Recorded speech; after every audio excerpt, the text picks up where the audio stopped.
The hair-raising adventures of Sam Spade, detective.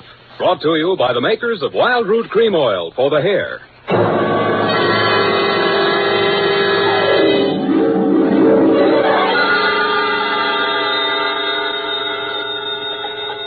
Sam Spade Detective Agency. It's me, Effie. Oh, Sam, I've been worried about you. Sid Weiss was just on the phone, and he says digging up a corpse without a permit is against the law. It's all right, Effie. I just dug him up to say hello and put him back again. Oh, Sam. I'll be down in a couple of minutes to dictate my report, sweetheart. If I get lost on the way, you'll find me in City Hospital, the Psycho Ward, third straitjacket from the left.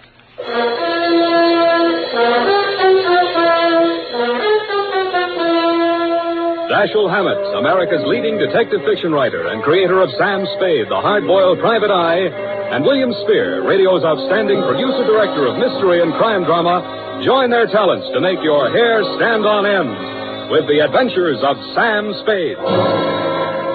Presented each week by Wild Root Cream Oil, the non-alcoholic hair tonic that will put your hair back in place again, grooming it neatly, naturally, the way you want it. Fellows, if a girl can spend half an hour under a hot dryer in a beauty parlor to look her best for you, certainly you can spend half a minute sprucing up with Wild Root Cream Oil hair tonic to look your best for her. Now, that's all it takes, and Wild Root Cream Oil grooms your hair neatly and naturally, the way girls like to see it. Besides, it relieves dryness and removes loose dandruff. There's not a drop of alcohol in Wild Root Cream Oil. It contains lanolin. So get the big economy-size bottle at your drug or toilet goods counter. And now, Wild Root brings to the air the greatest private detective of them all in The Adventures of Sam Spade.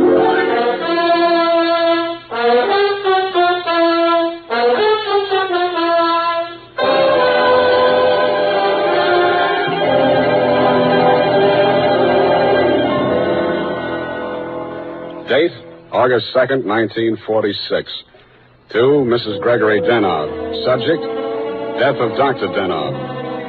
I was sitting in my office with nothing to think about except a horse named Corkscrew Jr. My secretary, Effie Perrine, came in and said there was someone outside. I didn't look up from the dope sheet, so she said it again.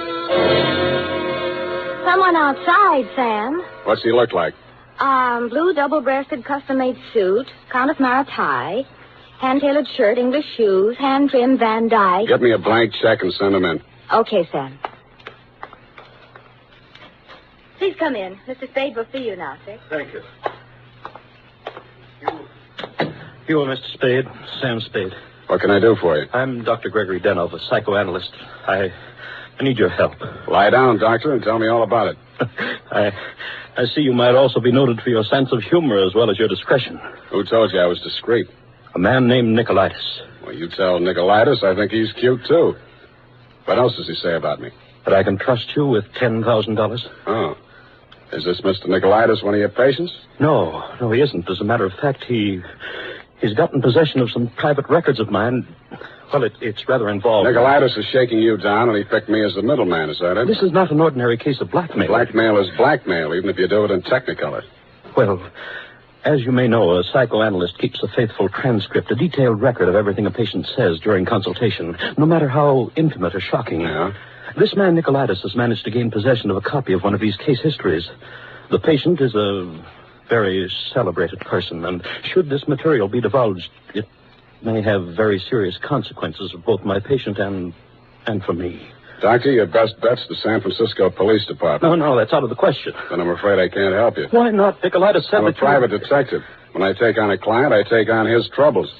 My job is to protect him, not to stand by and see him milked. If you want to hire me on that basis, I'll listen. Oh, I'm so tired. I must trust somebody. What can you do for me, Mr. Spade? Write me out a check for $1,000. Got a pen? Yeah. All right. You see, Nicolaitis figures that if I'm getting a cut, I'll have to keep my mouth shut. I'll spend it all the same. Here you are. Thanks.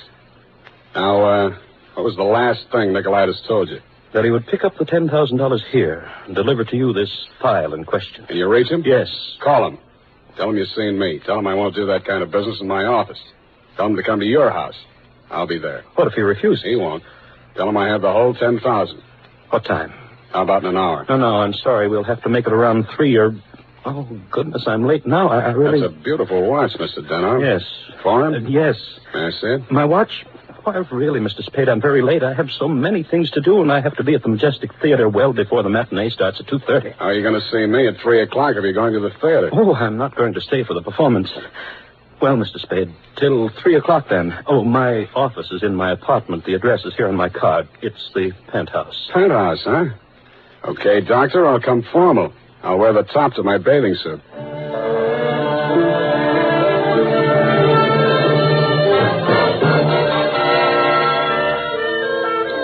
I left my office around 2:30 and started walking up Nob Hill. The Versailles Apartments, where Denov's place was, took up the whole 300 block, so I didn't have any trouble finding it. I stopped across the street for a minute to get my breath after the uphill climb, mopped my face, and started across. Just as I got to the middle of the street...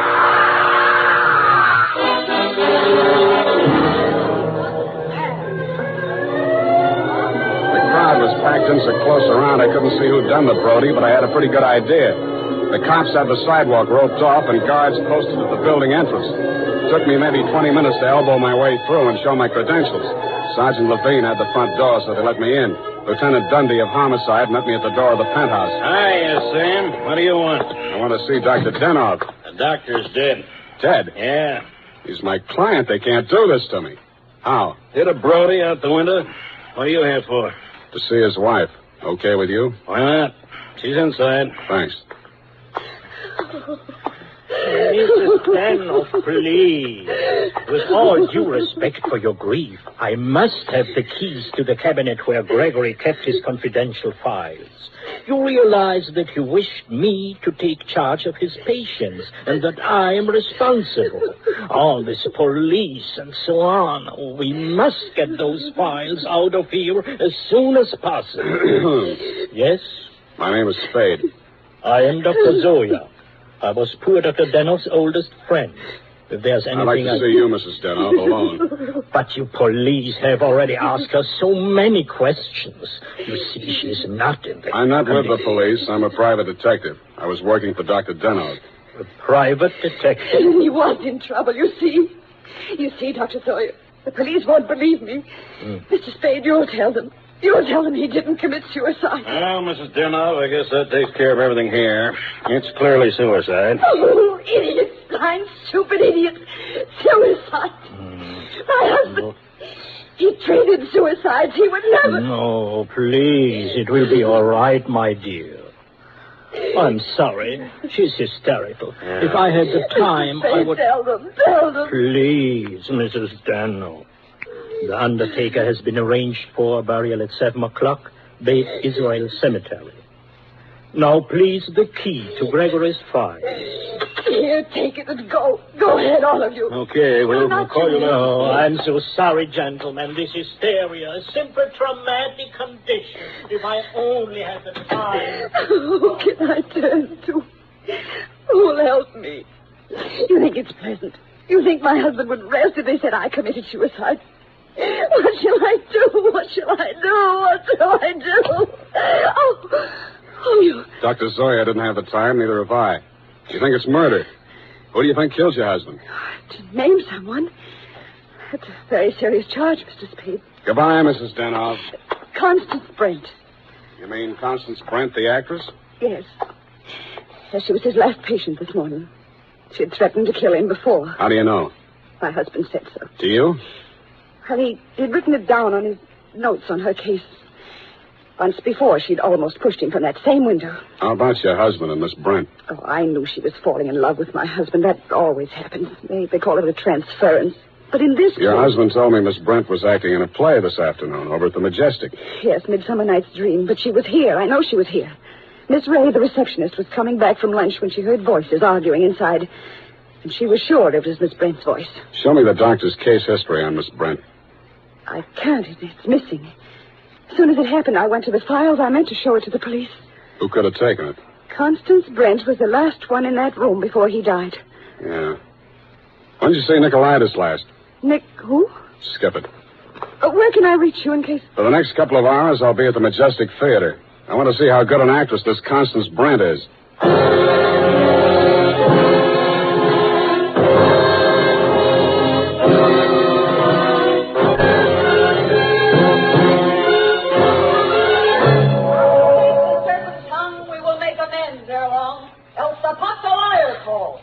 So good night unto you all.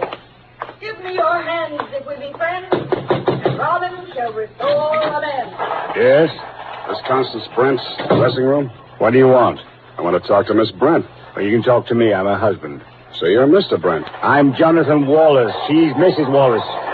Now, what do you want with my wife? I've come to tell her that Dr. Denov is dead. Are you sure? You tried falling from a 12th floor window sometime. Well, that's the best news I've heard this year. I'm afraid it will be a shock for Constance. Maybe, maybe not. She was the last person to see him alive, as far as anybody can make out. Are you from the police? No, I'm from the insurance company. Claims investigator. What do you want to see Constance for?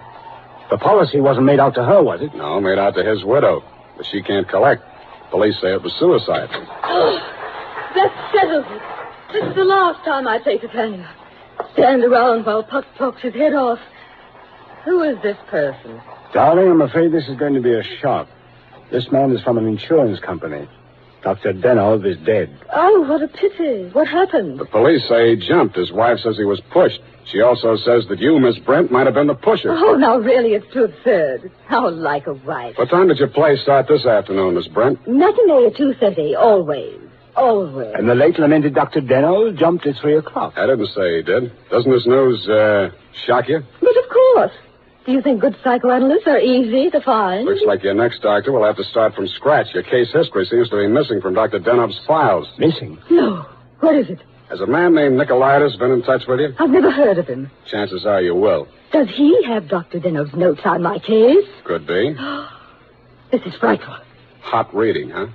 You seem to know this person, Nicolaitis. Get that file for me, and I'll pay you well for it. Just a minute, my lovely Titania. We don't know who this man really is. He might even be Nicolaitis himself. Let me see your company credentials. Now, what do you know? Somebody picked my pocket. My wallet's gone. I thought so.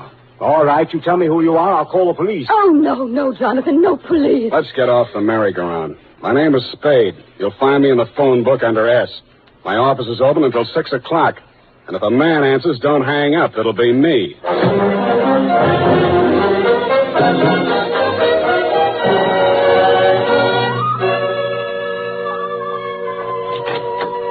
Hello, Effie. You found a Nicolaitis yet? Not one. I even tried spelling it backwards. Nobody ever heard of a man named Nicolaitis. I'm beginning to think there ain't no such person. Pardon me, do I hear my name mentioned? I'm Nicolai. Sam, I still think you're right. Come all the way in, Mr. Nicolaitis. Sit down. Oh, thank you. If you need me, Sam, just scream. What can I do for you? Oh, I've come for my money. What money? Oh, the $10,000. You remember the $10,000? Refresh my memory. Oh, Dr. Denov, the gentleman who visited you this morning? Oh, that $10,000. Oh, you see, you remember now. Yeah, it all comes back to me now. You were supposed to deliver something for the money. Since Dr. Denov is dead, that is no longer important. You will give me the money, please, and I will not disturb your afternoon any further. Suppose I refuse? Oh, that would grieve me. In my grief, there is no telling what I might do. Dr. Denov's dead. There's nothing more you can do to hurt him. Oh, never would I attempt to hurt poor Dr. Denov, but in my sorrow, it would be so great if I should be forced to hurt the woman he loved. After all, as Titania says, these are the forgeries of jealousy. Titania, huh? Ah, yes. Midsummer Night's Dream. Act 1, Scene 18. I'm a little rusty on my Shakespeare. Oh, you are indeed, Mr. Spade. Titania doesn't appear until well into Act 2. She doesn't, huh? Yeah. Yeah, that's right. Yeah. I guess she isn't on for 40 minutes or so. Yes, indeed, Mr. Spade, but I didn't come here to discuss drama. What else have you got to discuss? When Dr. Denov died, your market died with him. That is a very unprogressive view, Mr. Spade. There's always a gentleman named Jonathan Wallace. Why, you fiend. You don't mean you sell to both of us. Mr. Spade, how can you have such a low opinion of me? I will prove my integrity. I will give you the material. You give me the money. Hand it over. In the Levant, Mr. Spade, we have a saying. He who goes too close to the bear soon loses his beard. I have left my beard at home. Okay, I'll meet you anywhere you say, anytime you say. Excellent. At 7 in your apartment? Won't that be walking into the bear's cave? In the Levant, Mr. Spade, we have a saying. Private dicks do not kill people in their own apartments.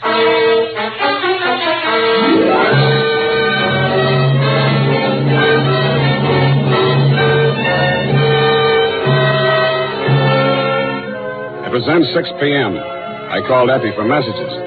She told me that you had been phoning frantically, Mrs. Denov. I still had maybe 30 minutes before Nicolaitis was due at my apartment, so I breezed on up to your place on the hill. We had a very interesting chat. Remember, Mrs. Denov? Looking back on it, that was probably the most interesting conversation we had.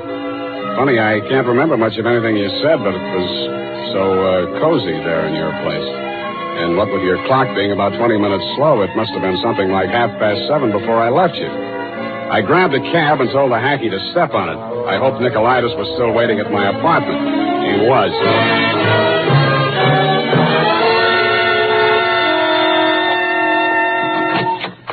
Mr. Nicolaitis, I'm sorry to be late.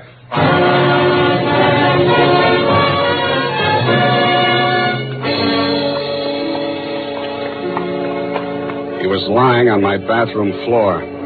The little guy was looking just about as natty as when he'd been in my office, except that the beautiful silk scarf he'd been wearing was twisted into a tight noose around his neck. Mr. Nicolaitis was a very dead blackmailer.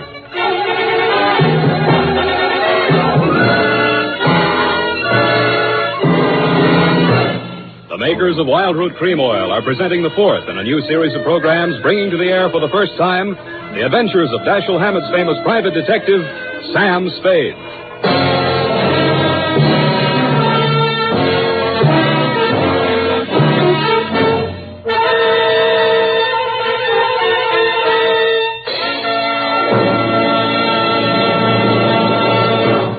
Then, at the racetrack, the man who has something better than a mere hunch is said to have it straight from the horse. Of course, that's a humorous expression, but it shows how to get facts. Go straight to the real source of information. And that's why we went straight to hundreds of men in metropolitan New York to find out what men really want in a hair tonic. And their answers show that Wild Root Cream Oil has all 5 advantages chosen by this impartial consumer jury of men. 1, Wild Root Cream Oil grooms your hair neatly and naturally, never leaves it sticky or greasy. 2, Wild Root Cream Oil relieves annoying dryness. 3, it removes loose dandruff. 4, it's non-alcoholic. And 5, it contains soothing lanolin. Remember, no other leading hair tonic gives you all 5 of these important advantages. Is it any wonder that 4 out of 5 users in a nationwide test preferred Wild Root Cream Oil to all other hair tonics they'd tried? So next time you visit your barber, ask for Wild Root Cream Oil and get the big economy-size bottle of Wild Root Cream Oil at your drug or toilet goods counter. And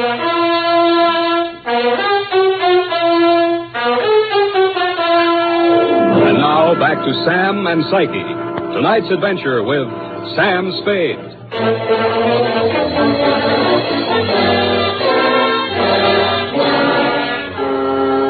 His eyes were open, and he seemed to be looking right at me as I bent over him. The finger marks in his throat were too blotchy to be of any use. Pretty soon, Lieutenant Dundee and Sergeant Polhouse came in and walked over behind me. We all stood there for a second, and then Polhouse bent down and closed those eyes. You know him, Sam?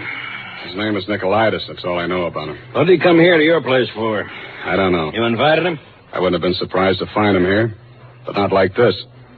You boys got a smear on him yet? Sure. He's an old customer of mine. Runs a photo lab. Photostats, microfilm. Microfilm. Nobody makes any sense. They're all screwballs, psychos, neurotics. What am I doing in the middle of this anyway? Sam, don't scream at us. We're just doing a job. Oh, I'm sorry, boys. This Dr. Deno was my client. Mental expert. That Deno probably had a screw loose somewhere and needed a psychoanalyst himself.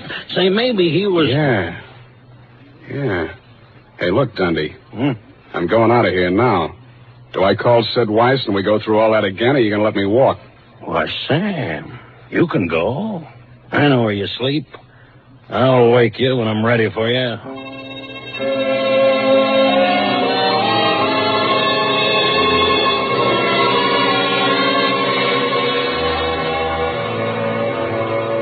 Well, Mr. Spade, I want some answers, Dr. Zoya, and you're the guy who can give them to me. I'm listening. Just let the questions flow into your mind and do not try to repress any of them. Speak instantly, whatever... Okay, question number one, without thinking. Do you think Dr. Denoff was a suicide? Well, I had not seen Dr. Denoff for many years. He had been my student in Vienna. I was his analyst, in fact. That's all very interesting, Doctor, but my question... Yes. Did poor Dr. Denoff commit suicide? I have reviewed all the material, manifest and hypothetical, and I came to the conclusion... No, it was quite impossible.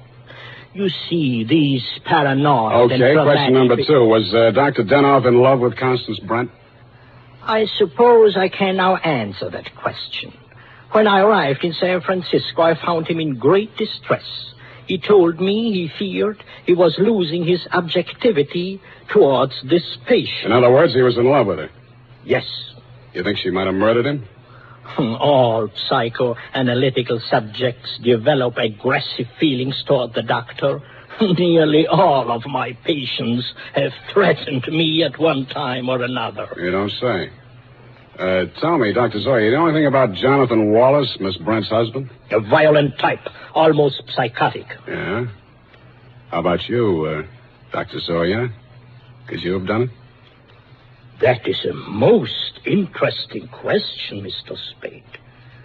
When I arrived here from Vienna without funds, dependent on the kindness of my former students, I must confess that I felt a certain antagonism. It disturbed me to realize that a man of my standing in the profession should be dependent on the goodwill of a younger and, I sincerely believe, less gifted man. However, I overcame this, and I didn't kill him. Yeah. Well, Doctor, thanks a lot. Oh, people. Truly a life study. There is no accounting. For instance, Dr. Denoff. He came to me only this afternoon with the strangest request. Yeah? He gave me the gold watch which I had presented to him many years ago upon his graduation in Vienna.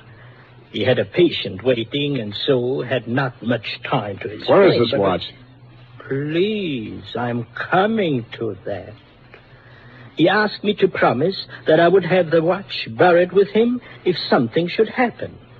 That has been done. But Dr. Denoff just died at 3 o'clock. It is a Mosaic law that the deceased be buried before sundown. Thanks, Doctor. Thanks a lot. I hope I've been of some help. Doctor, you'll never know how much you've helped me.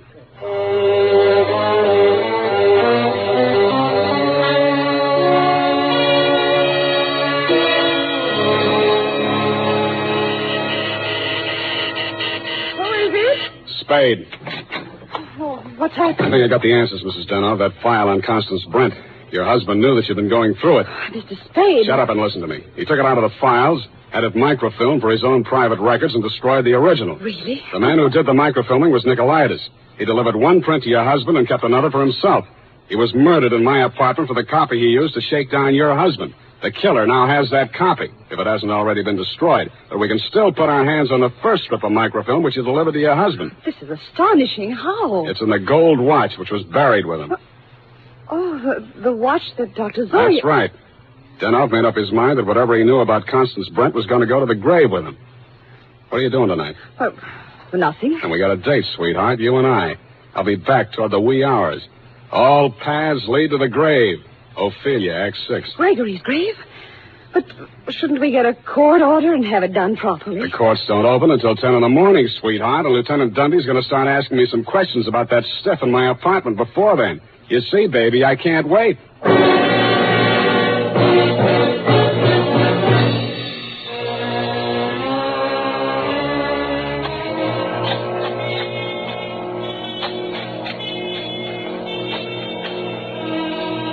Mr. Spade, we shouldn't be doing this. If I'm wrong this time, it won't be wasted effort. I'll crawl into the grave myself and pull it in after. Here. I struck it. Give me that crowbar, Mrs. Deno, quick. Oh, dear. Oh, dear. Put that flashlight in here, sweetheart. You look the other way. Yeah, here it is. Look. What, Mr. Spade? What have you got? The watch. Here, put the flash on it while I open it. Here's my nail file. Pry off the back. Thanks. That does it. Here's the film. All right, Mr. Spade. Give me that film. Well, if it isn't the second gravedigger from Hamlet, Mr. Constance Brent. Stop clowning and hand it up to me. You better do as he says, Mr. Spade. We've both got guns. I was expecting that. It took you a long time to get here, Mr. Wallace. How did dear Constance make out as Lady Macbeth? Just give me that film. Stop being an idiot, Wallace. The cemetery is crawling with cops. Put that gun away before you drop it and break your foot. Come up out of that grave, Spade, or you'll stay there forever. Okay, Dundee. All right. Get those hands up, everybody. Go ahead, Dundee. Make the pinch. Okay. Sam Spade, I arrest you for body snatching, violation of graves under the Civil Code number... No, you fool. You're supposed to arrest Mrs. Gregory Denov and Jonathan Wallace for the murder of Gregory Denov and Pericles Nicolaitis. But I... Oh, yeah. No, you don't.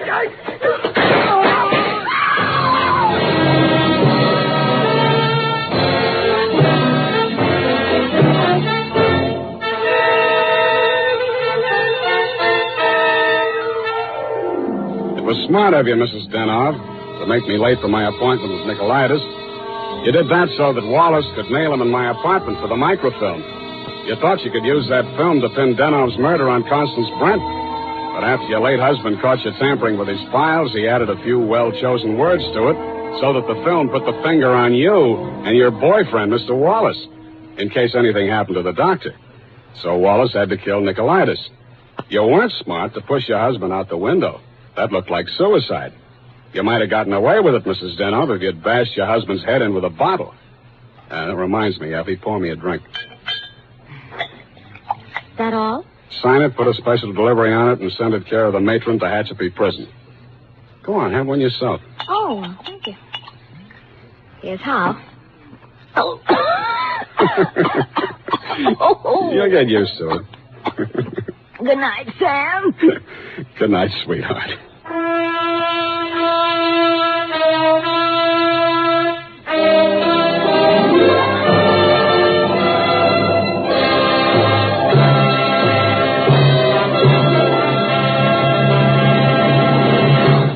Wild Root Cream Oil presents The Adventures of Sam Spade, Dashiell Hammett's famous private detective, produced and directed by William Spear. Then, on these warm August days, the sun beats down on your hair, may leave it looking dry and brittle. That's why, now especially, you need Wild Root Cream Oil. This grand non-alcoholic hair tonic has just what it takes for summer grooming. It contains lanolin, the soothing oil that's so much like the oil of your skin. Wild Root Cream Oil keeps your hair neatly in place, gives it the handsome, successful look that helps you get ahead on the job. And Wild Root Cream Oil removes loose, ugly dandruff and actually relieves annoying dryness. So tonight, take the famous FN test. Check your scalp. Signs of dryness or loose dandruff tell you need Wild Root Cream Oil right away. Sam Spade is played by Howard Duff. Fred Essler was Dr. Zoya. Lorene Tuttle is Effie. Don't forget, next Friday, the three masters of the art of hair-raising, Dashiell Hammett, William Spear, and Wild Root Cream Oil, join forces to bring you another hair-raising adventure with Sam Spade. Smart girls use Wild Root Cream Oil, too, for quick, good grooming and to relieve dryness between permanents. Mothers say it's grand for training children's hair. Dick Joy speaking. This is ABC, the American Broadcasting Company.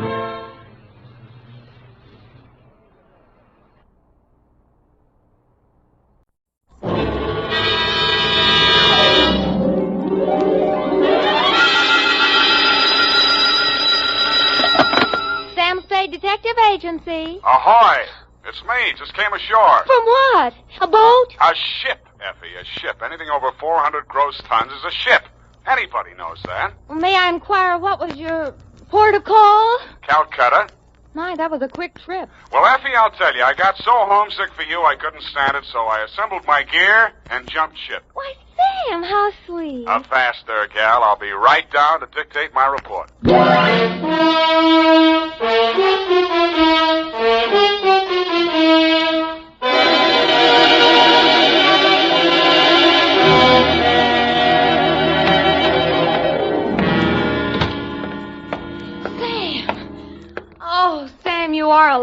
Bon voyage, Effie. I've been worried sick. Where have you been? On my way to Calcutta, sweetheart, where the dawn comes up like thunder.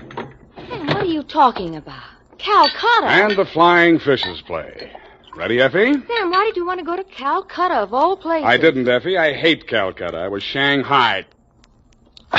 To, Mr. Philip J. Fogg, purser, SS Lurene. How do you spell that, Sam? Lurene. Oh, that's pretty. Sam, how could you be shanghaied in this day and age? I mean, isn't it against the law? Stow it, Effie. You're pumping bilge water. Sam, I am not. From Samuel Spade, license number get 137596, when you have the time, regarding the Calcutta trunk caper. Dear Mr. Fogg, the following report will explain the enclosed voucher, which is a claim against your company for the amount of $500 and no cents. It will also answer any questions you might be asked concerning the recent unpleasantness on board your ship. It all started yesterday morning in San Francisco when my secretary announced briefly and caustically that there was a lady outside who wanted to talk to me. I judged that she was worth talking to. She was. Your secretary let me in. Well, I'm glad she did. What can I do for you? I'm Marcia Hopkins. I see. Mrs. Marcia Hopkins. I see. However, my husband is dead. I see. It's about my sister that I've come to you, Mr. Spade. I'm dreadfully worried about her. Who's your sister? Miss Constance Pendleton. And she's become involved with a ne'er-do-well, a completely worthless scoundrel, and a real foreign bluebeard. All three? It's one man, Mr. Spade. A Bulgarian, Major Andrea Rodnik. They're going to be married this afternoon, and I'm positive that his only interest is in her money. I'm convinced that he's going to kill her soon after the ceremony. He's done it to other wives in Europe. I've warned Constance and pleaded with her, done everything I could to stop it. But she's completely infatuated with him and refuses to listen to me. Mm-hmm. What do you want me to do? Prevent the marriage if you can. Get the truth about Rodnik's background and face Constance with it. Oh, Mr. Spade, in some way you've got to make her realize the seriousness of the situation. He's a ruthless character. Well, do what I can, Mrs. Hopkins. Oh, thank you, Mr. Spade. Oh, I've felt so alone and helpless until now. Oh, really? But you will do everything you can, won't you? We've got to save her life.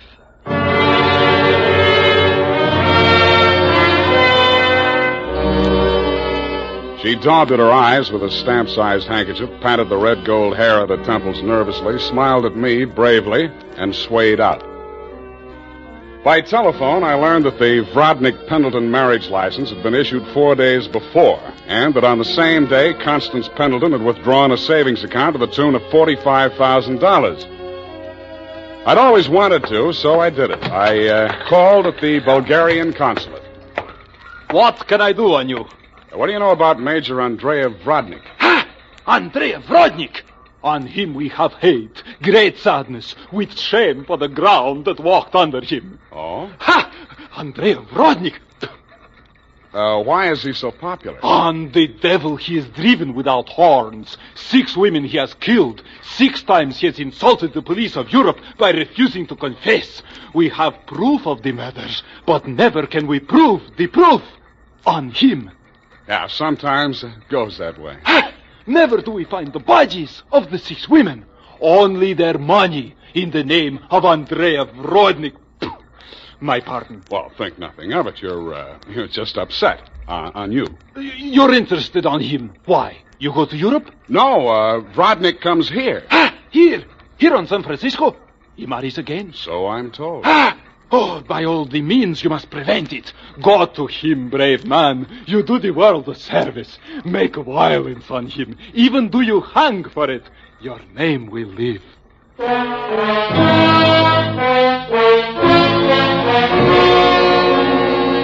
With those valiant words goading me on, I left.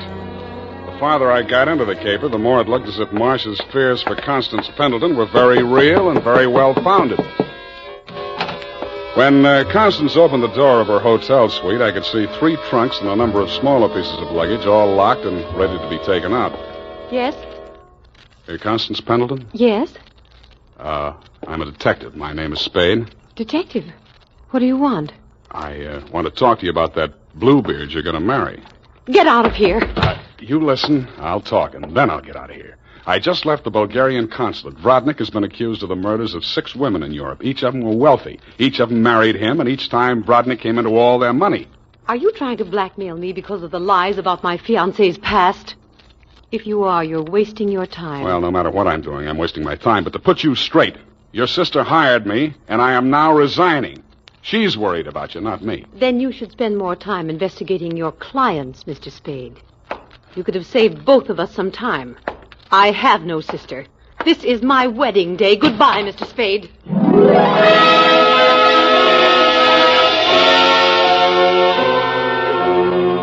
As I left the room, I maintained the stern facial expression I reserve for moments of great shock. But once outside the door, I allowed myself to be carried on the wave of rage and embarrassment for just a minute, and I kicked over 2 potted palms. As I limped down the corridor, I was overtaken by none other than Marcia Hopkins. Did you see her? Let's talk about you first. Did you stop the marriage? Why did you really want that marriage stopped? But I told you. You told me you were her sister. Oh. She said she didn't have any sister. All right, Sam, I did lie to you about that.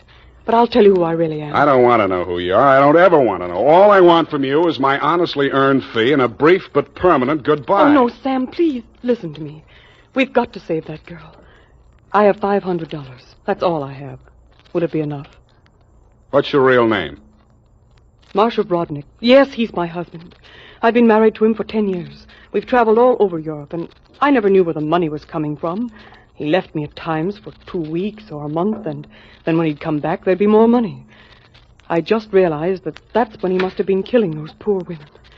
And I know that's what he's going to do this time. I just can't stand it. You've got to protect her. That should be easy. We'll let him get married and meet him at the door with a bigamy warrant. Then you will see me through this. I might. Oh. In my bag, there's $500. Take it. If we can't stop the marriage, then don't let him out of your sight. Not even for a minute. He's a beast, Sam. A beast.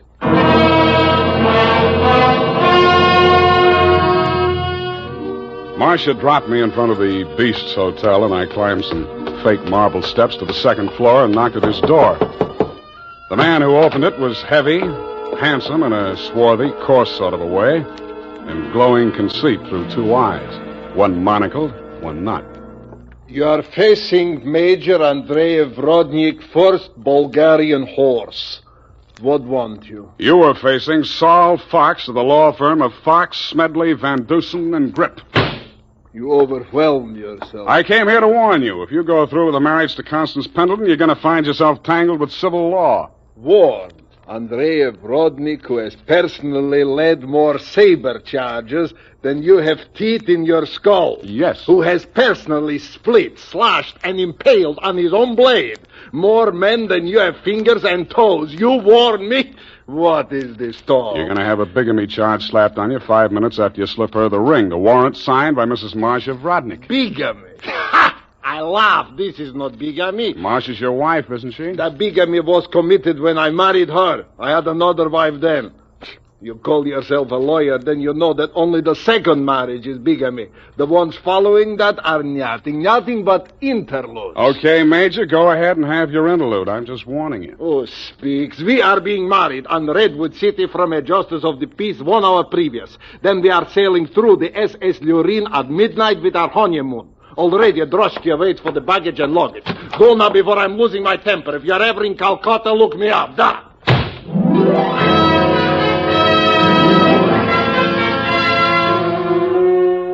I could see the direct approach was getting me nowhere, so I decided to proceed by stealth. I waited outside the building, and when he left, I tailed him. He made 4 stops. At a second-hand store, a hardware store, a surgical supply house, and an undertaker supply house. At these places, he purchased the following items: an oversized steamer trunk, black with brass fittings, a large ball of rope twine, 2 large lead sash weights, a set of surgical instruments, and at the 4th and final stop, the undertaking supply, he bought 2 items: a 20-foot length of rubber tubing and a pump.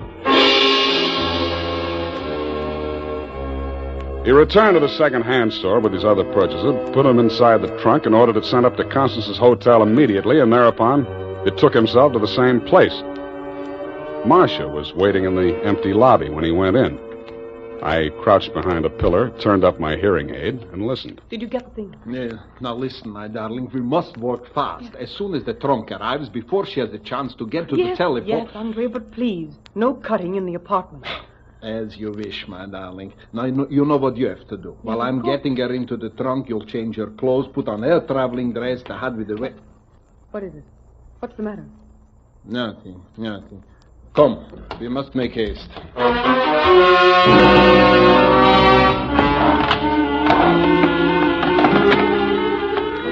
They made haste to the elevators, and I made haste to the row of house telephone booths around the corner and called Constance's room. Hello? Mrs. Rodnick? Speaking. Listen, get out of that room right away. Don't take the elevator. Go down the stairs. Who is this?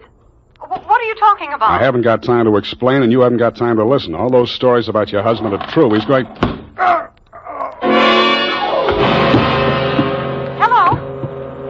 Hello? Are you still on the line? My hand clawed out to the door handle, but I couldn't reach it. I felt as if the walls were closing in around me, and just before it got dark, I had the crazy notion that I was inside Brodnick's big black trunk with the brass fittings.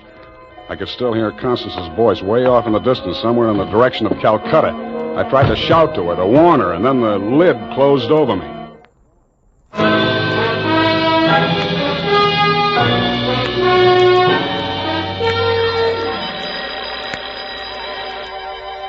I shook my head, trying to get the bells out of it.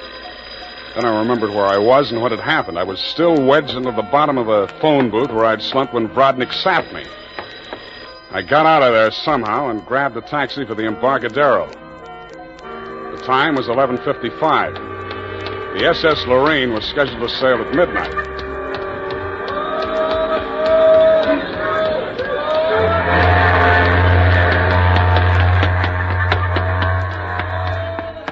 I was no sooner across it than they hauled up the gangplank and the ship started moving out of the berth. I didn't know where she was bound for, and I didn't much care.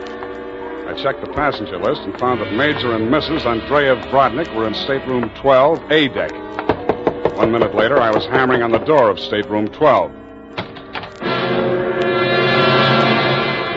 The woman in Brodnick's stateroom was Constance, and she was not in a trunk. I thought I told you to stop interfering in our affairs. Yeah, your husband told me to, but I didn't like the way he did it. Get out from here, get out! I see you got your trunk in here where it's handy. Doesn't it make the stateroom kind of crowded? Why don't you give up, Mr. Spade? 2 times already, you are twice a fool. Marcia has no money to pay you, neither have I, even if she had the case. And believe me, she has not. Oh, why do you even bother talking to him, Andre? Mr. Spade, will you go now, or will I have to call the steward and make a complaint against you?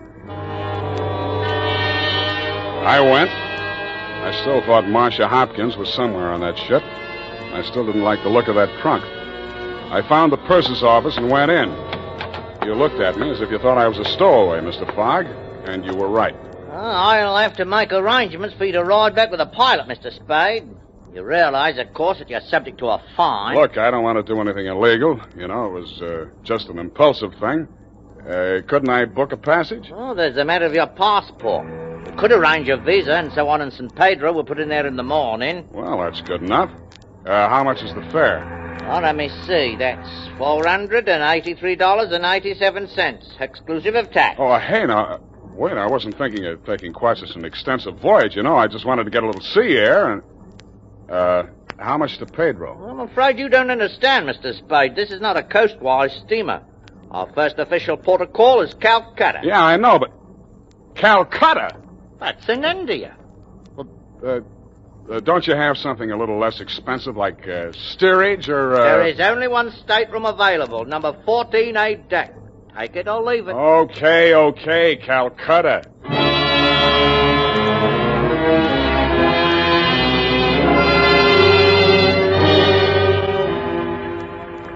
After buying my passage to Calcutta, I had exactly 12 cents left. This I gave to the steward who showed me to my stateroom. He thanked me, kicked me in the shins, and left. Out on deck, a tall, red-nosed old gentleman in knickerbockers and a yachting cap was taking a turn around the deck. With him was a face I'd seen in the morning lineup down at the Hall of Justice a dozen times. He was a hotel thief by profession, name of Norman Gorman. He knew me, too, but he didn't give me a tumble. I fell into step with him. See here. Nothing like it, am I right? Yeah, I guess it's okay, but there's so much of it. Bracing, salt spray. Nothing like it. Oh, hey, Norman, my lad. I hate it. I hate boats. Suppose there was a fire on board. Fire? Oh, ridiculous. This your first voyage to the Orient? Yeah. The inscrutable East. You've made this trip before? Oh, yes, indeed. I've worked this line. Yes, indeed. I make this voyage very often. Business interest out in India. Tea, you know. Runs in my family. Sturgis's Golden Orient in the little yellow package. Ever tried it? No, I never indulged. Huh? Don't drink tea? That's ridiculous. Commodore, I need a drink. I ain't happy. Suppose there was a fire on board here. Well, let's all have a drink. Yeah, suppose there was Shall a we? fire. Come on, I'll shot you to a drink, sir. Not me, Commodore. I just remember this is Fire Prevention Week.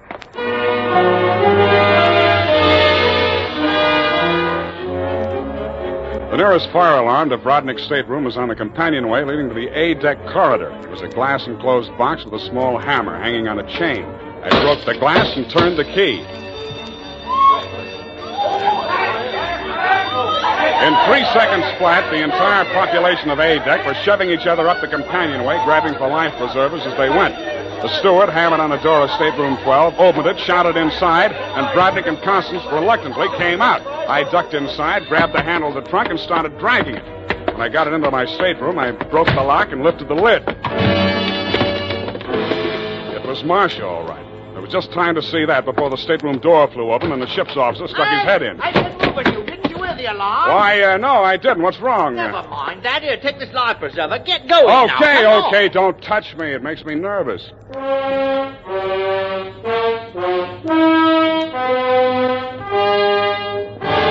20 minutes later, the captain announced to the mob up on the deck that it was a false alarm, and the passengers drifted back to their cabins. I tried to look casual as I unlocked my stateroom door and walked in.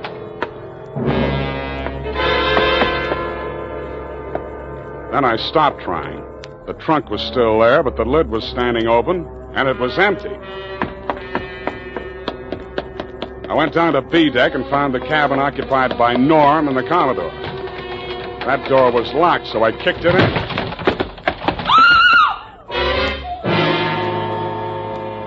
You could still see the marks on her wrists and ankles where the cord had been. It was the girl I had seen in the trunk. It was Marcia Hopkins, and she was very much alive. Oh, I'm sorry. I thought it was... Oh, what am I going to do? What am I going to do? You've got to help me, Sam. Why should I help you? He's crazy. They're both crazy. It all depends on who's in the trunk, doesn't it, Marcia? When it was Constance, you didn't think he was so crazy. Oh, don't you understand? I had to pretend that I'd help him. He was going to kill her right there in the hotel room. I told him it was too dangerous. If anybody looked in the trunk, it would be safer if she was in there alive. So he finally agreed and said he'd wait until we got out to sea to kill her. And then he was Yeah, going I know to... about that. Oh, the idea was so awful. I couldn't stand it. I started to scream, and then he stuffed the gag in my mouth and tied me up. He must have used chloroform or something, because the next thing I knew, I was in the trunk. And that little dark man was leaning over me. He and that old man with the knickers. They brought me here. So they pulled a switch on you. You were the fall gal all along. Oh, you've got to believe me. It was the only way I could save her life. You're the only one I can turn to, Sam. That little thief and the old man, they'd deliver me dead if there was an extra $25 in it. Oh, say you'll help me, Sam. Please say it. When you ask me like that, what else can I say? Oh, you do believe me, darling. You do believe me. Come on, let's get out of here. I'm sorry, Mr. Spade. Please step back inside. I promised my associate, Mr. Gorman, that I would not allow this young lady to risk her life by leaving this cabin. You're getting into this caper at the wrong end, Commodore. It's wound up. They've bungled it. It's no good anymore. You may be right. But you understand my position, sir. I can't take any chances. You've talked to Mr. Gorman? Norm? Yeah, I talked to him. He took you into his confidence? Stop making with the pistol, Commodore. You don't know how to use it anyway. Well, heavens, Norm. You're as white as a sheet. What is it? Oh, he's sick. Go get a doctor. Yes, indeed. Right away. Listen, Spade. Take her with you. Get out of here. I don't want no part of this. You got it bad, Norm. I'm sick, I tell you. The way I had it sized, this was a clean caper, a snatch. I figured the dame here's an heiress or something. Maybe they drop her off in L.A., connect some ransom, and go on. I figured there was enough for all of us. Oh, but that creep, that Rodnick, he's crazy. He's a regular Jack the Ripper. Stop babbling, Norm. Tell me what happened, exactly what happened. I get a sinking feeling in my stomach every time I think about it. Well, I go in, see? He's very smooth, very businesslike. He offers me a drink. I accept it. He mixes a couple of highballs for me and the dame, then he starts talking. I guess she don't know all about it before this, because she gets just sick as I do. First, I think he's kidding. Then he drags out this set of cutlery like a doctor uses to operate on people. Only he's got something else in mind. The porthole, you understand? Oh, please. I don't want to hear anymore. Being as it's you he has in mind, I don't blame you. My stomach. Hey, Norm. Norm. Here he is, the ship's surgeon. Oh, dear me. What? Stand away from him, please. Help me get him into the bunk. Sure, Doctor. Take the shade off that light, please. Yes. He's dead, isn't he? Oh, yes, he's dead, of course. Who poisoned him? I didn't waste any time answering him. I grabbed him by the arm. Before he could object, I was pushing him up the companionway to A deck. It was probably too late to save Constance's life. She'd drunk the same poison, and I was pretty sure she had, but if I was going to nail him for the murder of Constance, I had to get there before the evidence vanished. We got there just in time. I don't need to tell you what we saw, and I'd rather not. Rodnick rose slowly to his feet, clicked his heels military fashion, and bowed very low. The ship's surgeon. How opportune. Perhaps you could advise me, Doctor. After all, I am, in all honesty, even still, a mere amateur at this sort of thing.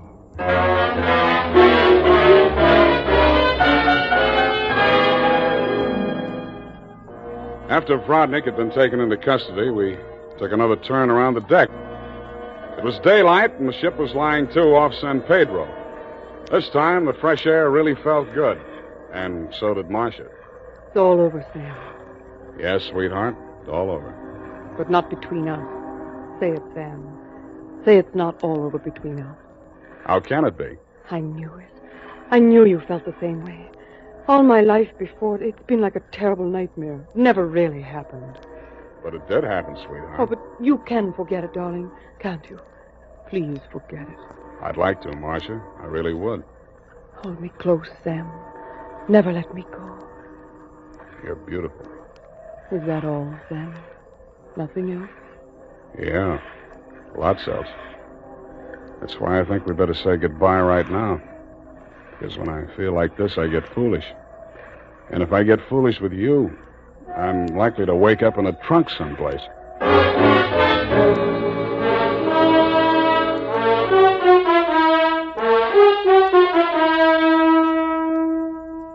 And that, Mr. Fogg, is the true account of the Calcutta trunk caper.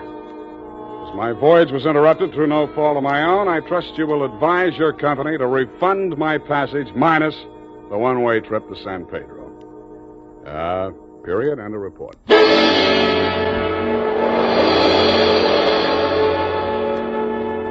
Sam Spade is... Listen now to The Adventures of Sam Spade, starring Howard Duff in The Convertible Caper.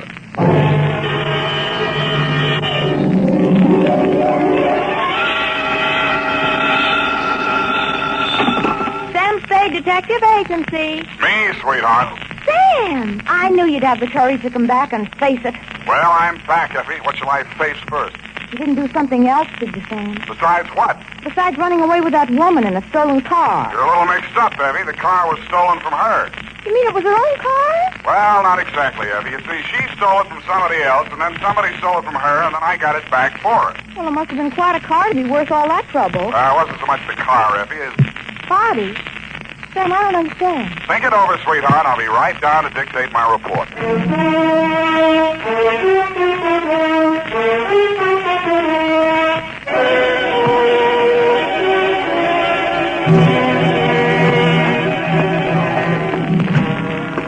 Oh, Sam, Sam, look at you. Can't you take no for an answer? And just what do you mean by that, Miss Perrine? Claw marks on your face. Wrong again, sweetheart. She said yes, I said no. Hence the scratches. I knew she was that type the minute she walked into this office. That ankle bracelet and green nail polish. Green nail polish. Well, puce colored. This one goes to homicide, Effie. Oh, not another murder, Sam. What else? To Detective Lieutenant Dundee from Samuel Spade with license number 127596. Subject, the convertible caper. Dear Dundee, it had been a dull morning, but just before lunchtime, things began to brighten up. Her clothes looked like money, and what they were wrapped around looked even better. She eased herself into the chair I pushed up for her, rattled about $1,000 worth of charm bracelet at me, and after she'd arranged her legs, mouth, and eyes to our mutual satisfaction, she allowed me to hear the sound of her beautiful voice. I do not know whether you will be interested in my case or not, Mr. Spade. Put your mind at rest, Miss Estrada. Estrada. Who knows? Perhaps I am merely a waste of time. My time is your time as you stay in the States, Mrs. Estrada. Oh, you are very simpatico, very kind. Yes. Entonces, my automobile has been stolen. When and from where? Last night, after midnight, while I was checking in at the Hotel San Rafael, where I am staying, I foolishly left it parked outside with the keys in it. Have you reported this to the police? No. I suggest you do. No. No? No. Well, why not?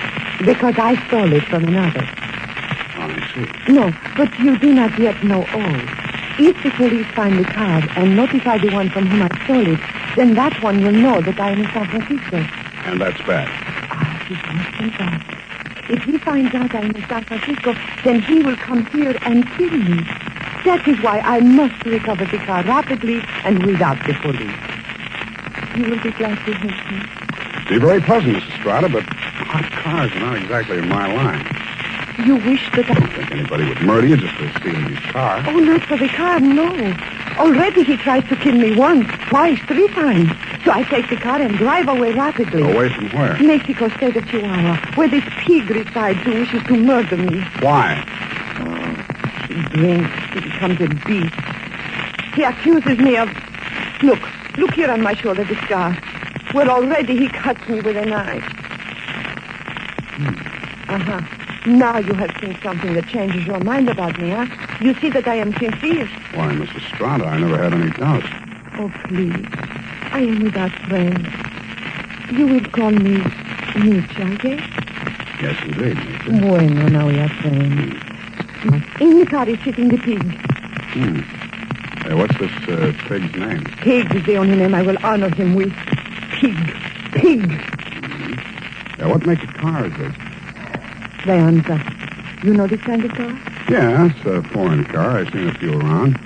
This must have set the pig back several $1,000. Huh, he steals everything. Listen, my darling, please notice. Around here is pink with blue fenders. Not anymore. That's the first thing a car thief changes, the paint job. Any other distinguishing marks? Distinguishing marks? Yes. I would think.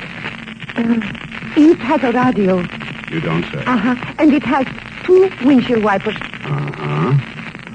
Well, I'll buzz around, Meetcha. If I find anything, I'll let you know. My fee is... Yes. Yes, that is something else. I have no money. Oh, that's great. That's just great. But I am sincere. You said so. Look, my darling, keep this. It is worth very much. See? This little charm malone. Platinum set with diamonds. Worth very much. You will keep it until I pay you, eh? Adios, guapo. Hasta la vista. She thrust the charm bracelet into my hand, bit me on the ear, and departed. I put a Band-Aid on it, ran some cold water over my head, poured myself a stiff slug of bourbon, and examined the bracelet. The dangle she pointed out was a white metal disc with a monogram in diamonds, 2 vertical bars with a horizontal one on top. It was the Greek letter pi or the initials PT, depending on who had stolen it from whom. I knew it was at least worth my fee. I dropped it into my pocket and went out. My first stop was over on Mission. The sign on the building says, Masterpiece Auto Painting, Joe Rembrandt, proprietor. Sam, Long time no see. Hello, Joe. Got something you want painted? No, but I think you may have painted something I want. Sam, you know me. They drive them in the front. We spray the paint on them and push them out the back. No questions asked. That's quite a turnover, Joe. Yeah, we're going big time. Got the exclusive now for the syndicate work in the hill. Is that right? Yeah. What are you looking for, Sam? A murder car? Could be. It's a custom job, foreign car, Deonza. Hey, here's what it looks like. Yeah, convertible. Sure, come in this morning. 2-color job. Which 2 colors? Canary yellow body, baby blue fenders. Yeah, quite a car, Sam. Quite a snazzy heap. Heap, huh? Yeah. Is that what you want to know? It was. Happy Herman Heath was one of the biggest used car thieves in the city. As I got off the streetcar in front of Happy Herman's lot, a flash of canary yellow paint caught my eye. I strolled down between the rows of cars and found it. Yes, sir, Heath's the name. Happy Herman Heath. Every car on this lot is in perfect mechanical condition. Take your choice. Kind of hard to choose, Herman. There's so many here. Yes, sir. It takes a heap of heaps to make a heap of heap. Yeah. That yellow job with the blue fenders there? Oh, yes, sir, but the motor in that car, it does need some work. Now, over here... Does it run? Oh, yes, it'll run. But over here... This is more what I want. Let me try it. Sounds all right to me. Oh, idling, yes, but needs some work in the transmission of the differential. Mind if I drive it around the block? Well, the mechanics are just about to work on it. Besides, I'm afraid this car is more than you'd care to invest. Well, let me try it out anyway. Here, I'll leave a deposit. I reached in my pocket for Meech's charm bracelet. He took one look at it, and his expression changed. Well, why didn't you say so? No deposit is necessary. The car's yours. Drive it as far as you like. Thank you, Herman Heath.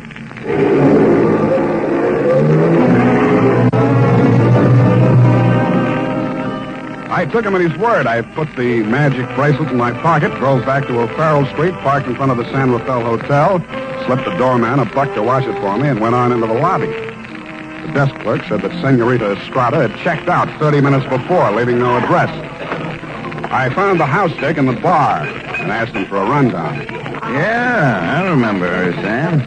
Very nice dish. Any callers, Tiny? Yeah, 2 guys. Yeah? Went out when they came, ain't been back since. Who were they? You won't believe it, Sam. One of them was Tom Carey. What's he doing in San Francisco? He's wanted for murder. And I don't know, but there must be plenty in it if it brought him back across the border. He's staying here? Yeah, room 613. Do me a favor, will you, Tiny? Anything at all, Sam. There's a car parked outside in the loading zone here. Stow it in the hotel garage for me, will you? Upstairs, as far out of sight as you can get it. I went upstairs and rang the buzzer at room 613.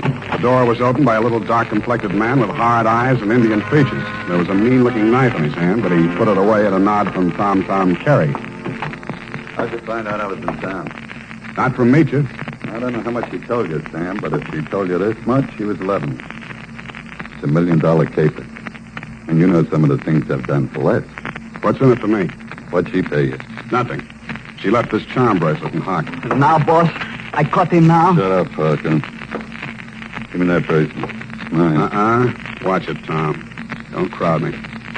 I got something bigger than this or you wouldn't be here. All right, Sam, what do you want? I want to hear you talk. I guess you know I've been down Mexico way. I'm listening. I got a little business down here, garage business. Running hot cars across the border from the States? We cool them off. Little body work and his serial number, like plastic surgery. Sounds like a good business. You shouldn't be neglecting it. You met the dame. She says you want to kill her. I was off my trout.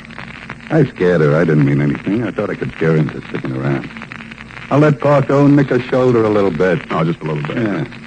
I figured her wrong. I know that now. If I could see her for 5 minutes just to talk to her, I know it'd be okay. I can't help you, Tom. I want to talk to her myself. Listen, she hasn't got a penny, only that car. She figures I'm peddling that. Not anymore. She already sold it? Some car thieves took it. She hired me to trace it. Listen, Sam. Maybe broke from a strange country. I'd look good to her again. Here's $1,000, Sam. Oh, this is so sudden, Tom. Nothing. When you see her again, give her that bracelet back, yeah? It was a present from me. And whatever you do, don't find that car. Okay, Tom, it's a promise. Only one thing I don't understand. You said it was $1 million caper. I meant that. She's worth $1 million to me, Sam. The girl, Tom, or the car? Oh, I wish you hadn't asked that question, Sam. I really do.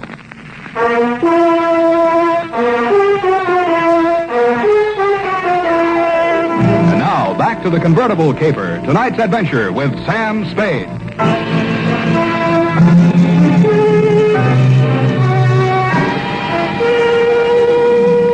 When Tom Carey said $1 million caper, he meant just that. He never risked a rap for less than $100 grand, and no dame that ever lived was worth more to him than a hot mink coat. If Nietzsche wasn't the $1 million package, the car was. I didn't know what was in it. With Tom, it might be diamonds, dope, smuggled Chinese, or just plain money. So I went back to the hotel garage.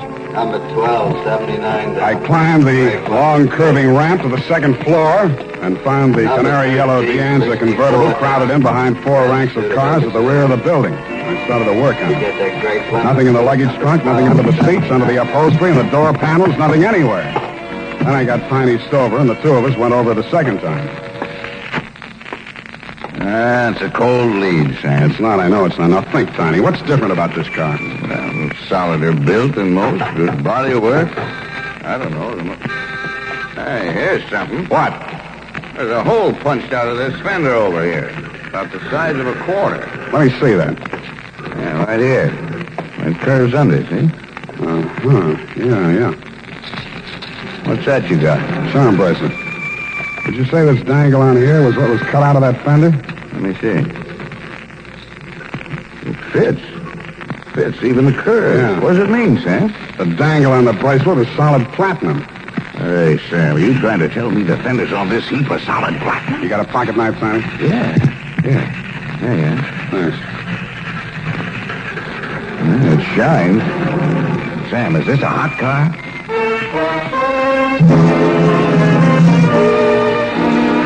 I didn't answer him. I didn't have to. He looked from the gray-white gleam of the bracelet chime to the square of paint I'd scraped off the fender and answered the question himself. Nietzsche's convertible was convertible in more ways than one. It was about the hottest car in San Francisco as of that moment. After I'd left the garage, I tried to phone Tom, but he wasn't in. I had an uncomfortable feeling he was out looking for me. He was. As I stepped out of the phone booth, there was a rush of air past my left ear. A knife stuck in the wood less than an inch west of him. I came out in the street and trying to see him duck around the corner into an alley. I ran after him. I collared him and stood him up against a wall. Let me go. I cut you down. What do you know about that car? What do you know about that car? Come on, talk, you get more of this. I don't know nothing. They don't tell me nothing. Where's Meacher? I don't know. Meacher don't know nothing either. Only Tom and... Tom and who else? I don't talk no more. They cutting you in? I don't need no cut. The boss, he pays me good. 40 pesos. Sometimes more. Work for me and I'll cut you in. I cut you to pieces. The boss treats me good. Sure, you do all the dirty work. There's any trouble, you'll take the rap. What means rap? They put you in a little room and squirt gas in you. You fall dead. Gas? Tom do this? He does indeed. Venga. Come, I take you to see the man. Su nombre es Félix. I think he will be very happy to see you.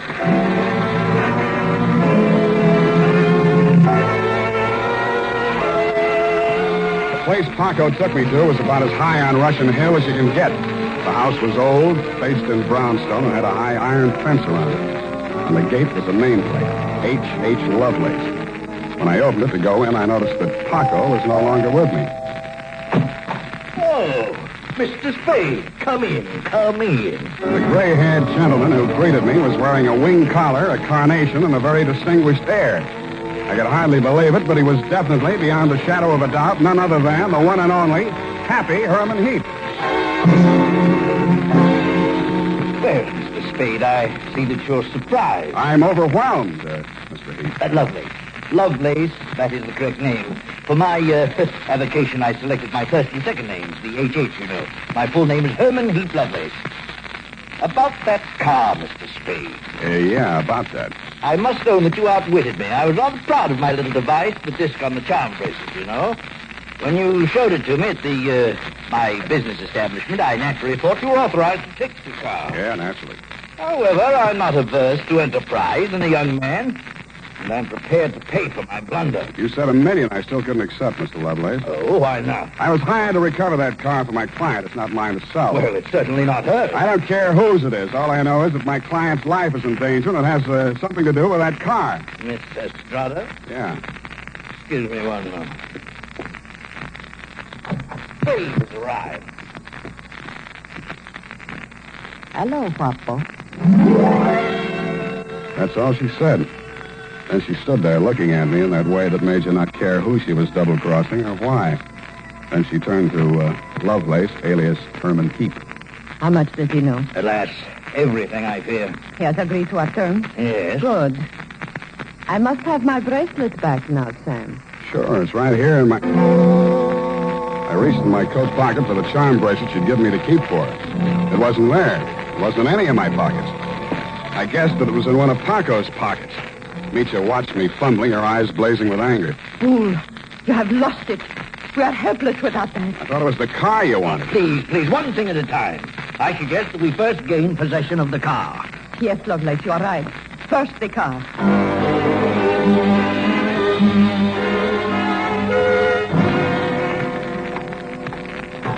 Ah, yes. This is the car at last. A princess in vulgar raiment, but still a princess. No royal coach carrying a king to a coronation ever held such riches. Hi, you talk too much. Oh, I do. Well, take your place at the wheel, Mitya. We shall drive out of here into a splendid future. After you, Mr. Spade. No, Mr. Heath. After you. Yes. Ironic, isn't it, that with all my varied interests, I've never learned to drive a car. Será tu poco, viejo. You seem kind of shaky, Mitya. You sure you can handle the car down the ramp? I'm a very good driver, Guapo. Mitya, stop! Put on your brakes. There's a man coming up the ramp.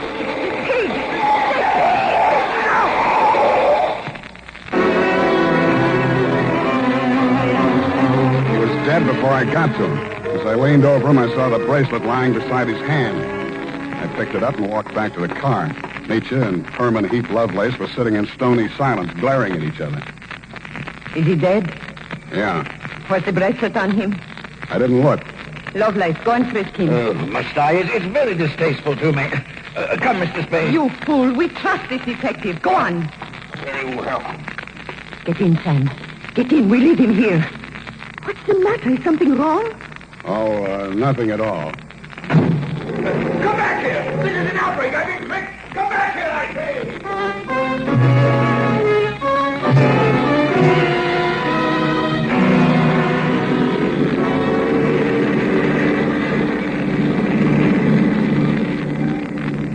Please, Guapo. A cigarette. Sure. Here you are. Gracias. De nada. I saw you pick up the bracelet. I meant that you should share with me. That is why I gave you the bracelet in the first place. I liked you. Couldn't have been because you were safe as long as Tom didn't know where the bracelet was, and if you had to kill somebody for it, it would be me. Please, querida, what does it matter now? We are together, we have the car, we have the bracelet, and the pig is dead. That's what worries me. Oh, surely you do not think I meant to kill him. Of course not. Your foot just slipped. You stepped on the gas by accident. Yes, that was it. It won't stick, sweetheart. Not with me. But with the police? My story won't help you. I don't know enough. Oh? Then I tell you everything. I was with Tom for a year. I hated him 365 days. I tried to run away. Always that Paco came after and brought me back. Then, Senor Lovelace came with the car. Senor Lovelace had much money, but he could not take it from the country. So he stole platinum. Some he received from refugees who had sent their fortunes abroad in that form. But there was no safe way to get it across the border. So for a cut, Tom had the platinum made into fenders and welded onto the car. Why was the bracelet so important? It was too dangerous for Lovelace to bargain directly. Tom was to get the money for the platinum and give the little piece of the fender as a token. Yeah. Lovelace would know who to give the car to when they showed it to him. That's why he let me drive the car off the lot, huh? I don't care, darling, even if you try to steal it. Now we understand each other, no? You are tough, too. Tougher than Tom, I think. Well, Now we have everything for ourselves, you and me. What do we care for the others, huh? You make a good pitch, sweetheart. You look beautiful while you're making it. But I don't like you driving. What do you mean? Pull over. I'm driving this heap back to the city. No. I said pull over. I won't let you do it. I don't care what happens. Take it easy. You want to kill us both? Sure, I will kill us both. We die together or we live together. Yes or no? You're nuts. Answer me. The answer is no. Bueno, you will see I mean what I say. The fog thinned out just as we rounded a bend in the road. There was a point ahead with a sheer 300-foot drop to the sea. She jerked the car away from the pavement and steered straight at it. I grabbed the wheel and twisted it. The car skidded on gravel and slid sideways toward the cliff. I got the door open and tried to yank her out with me. She held on and kicked me until I rolled free.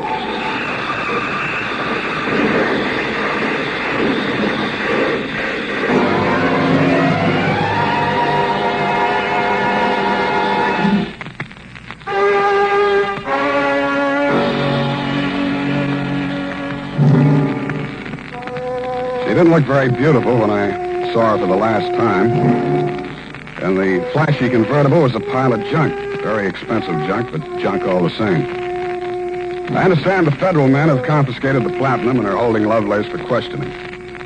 I doubt if he'll crack. Nobody can embarrass a used car salesman. Period. End of report. Sam, do you really like this racket we're in? I hate it. So do I. But don't let's ever go into any other racket. It's a promise, sweetheart. Why, I'll never know. Good night, Sam. Good night, sweetheart.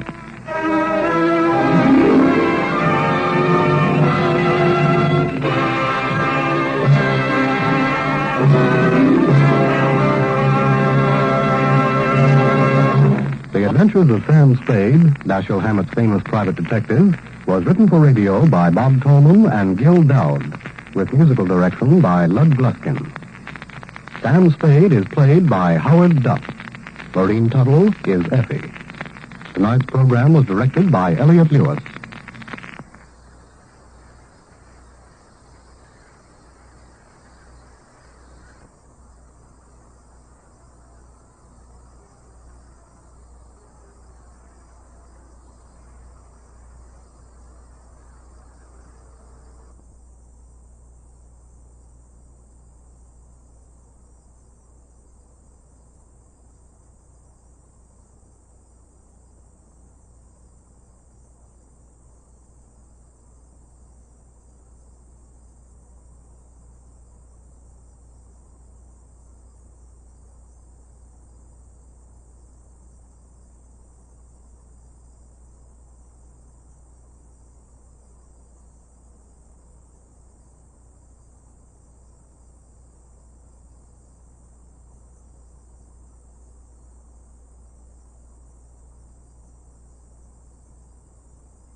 The Adventures of Sam Spade, Detective, brought to you by Wild Root Cream Oil Hair Tonic, the non-alcoholic hair tonic that contains lanolin.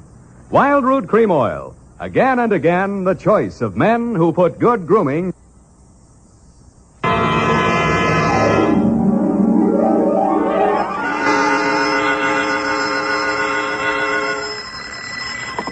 Sam Spade Detective Agency. Me, sweetheart. Oh, Sam, I got it.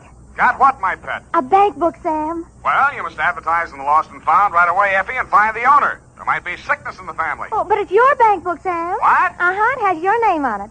Samuel Spade, account number 4. It's a forgery. Somebody's trying to pin something on me. Lock it up and don't touch it until I get there. Oh, all right.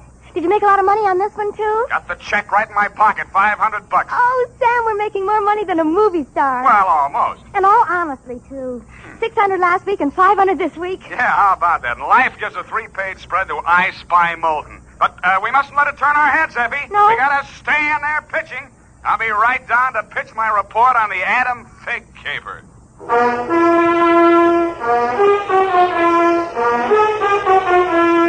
Dashiell Hammett, America's leading detective fiction writer and creator of Sam Spade, the hard-boiled private eye, and William Spear, radio's outstanding producer-director of mystery and crime drama, join their talents to make your hair stand on end with the Adventures of Sam Spade. Presented by the makers of Wild Root Cream Oil for the hair.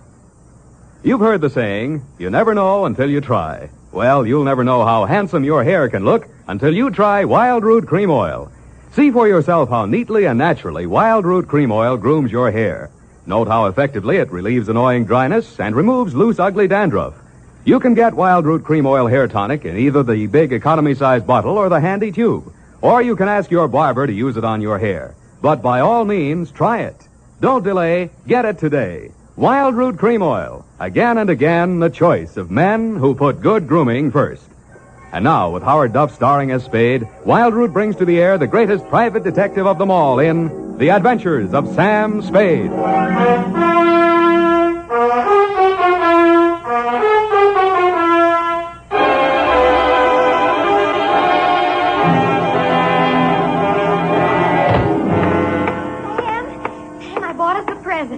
Oh, you're going to love it. Well, we gotta watch these expenses, Effie. There's always something. Yes, but this will be saving.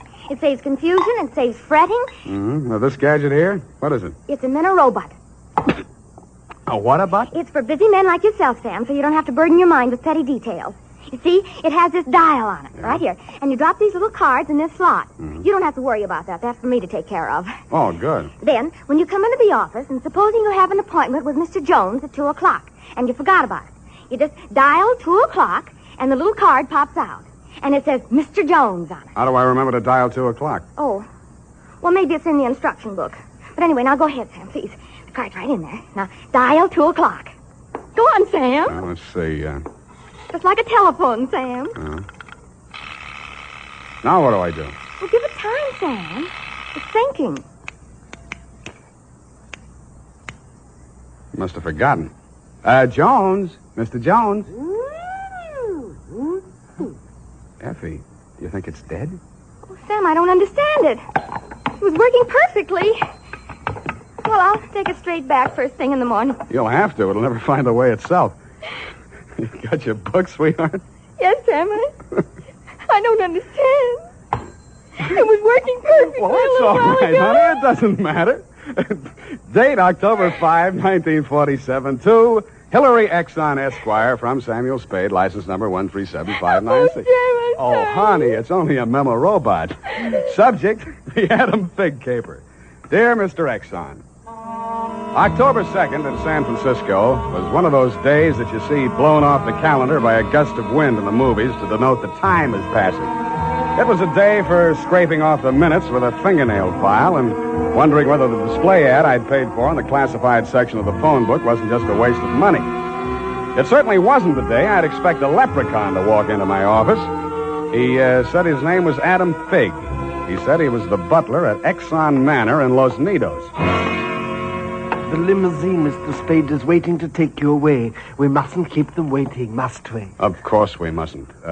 Who mustn't we? Why, Mr. Hillary, of course, sir. Oh, Mr. Hillary. And old Mr. Exon. The old gentleman is very ill. Dr. Feige's office is down the hall. Turn to your right, second door. Well, I assure you, sir, that Mr. Exon is the best of medical care. Your duty will be simple, to prevent his death. Do I donate blood or just frighten away the evil spirits? Oh, it isn't quite that, sir. Someone is trying to kill Mr. Exon. He's a very sick man, and I'm sure he'd prefer dying from natural causes. Uh-huh. I get $25 a day in expenses. Here is an ample amount in advance.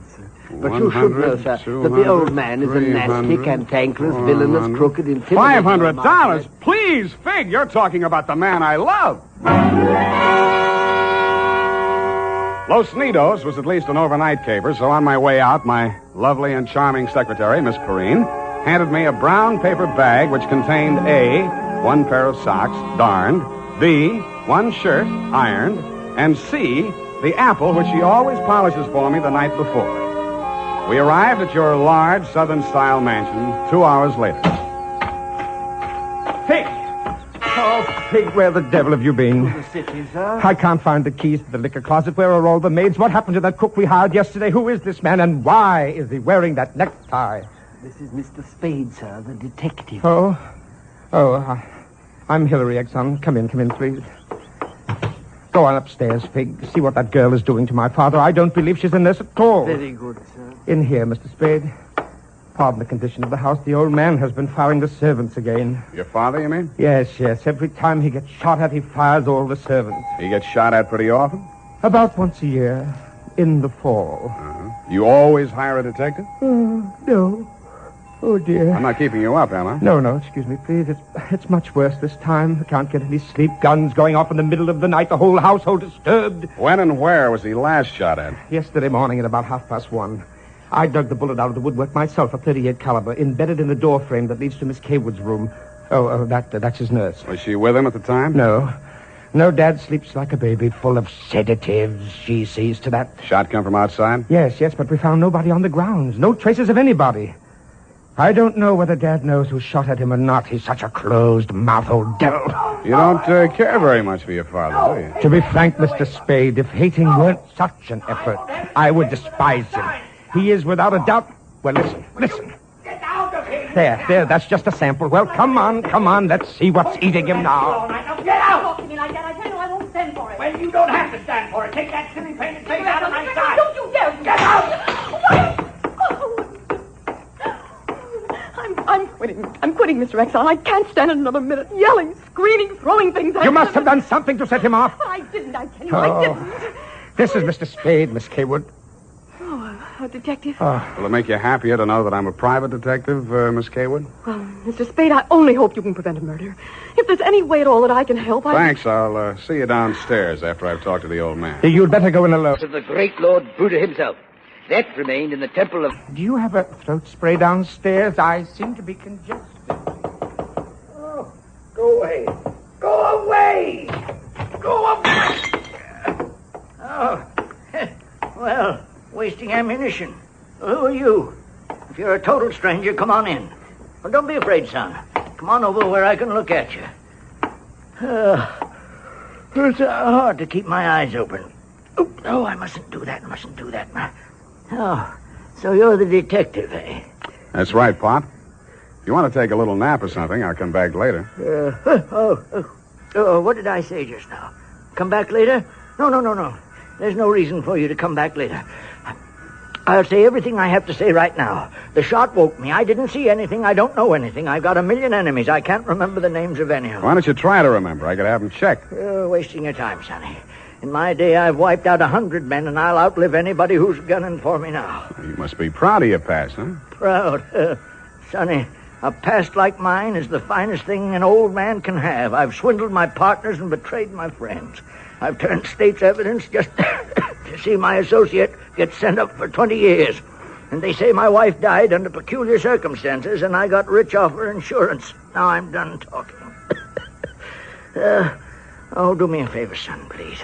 I've got to get a half hour, 20 minutes sleep alone. You'll keep them out, everybody. Please, will you? Sure, Pop. Go ahead. Go on, sleep. Oh, thank you.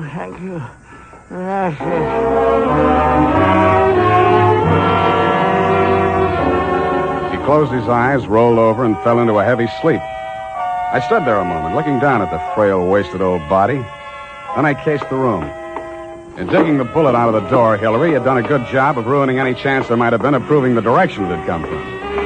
I strolled out on the balcony. It was a pretty night. I lit a cigarette and took it in. Then I heard a door open and close softly behind me. Nurse Kaywood was at your father's bedside. She was filling a hypodermic from a small vial of bluish liquid. He didn't awaken when she jabbed it into his arm. Then she saw me standing in the doorway. She hastily dropped the medicine vial into her uniform pocket and came around the bed to meet me. Oh, Mr. Spade, oh, thank heaven. Why, when I saw you standing there in the half-night, I thought you might be... Thought I was who? Why, the man who fired the shot. There was a man? Well, I don't know. I didn't see it happened. I just assumed that... You shouldn't have done it. I warned you, sir. Eleanor. Oh, we're disturbing him. Let's talk outside. Okay. Oh, it's good to breathe something besides sick room air. I thought you got used to things like that in your profession. Why are you so unfriendly, Mr. Spade? Nurses are human, aren't detectives. Try me, sweetheart. Oh, I know what you're thinking of me. But after a week in this horrible house, that poor old man, he's frightened. He's really frightened. What of? By the shots. 38 caliber or hypodermic? Surely you don't think that He's supposed to be under sedatives. The doctor's orders. Sorry, sweetheart. It's my job to suspect everybody. Can't you forget your job, even for a moment? Sure. If you don't mind the fact that I know you're a liar, that I'd make book you didn't come here primarily as a nurse, and what's worse, your act's not even convincing. Is it that bad, Sam? Yeah. Almost bad enough to be good. Come here. Oh, I hate you.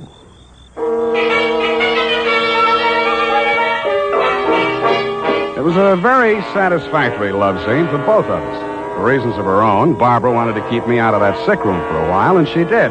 For reasons of my own, I wanted to get that medicine vial out of her uniform pocket, and I did.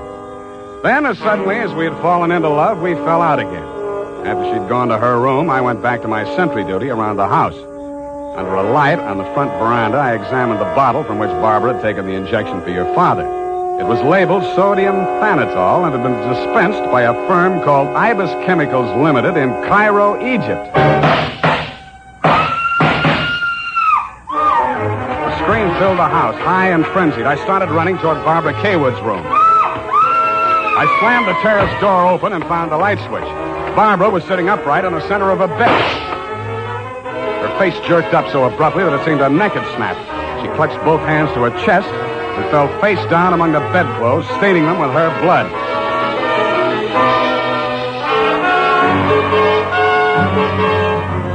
I don't know whether I went through, over, or around the screen that stood between her room and the old man's. I circled Exxon's bed. He lay on the floor on his side facing the window. I went outside. A .38 automatic lay on the ground a few yards away from the building. I put that into my pocket and listened. No shadows moving. Nothing. Then he was on me before I could be sure he wasn't a medium-sized tree. Break your back. Need the light.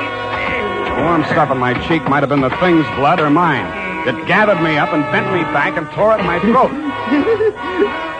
Then I remembered that hands are stronger than fingers. I started with his thumbs.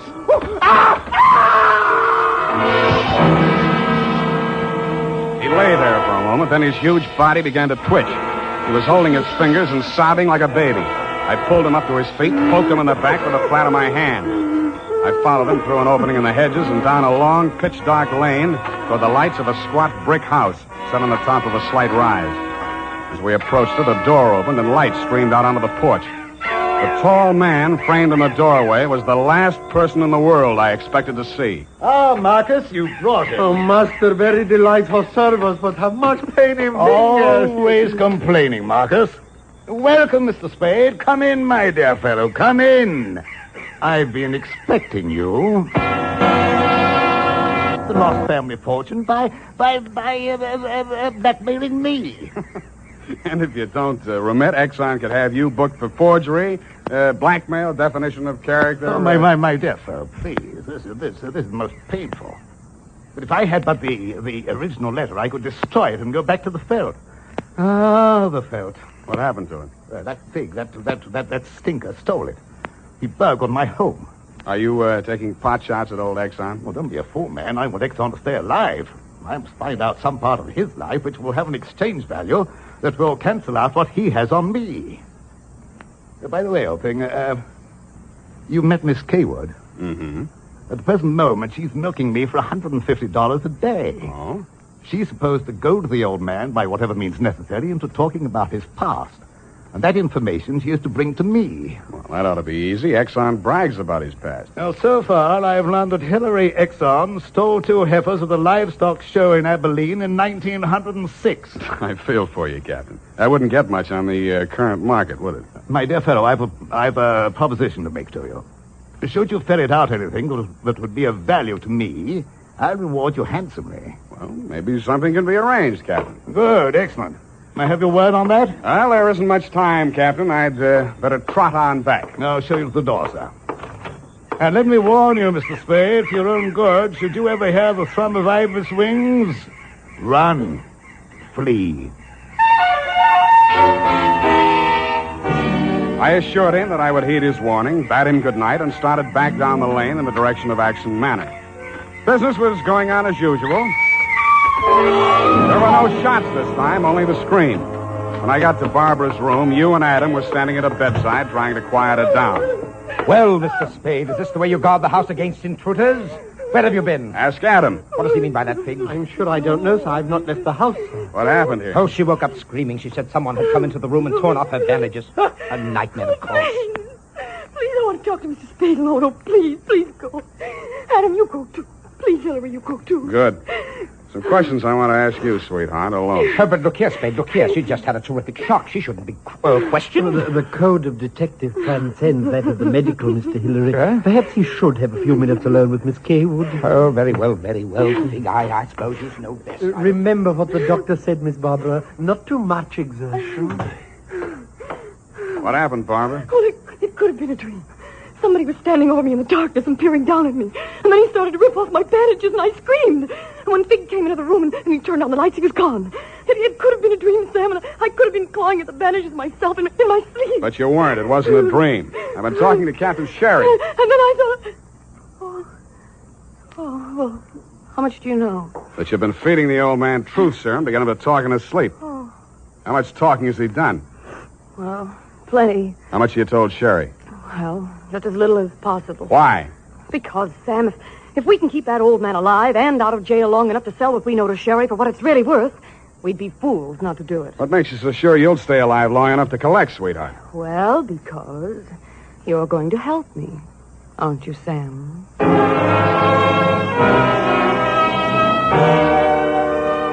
So I helped her, but not for the reason she thought. I made a lot of noise leaving her room and going to mine. Going back, I didn't wear any shoes. I slipped into a clothes press in her room so quietly that even she didn't hear me. I left the door slightly ajar and waited. Time passed, and I was stiff from standing still. It happened at about 3 a.m.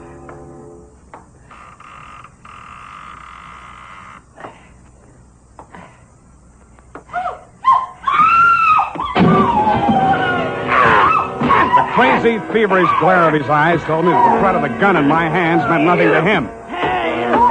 I jumped to his side, twisted the knife away from him, picked him up in my arms, and carried him, kicking, clawing, and swearing, back to his bed.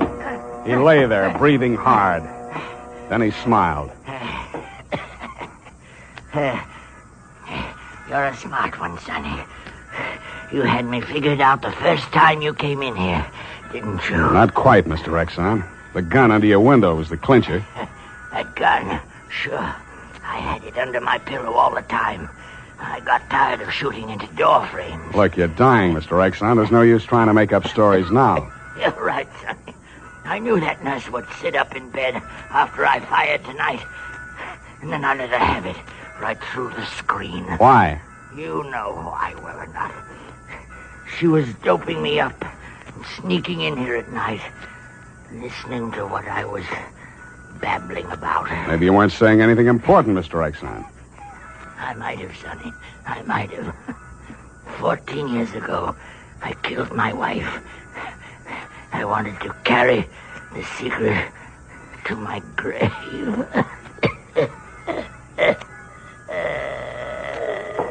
You nearly made it at that. Spade!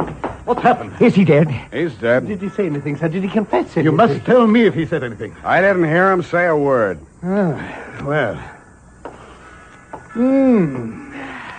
Yeah, Mr. Spade.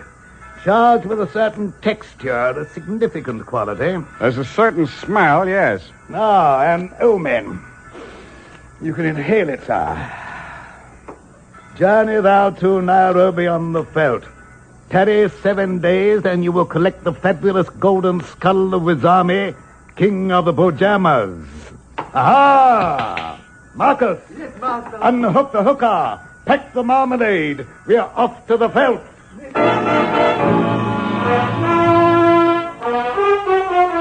Just then, a flock of birds broke across the horizon, screaming. There must have been thousands of them, but not ibis, Mr. Exxon. Vultures.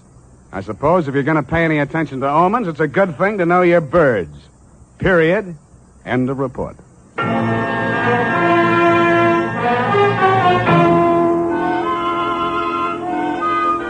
Right now, I have something to say to every man who doesn't use a hair tonic, to every man who says I don't believe in it or I don't need it. That all depends on what you mean when you say hair tonic. If you mean the old-fashioned greasy kind that leaves your hair smelling like a perfume factory, you're absolutely right. But remember, Wild Root Cream Oil Hair Tonic is nothing like that. Wild Root Cream Oil is an entirely new kind of hair grooming preparation. There's not a drop of alcohol in Wild Root Cream Oil, and it contains soothing lanolin that's like the oil of your skin. Most important, Wild Root Cream Oil grooms your hair the right way, neatly and naturally. Never leaves your hair sticky or greasy. Get the big economy-size bottle and the handy new tube that's economical, easy to pack when you travel, and grand for the bathroom cabinet. Don't delay. Get it today. Wild Root Cream Oil Hair Tonic. Again and again, the choice of men who put good grooming first.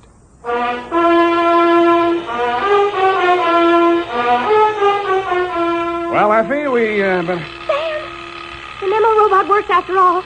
I told you it would. Yeah, it just takes a little time, sweetheart. Oh, read the card, Sam. Now, you see? You'd know you were supposed to see Mr. Jones at 2 o'clock. Isn't it wonderful? Well, this card doesn't even mention Jones. Huh? What does it say, Sam? Well, it says, journey thou to Friskin's drugstore, wager $5 on Ira W. in the third at Belmont Park. Oh, Sam, it's psychic. Tarry but a moment. Yes? Thou wilt lose $5. Oh, good night, Sam. Good night, sweetheart.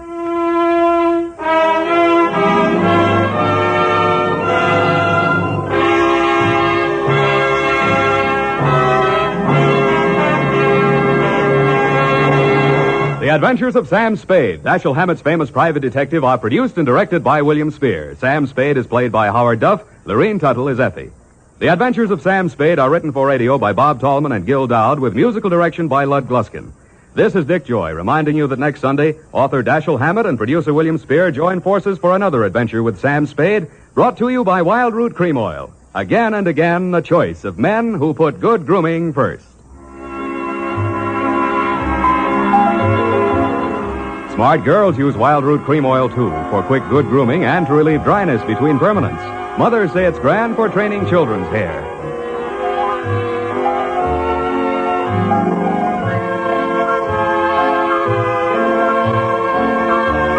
This is CBS, the Columbia Broadcasting System.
The Adventures of Sam Spade, Detective.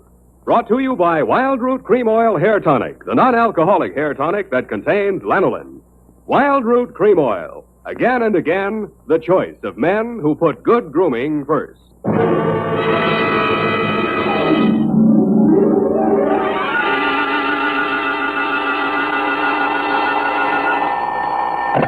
Sam Spade Detective Agency. Hello, sweetheart. It's only me. Oh, Sam. Why so modest? Women, Effie. Age cannot weather nor custom stale their infinite variety. Huh? Against their incalculable wiles, mere man is a leaf in the wind. Oh, Sam, do you really... Oh. Who was she and how windy was it? Cyclonic, Effie. We had to close every window in the house. But If you will just contain your natural feminine curiosity for a few moments, I'll be right down to dictate my report on the bow window caper.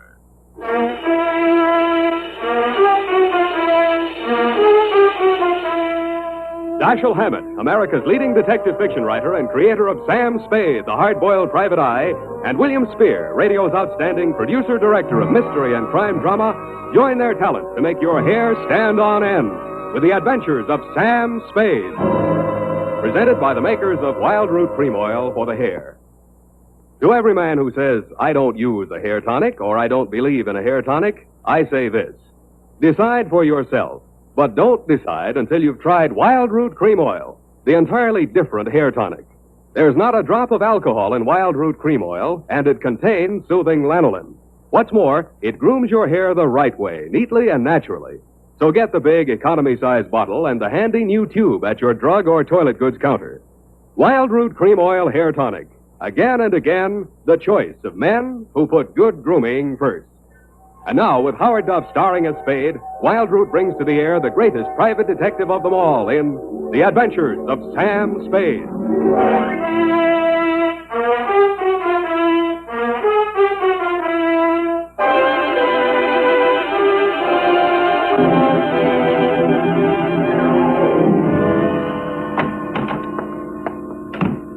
Sam, what's a bow window?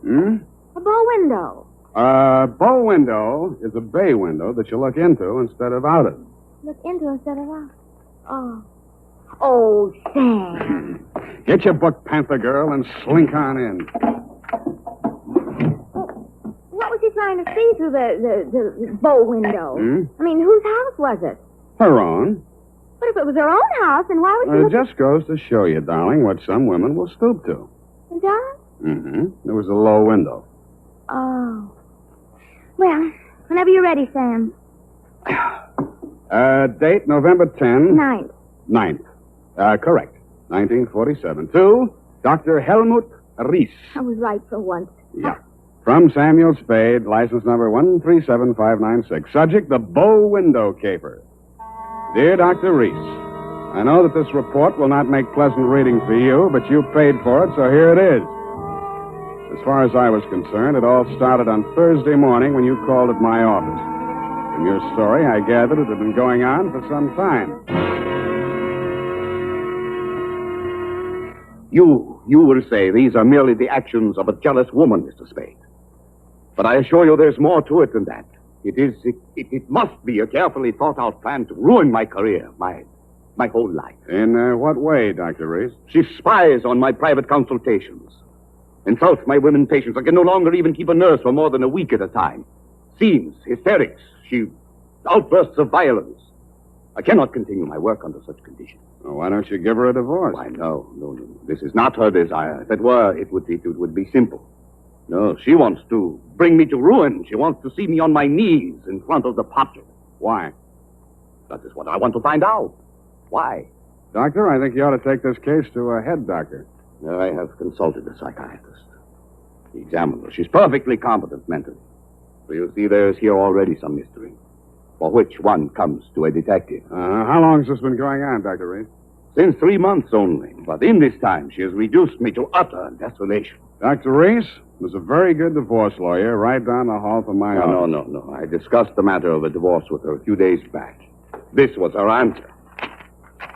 You see, a receipt for the purchase of a gun. And this note in her handwriting. I hope you will not force me to use this. Esther. Yes. What do you think she has in mind? Murder or suicide? She refused to discuss it. But one thing I have noticed. Since she has bought this gun, a new development. A strange man watches my house. Several times I have caught him following me. Well, she might have hired a detective to check on whether you visit a lawyer. Perhaps it is very simple, but it is all too strange to be harmed. I half-heartedly agreed that it might be, Dr. Reese, and when your check for $100 didn't bounce, I went to work wholeheartedly. I reached your house on Pacific Avenue just as the street lights were going on. It's a quiet neighborhood, so I could hear it before I got close enough to read the number on the door. Get out! Get out of this house! Get out! You have no...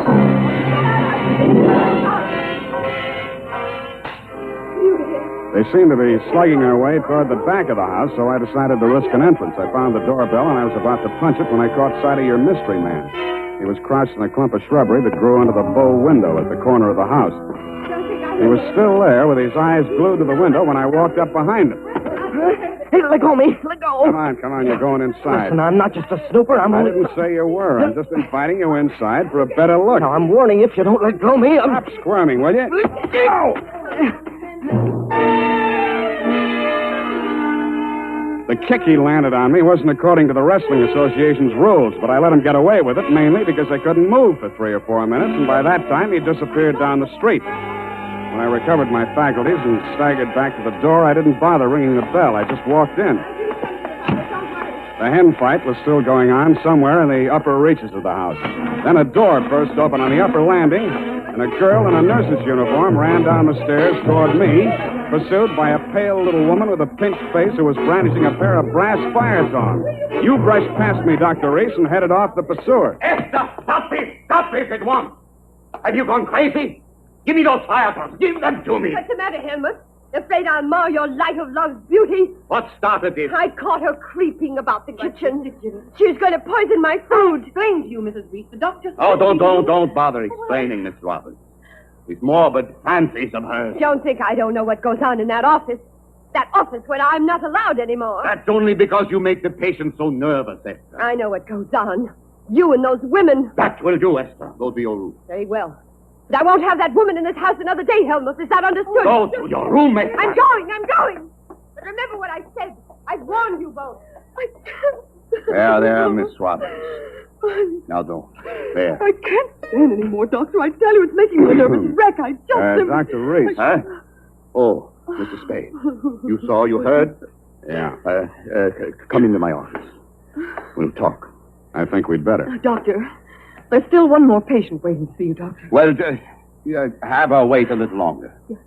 This way, Mr. Spade. Nurse, how much longer? Well, the doctor will see you just as soon as he possibly can. Have you been feeling any better, Mrs. Cromwell? Sit down, Mr. Spade. Thanks, but I can say what I have to say standing. Your wife's a very tragic woman, Doctor. I wish I could help her. I wish I could help you, too, but I can't. You heard her threat against Miss Robbins. Was that a joke? There's nothing funny about jealousy. But there is this man who watches the house. And the gun she bought. I collared him outside just now. Oh, well, did you get him to talk? No, but I wouldn't worry about him if I were you. And about that gun. The Constitution says every citizen shall have the right to bear arms. Even Parnell Thomas can't do that. Mr. Spade, I've not yet told you all.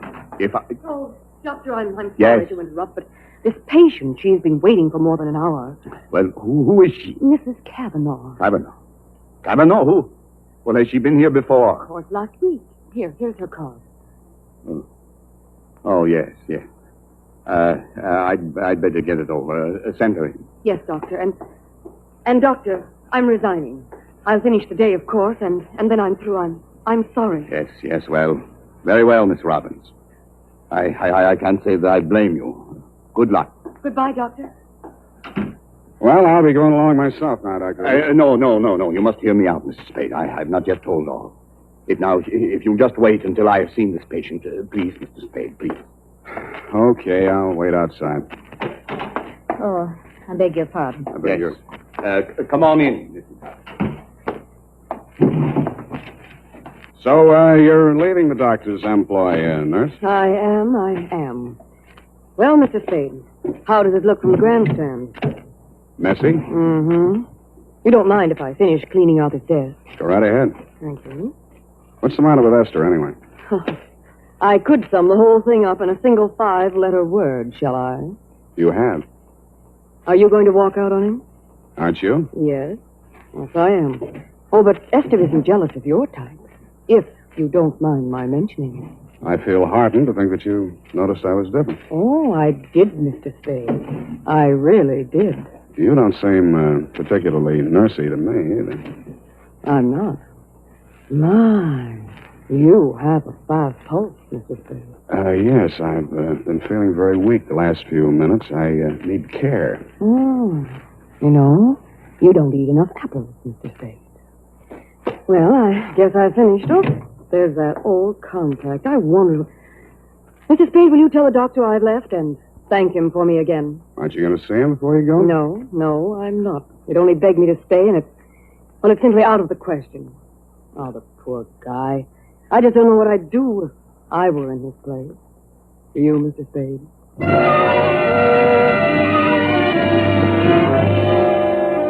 I did, and I told her. She told me I was a victim of hypertension and left me with my mouth open and no thermometer in it. 5 minutes after she'd gone out through the front entrance, your wife came down the stairs looking knowingly at me and the door to the doctor's office and left by the same route. 10 minutes after that, I was halfway through a 1937 National Geographic that was the latest edition on the waiting room table, and had reached the 3rd paragraph on the natural beauties of Winona County, Minnesota. But I never finished.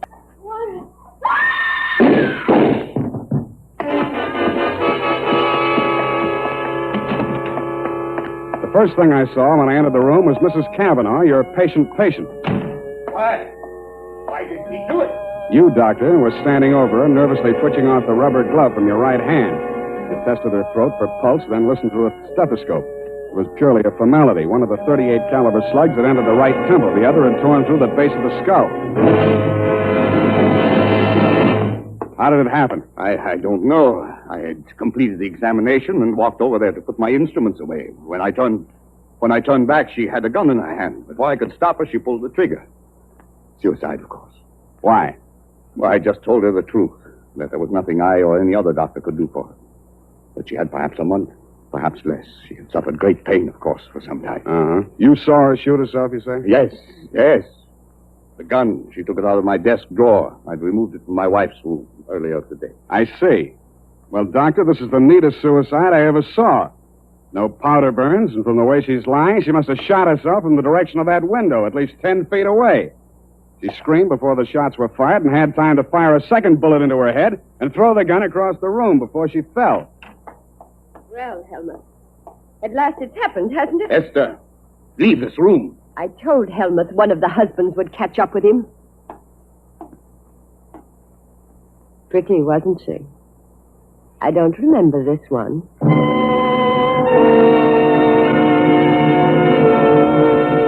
The expression on your face might have been horror or fear or both, Dr. Reese. But your wife was smiling.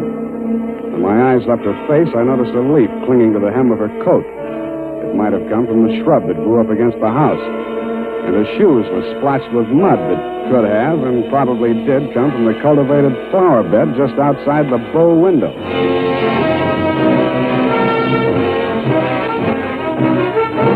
The makers of Wild Root Cream Oil are presenting the weekly Sunday adventure of Dashiell Hammett's famous private detective, Sam Spade.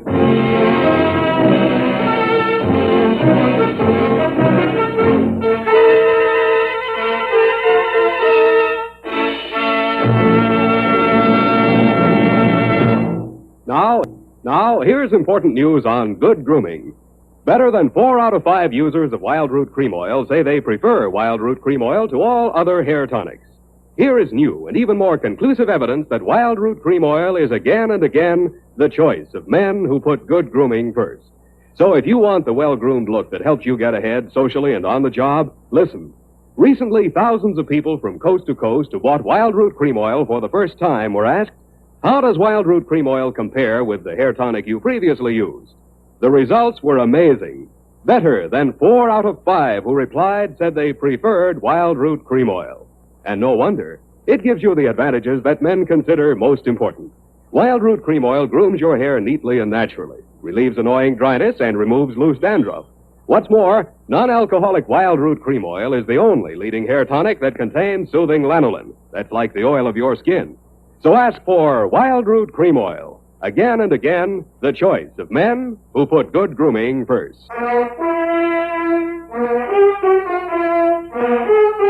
And now back to the bow window caper. Tonight's adventure with Sam Spade.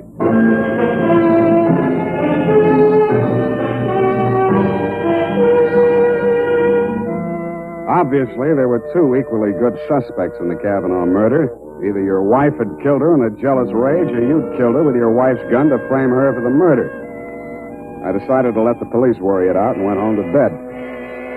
The morning headlines were a bit of a surprise. Nurse sought in shooting of mystery woman. Item. The cops had found Celeste Robbins' fingerprints all over the murder gun. And item.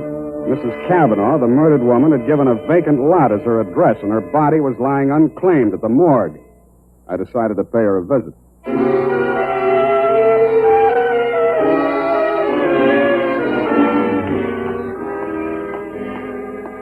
Maxie, hey, Maxie. What? Oh, Sam. Sammy, my boy. Hey, it's good to look on you. How are you, Maxwell? Oh, fine, fine. What brings you here, Sam? The Kavanaugh woman. The Kavanaugh, huh? Let's see who's with us today. Stiftel, Milton, Schwartz, Kelly. I knew him. Nice guy.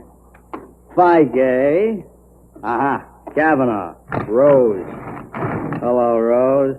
Hey, Sam, don't you want to look at Rose? No, I've seen her. Yeah, just checked her back in. Autopsy. Say, you do collect queer ones, Sam. Now, you take her. Why would anybody in the world knock her off?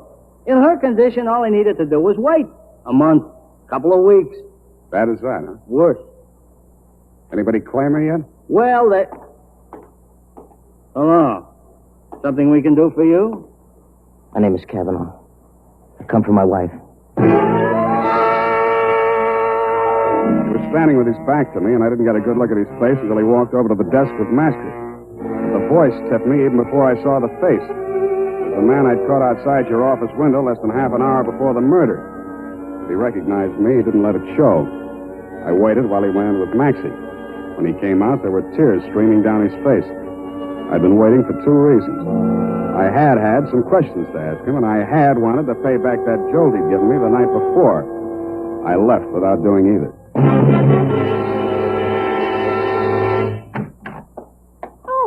Oh, Sam. Oh, sweetheart, any calls? Lieutenant Dundee of Homicide, Yeah. Dr. Reese, Mm-hmm. and there's a girl waiting inside. Wouldn't give any names. So you let her wait in my private office. Well, I don't think you'll mind when you've seen her. She's by way of being a knockout. Well, thank you, Effie. That was very thoughtful of you, huh? You're welcome, Sam. Sam, please don't be angry with me for coming here. I had to talk to somebody. What you need is a good criminal lawyer, Nurse Robin. Oh, no. Do you think I killed that woman? How did your prints get on that gun? Now, don't tell me she threatened you with it and you grabbed it out of her hand. No, I didn't. I did nothing at all. Take it easy, Nurse. Take it easy. Would you like a drink or something? No. Thank you anyway. I'll be all right. Well, she came in from shopping 3 days ago. Just as nice as pie. And she came creeping around. You know how she is. And she said, I bought something today. It's lovely. And with that, she hauled this gun out of her handbag. And so, to humor her, I took it and I looked at it. That was foolish. It certainly was Well, foolish. nickel-plated, ideal surface for fingerprints. And I remember she was wearing gloves. Struck me as peculiar at the time, but I'm so stupid. I didn't think of it until just now. Everything's a little peculiar about this caper. A woman who was dying anyway gets shot. Nobody even seems to know who she was. Doesn't make sense. No, it doesn't make much sense. What should I do, Sam? Give myself up? I think you should. Yes, I thought you'd say that. All right, phone the police. You got a lot of courage. Sure you don't want to drink? No, thank you. I'll be all right. I'll be all right. Homicide. Dundee. Dundee, Sam Spade. I got the Robbins girl here in my office. She wants to check in. Oh? Well, tell her to forget it, Sam. Reese's wife just made a full confession.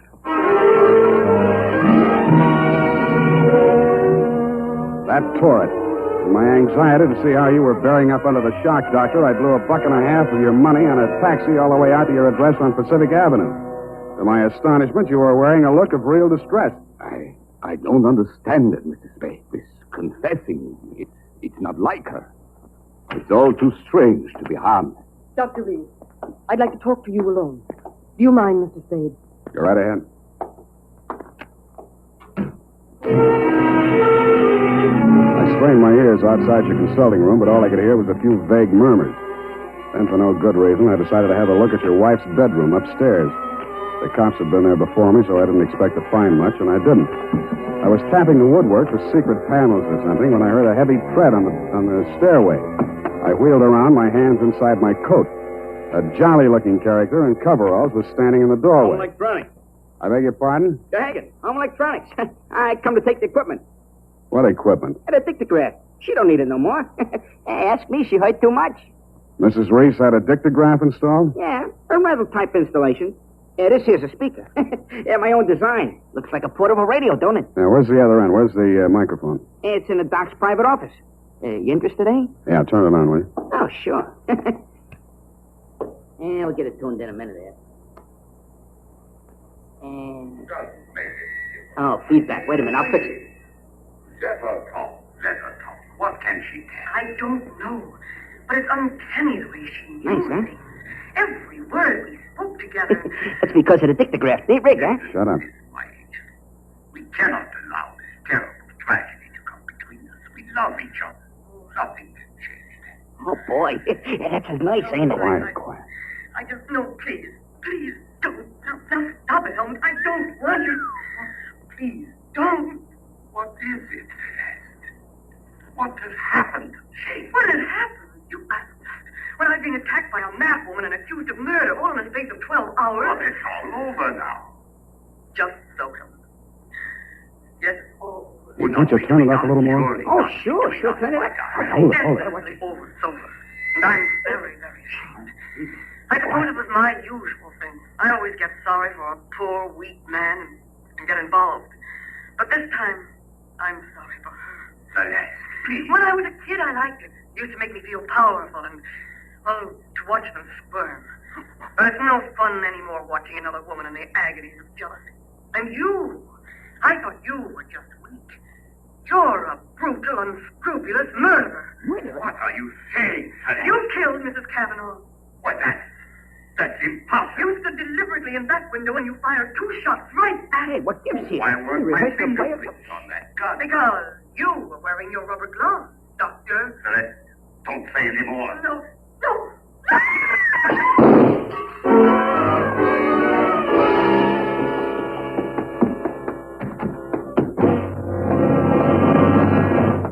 Here, help me.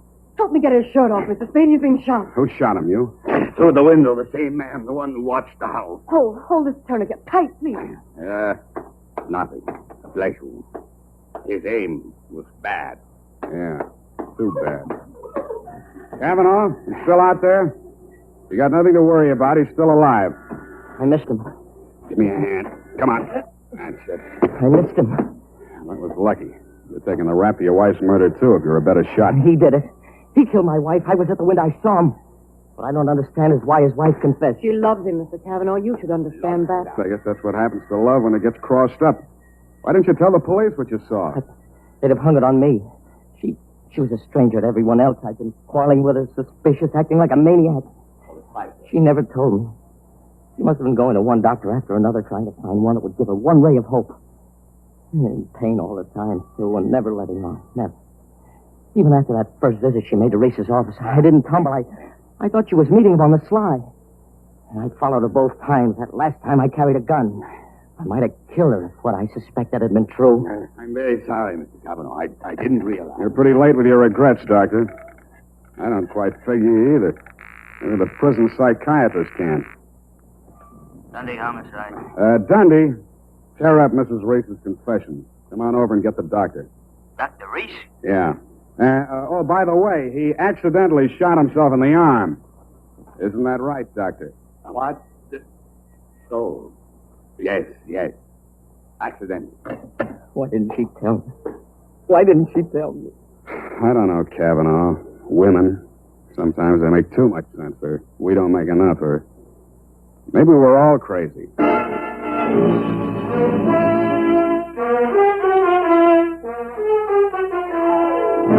And that, Dr. Reese, is the crop. The risk of laboring a point. There's also the mystery of why a nice girl like Celeste Robbins ever fell for a guy like you.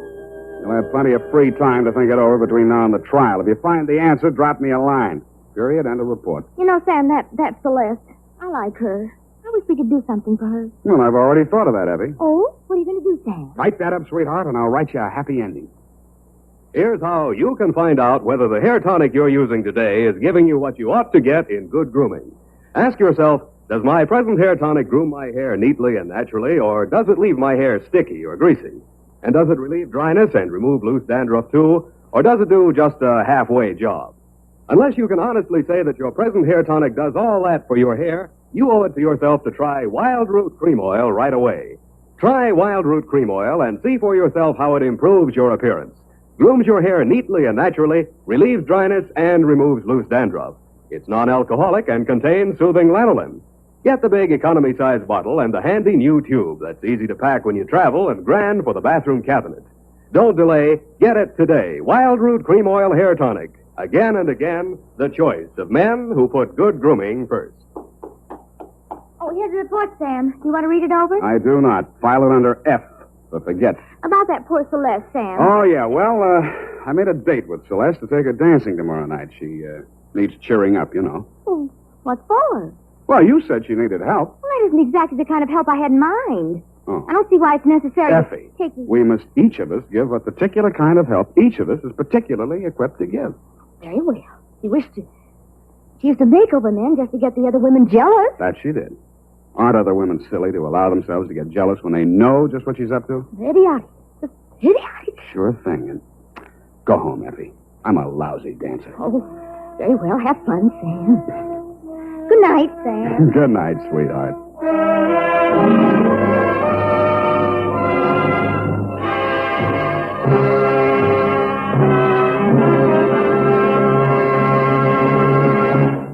The Adventures of Sam Spade, Dashiell Hammett's famous private detective, are produced and directed by William Spear. Sam Spade is played by Howard Duff. Lorene Tuttle is Effie.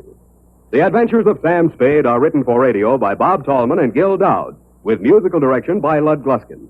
This is Dick Joy, reminding you that next Sunday, author Dashiell Hammett and producer William Spear join forces for another adventure with Sam Spade, brought to you by Wild Root Cream Oil. Again and again, the choice of men who put good grooming first.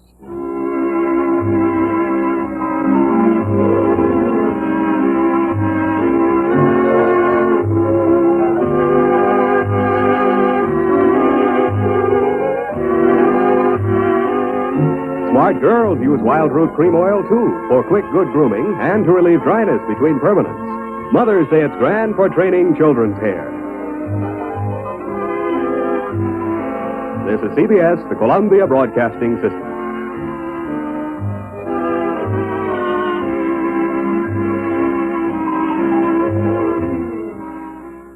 The Adventures of Sam Spade, Detective. Brought to you by Wild Root Cream Oil Hair Tonic, the non-alcoholic hair tonic that contains lanolin. Wild Root Cream Oil. Again and again, the choice of men who put good grooming first.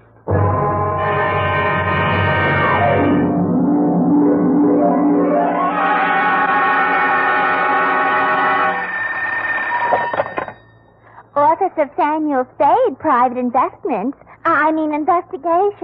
Good morning. Evening. Effie? Miss Perrine is on a vacation. Perhaps I may be of assistance, no doubt. I don't know. To whom am I speaking to? I am sorry. I cannot divulge that information to an entire stranger. May I take a message? Look, Miss whoever you are, I don't want to discommode you, but I am sorry, but I will have to ask you in no certain terms to resist from this line you are handing me. I am not the type secretary. Forget it. I'll just call Miss Perrine long distance and dictate my report over the phone. Oh, my servant daughter. How utterly gouch of me, Mr. Spade. Oh, Oh, I'm Bernadine, Effie's relief. I mean yours. I could use some. Oh, shall I send out for some medicine? Yeah. The phone number's on the wall behind the water cooler. Tell them 100 proof, bonded, and hang the expense. I'll be right down to dictate my report on the bail bond caper.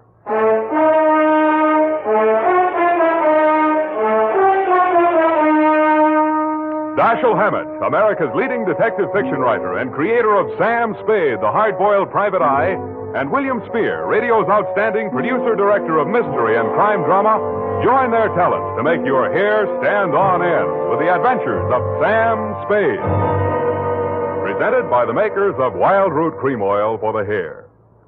Only 3 days left, gals, and June, the month of weddings, will be over. But don't worry, there are still 187 days left in leap year, still time to snag the man of your dreams. You know, the one who uses Wild Root Cream Oil on his hair. He and millions of other men use Wild Root Cream Oil daily, because Wild Root Cream Oil grooms the hair so neatly and naturally, relieves dryness, and removes loose dandruff. Any smart man who wants to look smart always insists on Wild Root Cream Oil Hair Tonic. Again and again, the choice of men who put good grooming first. And now, with Howard Duff starring as Spade, Wild Root brings to the air the greatest private detective of them all in the Adventures of Sam Spade.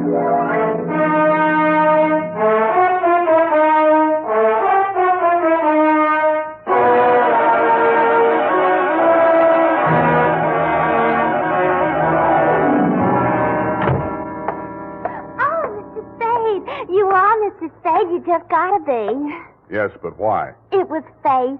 I knew it was going to be like this. I had my qualms, too, Bernadine. Oh, that's good. I sent the other back. The other what? I called that number, but it was euphonious. They said whiskey. Is something the matter? No, nothing at all. I'm perfectly calm. Well, I'm glad. My previous employer was very nervous, which is why I just happened to be tentatively at large when Effie reproached me about being a relief to her. Figures. Bernadine, now I'm not being fresh. Honestly, I'm not. But do you take shorthand? Yeah, but I don't speak it. What is that you speak? Don't answer. Ready? Rodney. I mean Roger. Date. I'll have to ask my mother. Down, Bernadine. Date, June 27, 1948, to Miss Effie Perrine, care of Perry's Lodge, Kanab, the Pearl of the West, Utah. What? Oh, wrong letter. I'll get to that later. Date, June 27, 1948, to Leo M. Scarlett, care of Leaf Branch, Root, Knox and Wood, attorneys at law, 333 Pine Street, San Francisco, from Samuel Spade, license number 137596. Subject, the bail bond caper. Dear Leo, I'm sorry things turned out the way they did, Leo, and I'd like you to know how I got into it. It wasn't for the reward. I don't take rewards. I'm not in love with your wife, no matter what she says, and I wasn't sore at you about anything. I was just sitting in my office, minding my own business, when the door opened, and Vivian walked in. She looked every bit as beautiful as she did when she lived under me in Ma Tuttle's boarding house in 41. In fact, I didn't recognize her until she slithered out of her mink. Hello, Sam. Surprised to see me? Yeah, but I'm trying not to show it. What's on your mind? Is that all you've got to say to me, Sam? Well, you're here on business, aren't you? All right, I don't blame you. It all happened pretty sudden, Leo and me. I should have written or phoned you, I suppose, but somehow... Forget it, Vivian.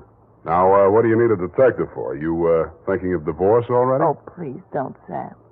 If it was a mistake, I'm the one who has to live with it. And I made up my mind when I married Leo, this time it's for keeps. No matter what. Mm-hmm. What's the what? He's in trouble, Sam. Well, that's nothing new. Well, this time I don't think it's his fault. When Leo went legit, he meant it. What's he say he's doing now? He's a bail bond broker. Judging from your new look, I'd say he's a success. Sam, a man called him on the phone today. I answered. He said his name was Holliday, but I recognized his voice. It was an old friend of Leo's, Charlie Rosenfoy. Charlie, huh? When did he get out? A couple weeks back. He was paroled. I don't know what he said over the phone, But Leo looked scared and sick. I don't wonder. The word around town was that Charlie took the rap for Leo. And I don't know anything about that.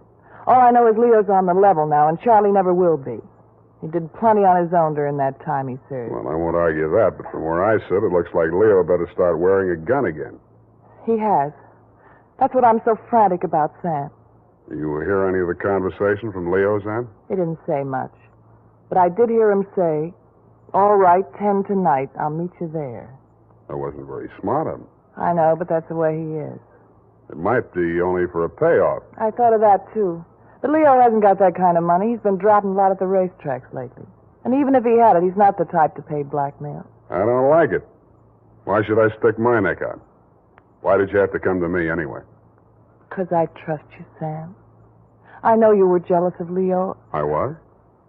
Sam, if we ever meant anything... If you meant half the things you said to me when we... Stop it. That's blackmail.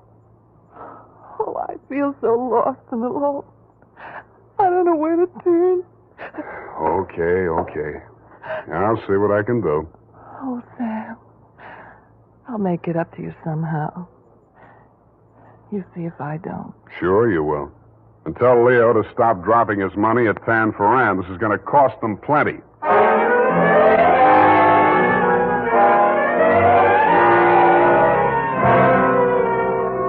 Vivian had said that your rendezvous with Charlie was scheduled for 10 in the p.m. and that you were too upset to go to work that day, so you'd be at home, 1246 Dunbar.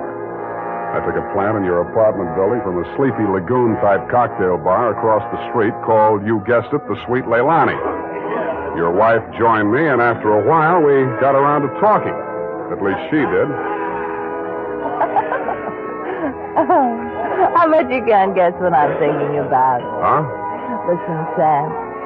You remember that night we drove to Half Moon? Bay. Oh, you do remember. Oh, we used to do the craziest things. I should have married you, Sam. Please, not while I'm drinking. You know what? The trouble with crooks, they have to work day and night. Yeah. Hey, you're not listening. No, but everybody else in the place is. Let's talk about you, Sam. Did I ever tell you how I met Leo? No, and please don't. And then he opened a bucket shop. You know what a bucket shop is? Yeah. It's stockbrokerage. Brokerage. Yeah, that's right. Only it's crooked. That was the first business Leo started when he went legit. Mm-hmm. He had to shut it down on account of those securities somebody was always stealing out of the safe. Were they insured? Yeah, but they wouldn't renew his policy. So after the second nightclub burned down and he couldn't get any insurance at all, even on his own life. That's why I'm so frantic, Sam. Hey, give me a nickel. I want to play Sweet Leilani.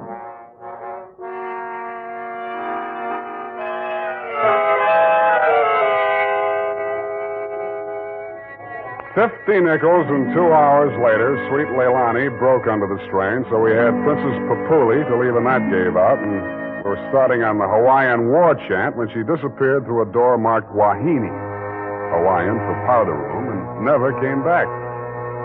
Around 9:45, I mumbled something to the bartender about the lady will pay, put on my smoked glasses, and strolled out and across the street.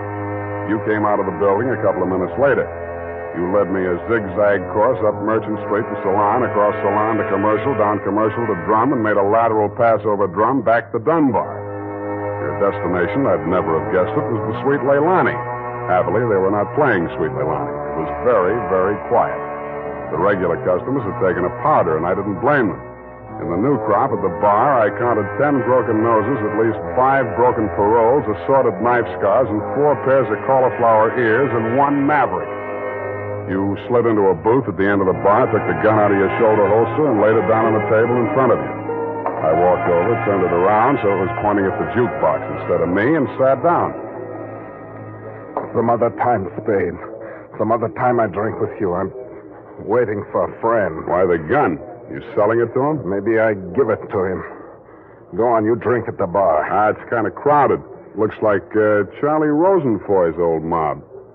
Who are they gunning for? You or Charlie? Why don't you ask them? What are you drinking, Leo? I was with that bottle all day. Got a bad taste. Do me a favor, Spade. There's a bar 2 doors down the street. Go drink there. There's my friend coming in the door. Any friend of yours is a friend of mine, Leo. Look, Spade. Hello, Leo. What's the matter? You bring a bodyguard to meet your old friend Charlie? This shamus threw his weight in here. I didn't ask him. I don't need him. Huh.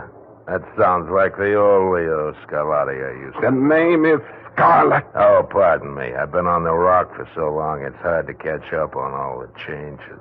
There's been a war, Charlie. Anyone tipped you to it yet? You got a smart bodyguard, Leo. Let's talk.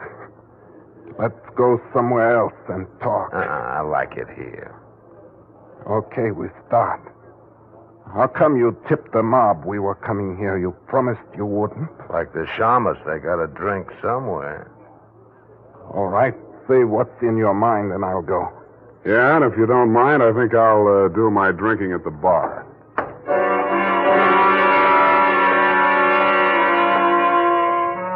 Both of your guns were on the table. It didn't look as though you were going to use them on one another, and I figured that neither of you was going to do much talking in front of me anyway, so I strolled back to the end of the bar to look at the television. The 10 o'clock news roundup was on, and the ticker tape that was moving across the screen said ... in Atlantic City today, period. I ordered a highball, and then the ticker tape started again. This time it said San Francisco, $1 million bail bond robbery. $1 million in negotiable bonds is tonight in the hands of a group of daring hold-up men who commandeered an armored truck at the very portals of the police department and the Hall of Justice. And it said, this concludes the 10 o'clock edition of the Television News Roundup.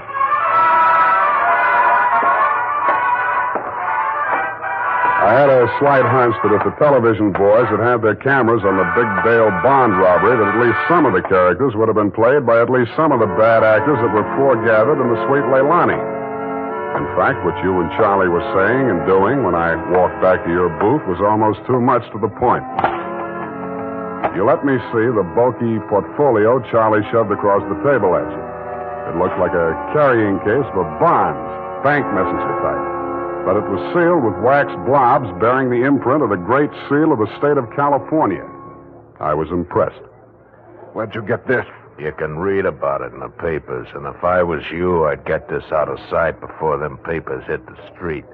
One thing more. Don't try to clip none of them coupons. And one thing more in addition. Don't open it at all. Sure. Spade? Yeah, Leon? I think I hire you after all.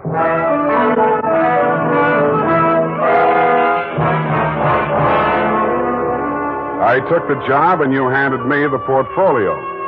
Outside, we flagged the taxi and you gave the driver an address on Portsmouth Square. Your office, I hate to remind you, was behind one of a bunch of neon-lighted storefronts across from the Hall of Justice. The sign on the door said, press the button and let freedom ring any hour, day or night. The only bell in sight was a stop-press-type burglar alarm. You unlocked the door and we went in. You paused in front of a big green safe with a combination lock and started twirling the knob. The tumblers clicked into place. I picked up an inkwell and waited for the safe to open. All right, Spade, give me it. I did, with both hands. With my left, I handed you the portfolio, and with my right, I pitched the inkwell at a well-wired slab of plate glass window. When the burglar alarm went into action, so did you. You dropped everything and were out of the door and out of sight before you could say, let freedom ring. While I was waiting for the cops to arrive, I helped myself to a $500 bearer bond I found lying loose in your safe. I had a feeling I might be needing some bail myself.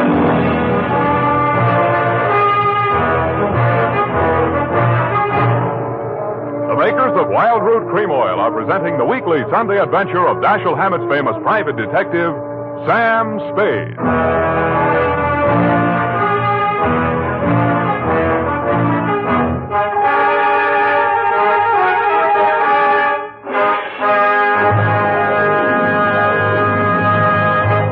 Now, here's important news on good grooming. If you want the well-groomed look that helps you get ahead, socially and on the job, listen. Recently, thousands of people from coast to coast who bought Wild Root Cream Oil for the first time were asked, how does Wild Root Cream Oil compare with the hair tonic you previously used? The results were amazing. Better than 4 out of 5 who replied said they preferred Wild Root Cream Oil.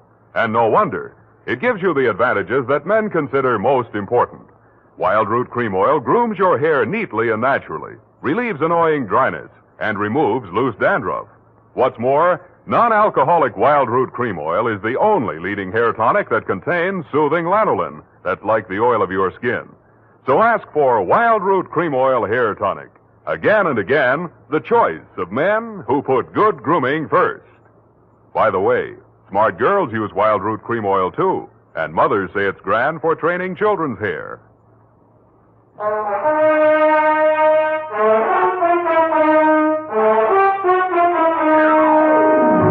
And now, back to the bail bond caper. Tonight's adventure with Sam Spade.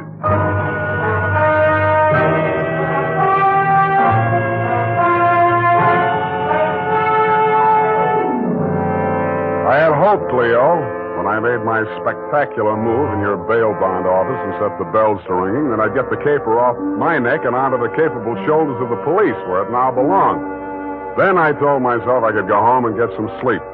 I had never been that fond of Vivian anyway. I was holding the $1 million portfolio, complete with its big official seal still unbroken, ready to hand it over with a flourish to the first boy in blue that rushed in. But then I saw something that dashed my hopes. There was a strip of Scotch tape across the bottom of it. It wasn't up to me to tamper with important evidence, but I didn't have to. It was only a question of what magazine had been cut up to replace the $1 million in bearer bonds. That question was answered at headquarters 20 minutes later. It turned out to be the last 52 issues of Radio Life, which even Captain Walsh of the robbery detail admitted was no help. Neither was Captain Walsh. Now, Spade, in your statement here, you state, so-and-so and so-and-so and so-and-so, Sweet Leilani, and that Rosenfoy did hand portfolio exhibit in question to Leo M. Scarlett, alias Scarlatti, at approximately 10:20 p.m. this date. That's it, Captain. Now, you sure you want to stick with this? You don't want to change any part of the statement? No, I just want to go home and go to bed. I'm afraid you're going to stay with us for a while. Who, me? Statement of Jordan Joyce, M.D. Statements of Hilda Sackwriter, R.N. and Mildred DeVilbiss, R.N. Day and night nurses, respectfully. Who's sick? Rosenfoy. He's been quarantined in his home in Daly City since his release from Alcatraz 4 days ago. Chicken pox. Sorry, Sam, I'll have to book you. You sure you don't want to add anything to that statement? Only this. Kelsey Walsh, if you continue to do such brilliant police work, you will be waving a stop sign at a school crossing in time for the fall semester. You are a hangnail on the finger of justice.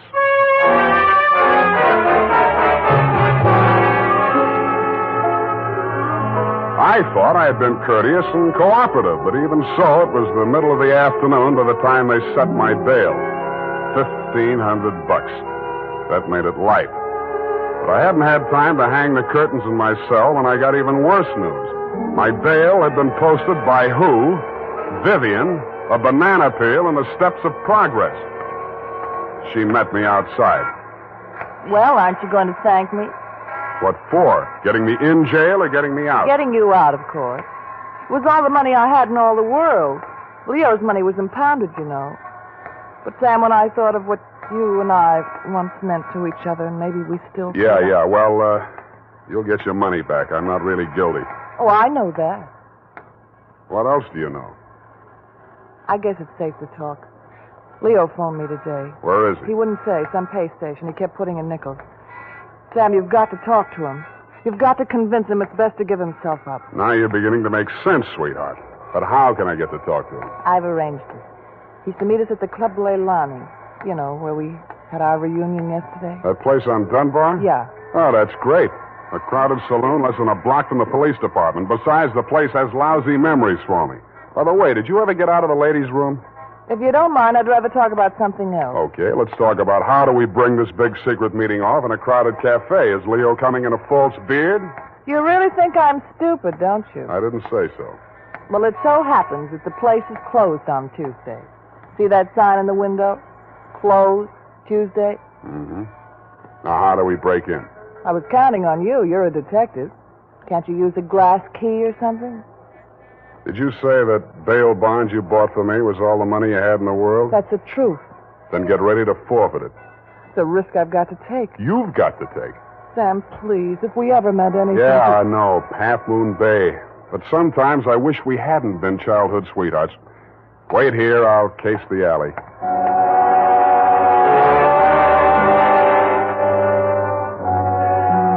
The alley wasn't much better.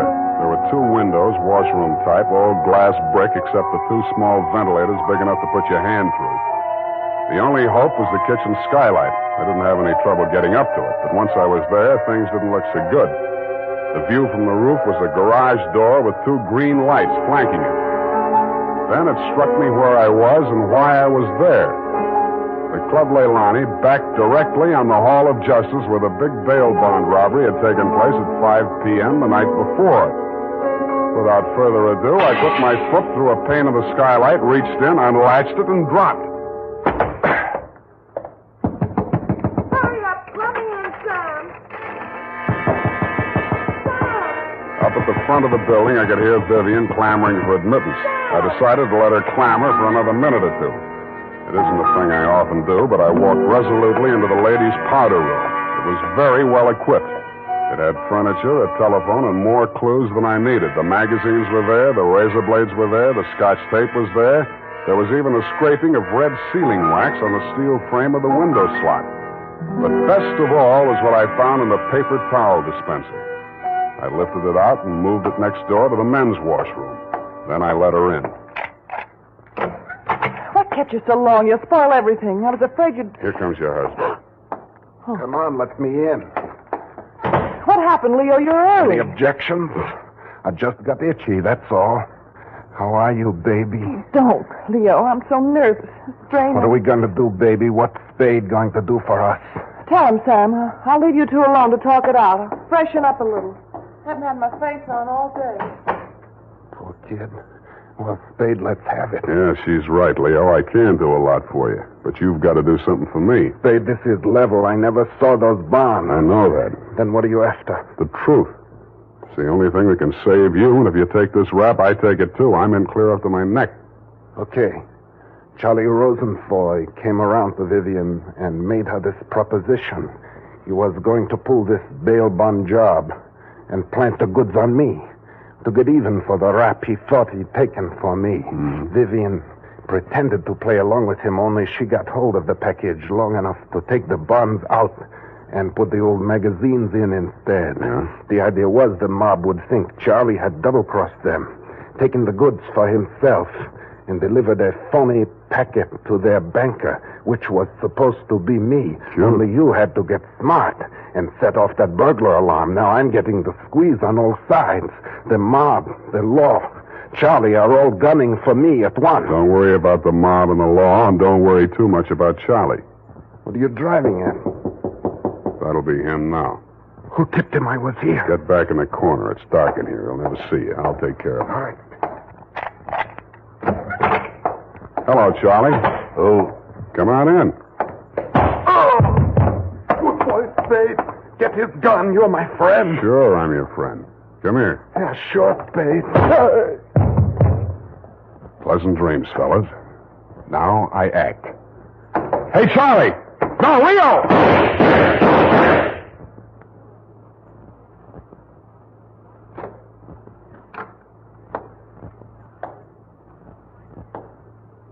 Vivian? Sam? That you? Yeah. The last of your boyfriends. You mean Leo? Charlie? Yeah. They just knocked each other off. Oh, Sam. I can't see. Dark. right here in front of the jukebox. You sure? Hope to die.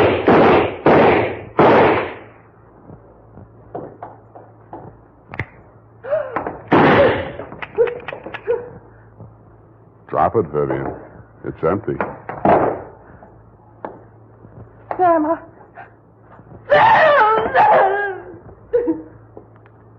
Vivian, how could you? After Half Moon Bay.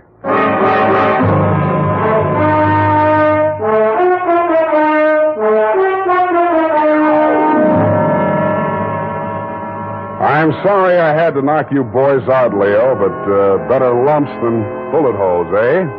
After she started wrapping up the caper, it wasn't too hard to figure what she was up to, providing you could keep her smoke out of your eyes. She told Charlie how to operate on you and told you how to operate on Charlie. $1 million for her and 2 dead gangsters lying on the floor of an empty joint where they'd shot it out. The secret of the missing bonds would have to be written off by the police as having died with either one of whichever of you ever had them. Period. End of something. Pardon me, Mr. Spade. I know you're tired, and if you're too brushed, please feel free to allude the whole matter. But Yes, okay, let's do that. thank you.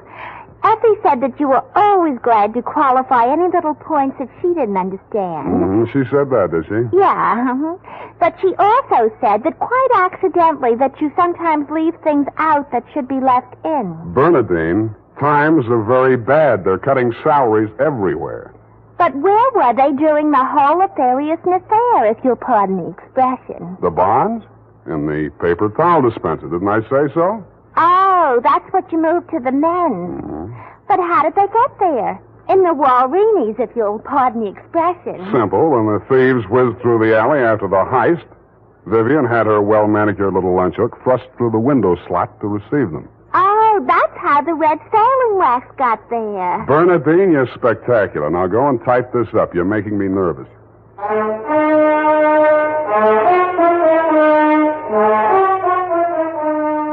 You know what they say about people who like mysteries?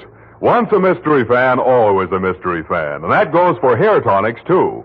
Once a Wild Root Cream Oil fan, always a Wild Root Cream Oil fan. Just try it and you'll see what I mean.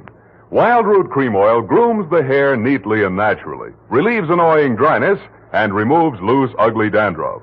So tonight, or first thing tomorrow, step up to your drug or toilet goods counter and ask for Wild Root Cream Oil. Get the big economy bottle and the handy new tube that's easy to pack when you travel. Also, ask your barber for a professional application of Wild Root Cream Oil Hair Tonic. Again and again, the choice of men who put good grooming first. Well, here it is, Mr. Spade. I hope it's not too erroneous. Oh, I'm sure it's quite offensive. Don't you mean inoffensive, Mr. Spade? Have it your way. I don't want to sound imprudent, Mr. Spade, but I must say that your conduct through the whole thing was very brave and outrageous. Don't you mean courageous? Oh, now I've got you doing it. You're going to be just like Mr. Cummel. Your previous employer, no doubt. Yeah, poor man. You know, he finally became completely erasable. They had to take him away. What were his symptoms? Well, when he ordered the puppy biscuits, I thought he was just being concentric. But after a while, he wouldn't answer to anything but Rover. I had to sprinkle his flea powder in the morning, you know? And then he had his little tricks. He always wanted to show off, you know, sitting up and rolling over. He could shake hands, too. What's so great about that? Any dog can shake hands. Yeah, but can you scratch your ear with your foot? If I set my mind to it. Now go home, Bernadine, or I'll report you to the SPCA. You can't frighten me. Effie told me that your bark is worse than your bite. Good night, Mr. Spade. Effie, in far-off Kanab, come home, sweetheart.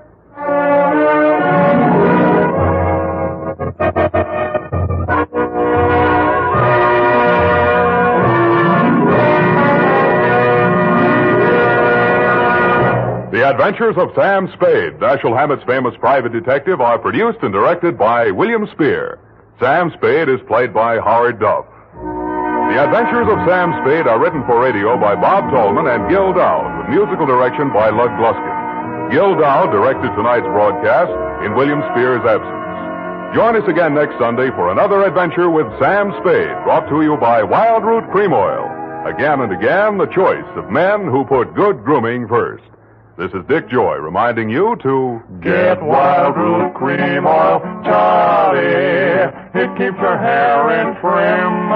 You see, it's non-alcoholic, Charlie. It's made with soothing lanolin. You better get Wild Root Cream Oil, Charlie. Start using it today. You'll find that you will have a tough time, Charlie. Keeping all the gals away. Hiya, Baldy. Get Wild Root right away. This is CBS, the Columbia Broadcasting System.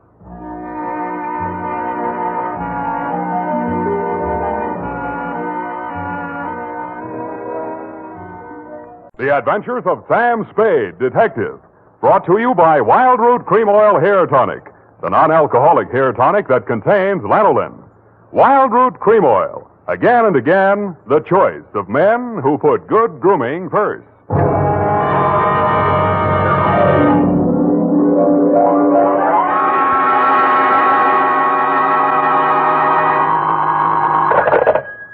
Sam Spade, Detective Agency. Good evening. That sounds funny in dialect. Good evening to you, and happy 4th of July, Bernadine Hemp. Oh, Mr. Spade. What was the caper? Don't you mean caper? No, the caper. The high point of the caper. The climax, the crescendo, the pinafore. Now, that's better. For a minute, I was afraid you were learning English. Oh, no. I'm studying Spanish. Soy infeliz que inicia... Yeah. Mucho interesting. Gracias. Shall I go home now? No, mal suerte. There's a little matter of murder in 2 languages, neither of which is Spanish, so stay where you are. I'll be right down to dictate my report on the Rushlight Diamond Caper.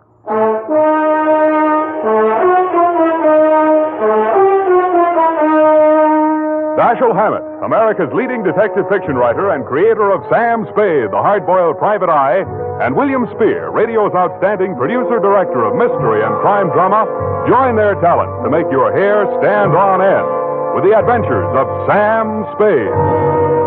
Presented by the makers of Wild Root Cream Oil for the hair. Listen, men, to this holiday tip on good grooming. To help spark up your whole appearance, first be sure that your hair is well groomed. Be sure it's groomed with popular Wild Root Cream Oil Hair Tonic. Wild Root Cream Oil grooms your hair neatly and naturally, the way you like it, the way she likes it. Wild Root Cream Oil also relieves annoying dryness, removes loose, ugly dandruff. So look your best all the time by sprucing up right with Wild Root Cream Oil Hair Tonic. Again and again, the choice of men who put good grooming first. And now, with Howard Duff starring as Spade, Wild Root brings to the air the greatest private detective of them all in the Adventures of Sam Spade.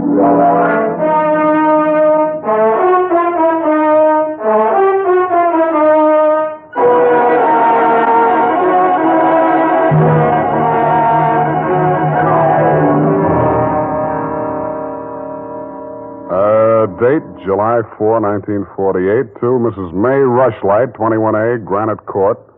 From Samuel Spade, license number 137596. Subject, the Rushlight Diamond. Dear Mrs. Rushlight, it was the kind of nice, relaxing assignment that comes my way just often enough to remind me that gumshoeing can be respectable. There was an air of quiet elegance about 21A, Granite Court, and about the butler who answered the door. He took in my rented gray topper and doeskin gloves, nodded approvingly at my wing collar, watered silk ascot, pearl gray waistcoat, morning coat, pinstripe trousers, and my spats with the mother of pearl buttons, and asked me if I were a florist. I set him to rights, and he led me up a flight of stairs to the early A.M. annex of your morning room. Mr. Samuel Spade. You're just on time, Mr. Spade. Mrs. Rushlight will be pleased. I'm Nancy Ward, Mrs. Rushlight's social secretary, and if you don't think that's tough to say, try it. Mrs. Rushlight's social... what's tough about that? You'll do. Definitely you'll do. Shall we dance? I will dance at her wedding. But don't get me wrong, I'm not secretly in love with Ralph Rushlight, and the bride is lovely. Just hate to see all that money going down the drain. Is there anything else you think I should know? You know what your job is. You're supposed to guard the wedding presents. That's simple because it's nothing but a lot of cheap silver. And stay away from the champagne. It's non-vintage. The food will be foul. The guests are the most dismal aggregation ever assembled. Sounds like a lovely party. I arranged the whole thing. I told you she's a lovely bride. What'd she ever do to you? I'd rather not say. I don't want to sound bitter. This way, Mr. Spade. The old hat. Mrs. Rushlight will see you now. Thank you, Florence Nightingale. Nancy? Oh. This is it, darling. Mr. Spade, come over here, young man, so I can get a better look at you. How's this? It's good. Turn around. Yes, you'll do. That'll be all, Nancy. Couldn't I be finishing up these place cards while you talk? Take them with you. Do them outside. Very well. Nosy girl. But nice. Nice nose. Oh, you too, eh? Well, I agree. That's why I'm marrying off my nephew to that wretched girl, Lotta Van Eyck. Have you ever seen Bugs Bunny, Mr. Spade? You don't mean the... They protrude. The ears? No, the teeth. Oh. As my late husband used to say of her mother, she could eat a tomato through a tennis racket. Oh. There's only one thing that'll prevent this wedding from being an utter disaster. She doesn't understand much English. Well, what's the matter with your nephew? A great deal, but it doesn't show. Suffice it to say, he has criminal tendencies and the mentality of a snail. Mrs. Rushlight, I don't like to seem forward, but why are you telling me all this? Oh, you're supposed to mingle with the guests. You'll need some conversation. Now, as to your assignment. The bride, being what she is, the wedding presents are hardly worth guarding except for one. Ironically enough, it's from me. What is it, a machine gun? Oh, that's good. Oh, excuse me, I must write that down. And then tear it up immediately. Oh, dear. No, Mr. Spade. But it's bad luck, the Rushlight Diamond. You've heard of it? Something about it in the American Weekly a while back, wasn't there? Yes. It's not as large as the Hope Diamond, but there's not a flaw in it. My late husband, Roy Rushlight, bought it for his first wife. She sank with the SS General Slocum in Hellgate, the East River, 1904, over 1,000 lives lost. Luckily, she was wearing a paste copy at the time. I was only a young girl when I married Mr. Rushlight, and fool that I was, I signed anything his lawyers asked me to sign. After his death, I discovered that the diamond was to be mine only until the marriage of my husband's male heir, at which time it must go to his bride. Well, that's too bad. You say, though, that the Rushlight Diamond is bad luck. Oh, there's that, of course. I wonder if it's too much to hope. Well, I must go and help dress the bride. Go along downstairs, Miss Spade. Take this jewel case with you. Put it on the table with the other presents, and guard it well.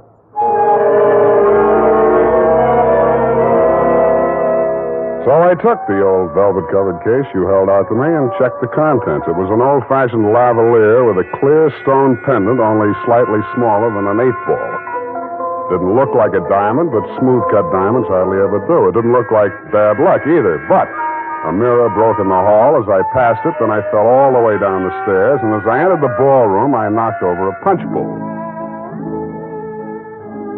Nothing really terrible happened until just before dark when the guests began to arrive.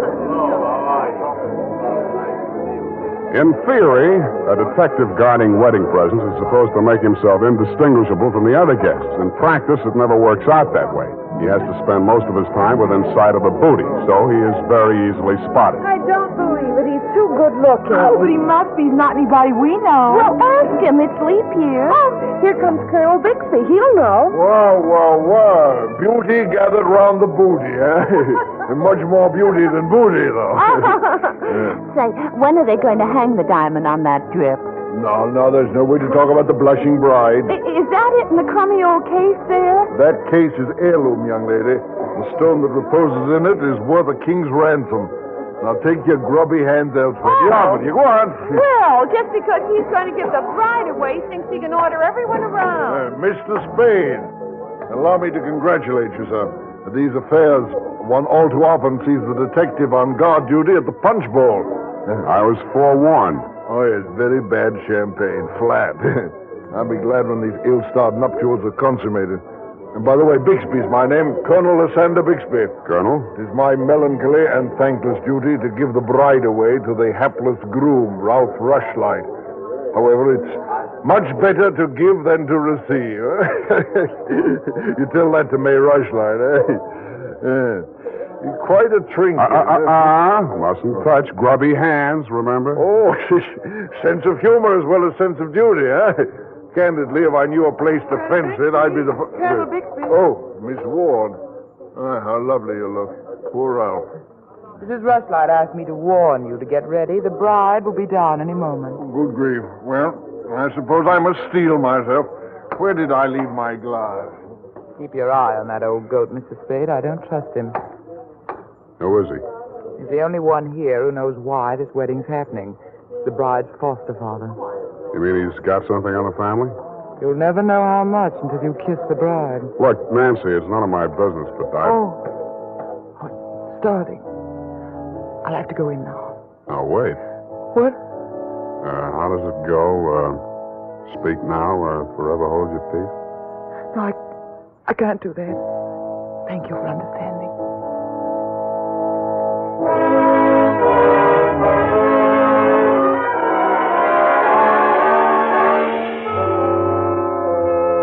I didn't witness the ceremony, but judging from the mood of those who had, it was just as well I didn't. They shuffled back into the ballroom looking as if they'd witnessed an execution, and nobody seemed to be in a hurry to join the receiving line. After a few half-hearted handshakes, the groom left the bride standing alone, looking kind of bewildered, and came over to take inventory of the presents.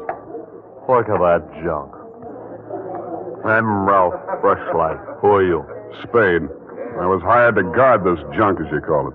Sorry I'm wasting my time. A Rushlight dime. It's bad luck. Look at what it did to me. Look at her. Did you ever see anything? Keep it to yourself. Why should I? Because I'm liable to slap you clear across this room. Haven't I been punished enough? Go on, scram. Keep your hooks off that necklace. That's mine. I heard it's your wife's. Come along, you heard Come wrong. along over here. Oh, Mr. Spade, you haven't met the bride yet, have you? No. Thank you. I wish you a lot of luck, Mrs. Rushlight.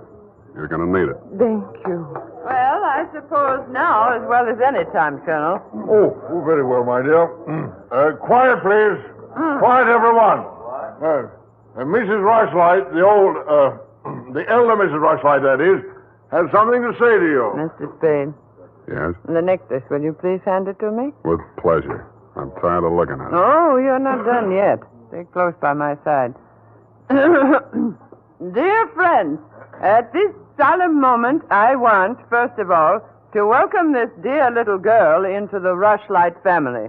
Thank you. Yes.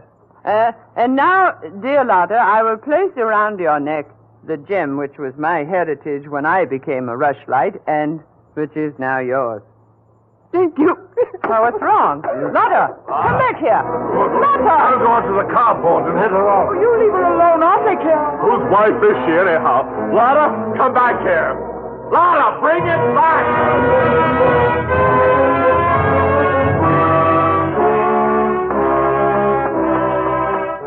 I was almost ashamed of joining the chase, but I had to because I'd been hired to guard the Rushlight diamond, and for my money, the best way to do that was to help her get away. Somebody got to her before I did. A strip of wedding gown satin marked the spot. The body lay crumpled under a hedge, but it wasn't the bride's body. It was the groom. He'd been stabbed to death with a pair of garden shears, which made sense. But what didn't make sense was that the necklace she'd been wearing was still clutched in his hand.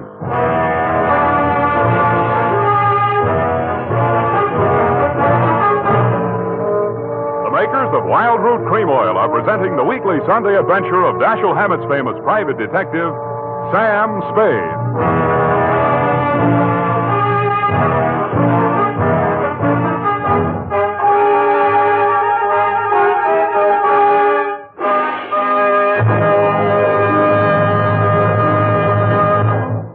If you want the well-groomed look that helps you get ahead, socially and on the job, listen. Recently, thousands of people from coast to coast who bought Wild Root Cream Oil for the first time were asked, How does Wild Root Cream Oil compare with the hair tonic you previously used? Better than 4 out of 5 who replied said they preferred Wild Root Cream Oil. And no wonder. Wild Root Cream Oil grooms the hair neatly and naturally, relieves annoying dryness, and removes loose dandruff. What's more, non-alcoholic Wild Root Cream Oil is the only leading hair tonic that contains soothing lanolin. So ask for Wild Root Cream Oil Hair Tonic. Again and again, the choice of men who put good grooming first. By the way, smart girls use Wild Root Cream Oil too, and mothers say it's grand for training children's hair.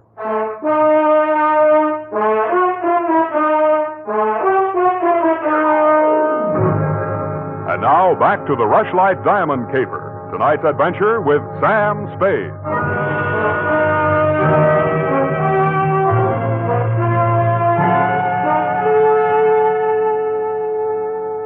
Number 21A Granite Court was teeming with motives and suspects.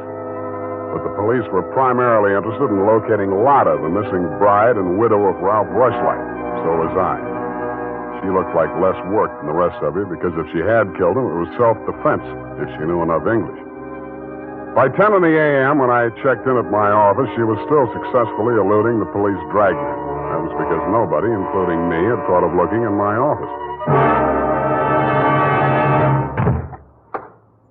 Wow. Good morning. Thank you. Is that all the English you know? Thank you. No. I want my necklace. The police have it. You go with me and tell them who I am. Okay, but first I have to know who you are. Where you came from, what your connection with Colonel Bixby is. I am in Macassar being born. In Macassar? Dutch colony. Uh-huh. My father there 7 years ago dying is. When I 13 years old have arrived. I see. Colonel Bixby in San Francisco, the financial representative from my father was. I am adopted to him, not for a father, but so he takes care of my monies, which coming of age am I a rich Dutch woman. Uh-huh. But legally, he's your foster father. Yeah. Also legally, I'm the wife of Rushlight. I want my necklace. You married him for the necklace? Yeah. Why did he marry you? For 1/2 of necklace when we sell. But all everything to take he wishes. You and Ralph were going to divvy the take from the Rushlight diamond, you thought. Yeah. And what was the colonel going to get? Money for Mrs. Rushlight. Oh, now, wait, that doesn't make sense. Mrs. Rushlight stood to lose a small fortune by that marriage. Why should she pay the colonel to promote it? You the detective are? You said that. Where my necklace are. That I say. Yeah, well, look, I'm not as sure as I was. Wait just a minute. I'll check on it. Homicide, Lieutenant Dundee. Spade, Dundee. Oh, yes, Sam. What's new on the Rushlight caper? Oh, you know I can't talk about the case, Sam. Oh? I got a line on that girl. Oh? Where is she? You know I can't talk about that, Dundee. Oh, you can't you? Well, let's see if this doesn't change your mind. The necklace we found on Rushlight's body was a phony, a fake copy. Uh-huh. Does that make her guiltier than she was before? Well, now she's got a motive. Throws all our previous theories into a quartet. Now, where's the girl? She's in my office, Lieutenant dear. Come and get her. Thank you.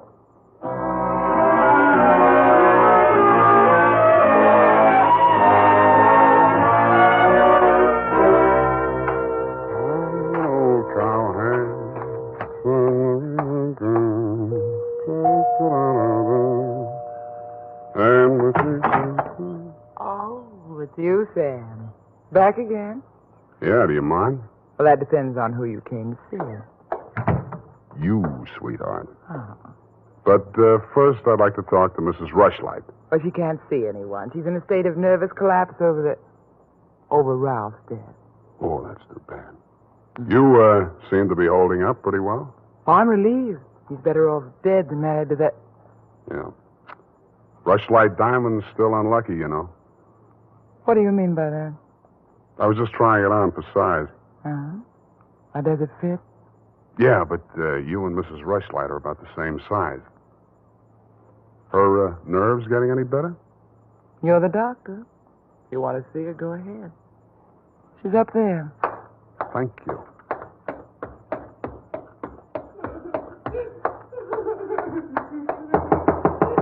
Mrs. Rushlight. Go away, I'm ill. I'm sorry to break in on you like this, but I haven't got much time. How dare you? Nancy! Nancy! Try it, that girl. Mr. Spade, please leave me alone with my grief. Funny thing, yesterday Nancy was carrying a torch for Ralph, and you were holding the torch to him. Today it's different. Oh, good heavens. You don't think I'm grief-stricken over Ralph. Good, that's one less mystery. Mr. Spade, what do you want? Your nephew's killer. Oh, does it matter? It does to me. Somebody getting knocked off right under my nose is bad for private detectives everywhere. Oh.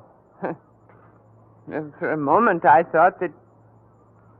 Say, wouldn't you rather make some more money? I refuse to marry Lotta. Oh, no, nothing like that. It's the necklace, Mr. Spade, the genuine. What is? I don't know. All I know is the other one isn't. Who told you that? Well, the police know. It's in the papers, isn't it? Not yet. Well, how else would I learn? The murderer's the only one who could have told you, unless you're the murderer. I see. Very well, Mr. Spade. I'll tell you what I know. I'm not as wealthy as you might think. In fact, I have for 4 years lived from pillar to post, from hand to mouth, ragtag and bobtail, struggling to make ends meet. What you mean is you're eking out a meager existence, keeping your head above water, one jump ahead of the sheriff, stalked by the grim specter of poverty. Is that right? Oh, how well you put it. In fact, Mr. Spade, I'm something of a crook. I've borrowed large sums of money from Colonel Bixby, putting up as collateral something that was not mine to forfeit. Don't tell me. Let me guess. It was the rushlight diamond? Well, you seem to know everything. All but one thing. Why did you think you could palm off a paste copy on an operator like Bixby? He sent you here. I won't tell you another single thing. Well, then I'll tell you a few things. The only way the rushlight diamond could be transferred legally into the hands of Colonel Bixby was by tricking Ralph into marriage with Lotta. Since Ralph's wife automatically became the legal owner. With Ralph dead, Bixby would be in line to inherit the diamond from her. Inherit? California state law. Foster parent may inherit from a foster child in absence of any direct heir.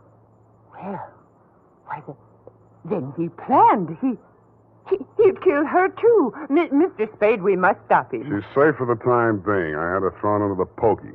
They can hold her 48 hours for questioning, but they can hold you longer. They can even hold you as an accessory before the fact. Why, I didn't know he was going to kill anyone. Lotta was just going to hand over $1 million diamond to Bixby out of the kindness of her heart? Oh, no.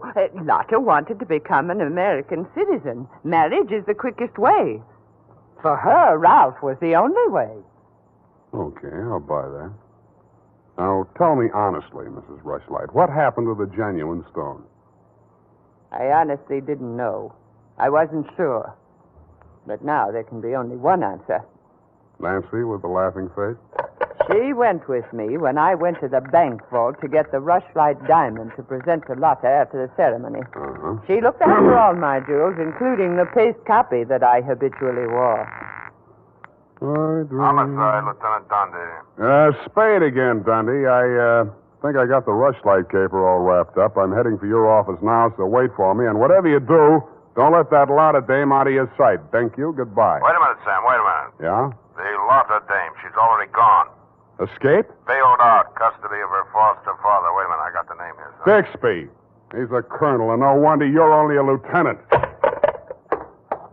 Mr. Spade, can't you stay for tea? Not thirsty. Nancy? Nancy, where are you? Oh, here I am, Sam. I was waiting for you. You got the keys to that car out in front? Why, yes. Do you want to borrow it? Yes, with you in it. Why, Sam, wait till I put my face on. Let it go. It's as good as lost anyway.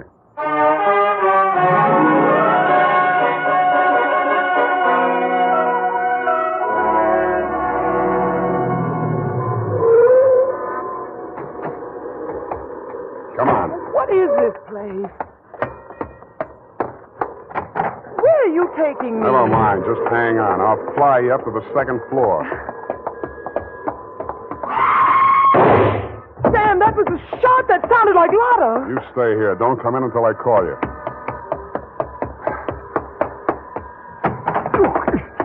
Spade, what are you doing? Get back in there. Drop it. No. Drop it or I'll crack your elbow. That's better. Now sit down. want to look this over. Looks real cute. Powder burns, gun beside the chair, and what's this? Well, a note in Dutch. It's a suicide note. She killed herself. I could almost believe that. You've handled this very well, considering the bad breaks you've had. Only one thing wrong. Do I scent a bargain? I don't have to bargain. I've got the diamond. All you've got is 2 murders rapping on your thick noggin. Don't be absurd. I know who has the real necklace. Then you better talk to her directly. You can come in now. Sam, was that... Oh, that poor, homely little dame. What did she ever do? Stop, you're breaking my heart. She committed suicide. You know better than that. She committed suicide. If the colonel's price is right. Oh, I see. I'll put it to you directly. It's not easy to fence. It'll have to be cut. That'll decrease the value considerably. Say, $10,000, no questions asked. Pardon me, that suicide shot, it's ringing in my ears. I can't hear you. 20,000. 50. All right, 100,000. Sam, don't be a fool. Take it. I'll give you a real break, Colonel. That's the cops coming after you. No, anything, Spade. What do you want me to do? I want you to try and get out of here. What are you going to do? There's the door. Go ahead. All right. Thank you, Colonel.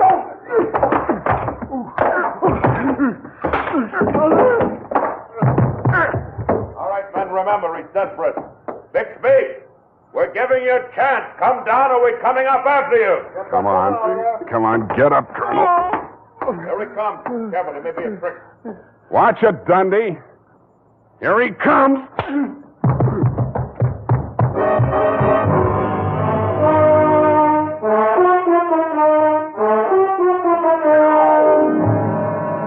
And that, Mrs. Rushlight, is the crop. For a man that went down fighting, Colonel Bixby didn't need much persuading once they got him under the lights down at headquarters.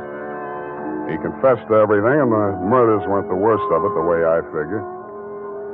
The worst of it was the cruel way he victimized the poor little ugly duckling, Lotta Van Eyck. It's tough enough to be whipped before you start. Period, and a report. My goodness, that was muy triste. I mean, I'm beginning to see why Effie gets so repressed sometimes. Effie, depressed? That little doll told you that? Only between she and I and the lamppost. She's so sensitive, you know. Not like I, of course. I invariably cry at weddings. You don't say, Bernadine. You attend weddings often? With high frequency, Mr. Spade. You mean frequently? No. The last time it was FM. You know, frequency moderation. Oh, yes. Moderation in all things, I always say. You mean you attend radio weddings? Oh, yeah. I've been married 6 times. My next date is television. You've been married 6 times? Well, to each his own, Mr. Spade.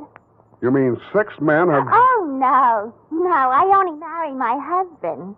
Repetition is the spice of variety, I always say. Is that legal? If it's not after 6 weddings, what isn't?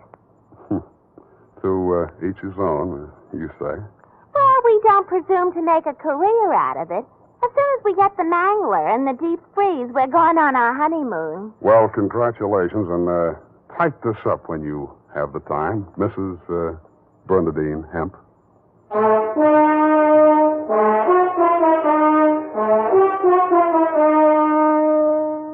Every day, more and more men are turning to Wild Root Cream Oil for truly handsome hair. And that's not surprising, for what other leading hair tonic gives you these big advantages? It grooms the hair neatly and naturally, relieves dryness, removes loose dandruff. What's more, Wild Root Cream Oil is non-alcoholic and contains soothing lanolin. No wonder Wild Root Cream Oil is the favorite with so many millions of smart, particular men. Get Wild Root Cream Oil. Again and again, the choice of men who put good grooming first.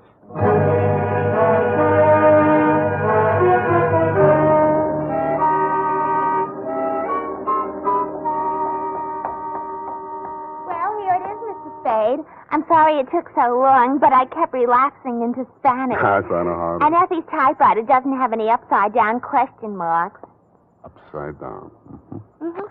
Take a memo. Call typewriter man. I already have. Oh, I almost forgot. You received a telegramic commutation. A telegramic what? A wire. Oh, a wire. Well, open it and read it. In English, por favor. It says, Dear Sam, Figures. in the haste of my departure, I neglected to warn you about Well, when I do that one another favor, she'll have silver threads. Who? That ball of fire whom I'm taking the place of in order to be double-crossed of by. Effie? Is she still in far-off Canab? And good rubbish, if you'll pardon the expression. Oh, Bernadine, let me see that. I neglected to warn you about Bernadine. I'm sending details, airmail special, but in the meantime, whatever you do, don't go to any radio broadcasts with her, and if she comes to work in a wedding gown, take the day off. Love, Effie. And I had 2 tickets for honeymoon payoff, and now she went and spoiled everything. Oh, now there, Bernadine, you just have to marry your husband again, that's all. I wouldn't have had the time anyway. I know. It's just the principle. Good night, Mr. Spade. Good night. Buenas noches. Hasta la vista. Effie, why did you ever leave me?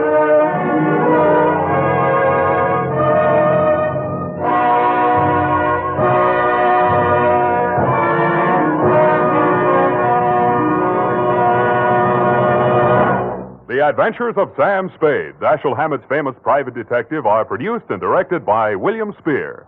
Sam Spade is played by Howard Duff.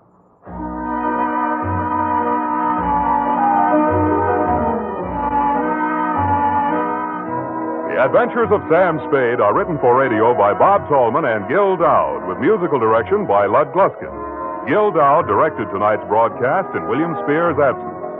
Join us again next Sunday for another adventure with Sam Spade, brought to you by Wild Root Cream Oil. Again and again, the choice of men who put good grooming first.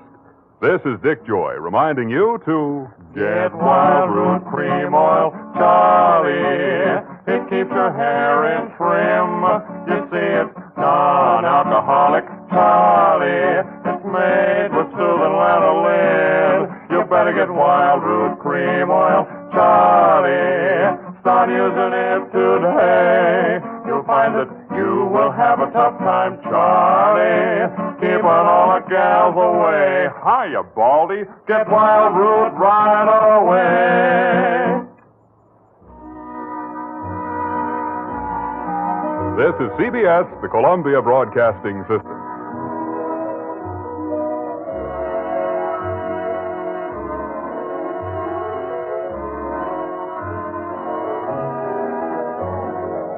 The Adventures of Sam Spade, Detective, brought to you by Wild Root Cream Oil Hair Tonic, the non-alcoholic hair tonic that contains lanolin. Wild Root Cream Oil, again and again, the choice of men who put good grooming first.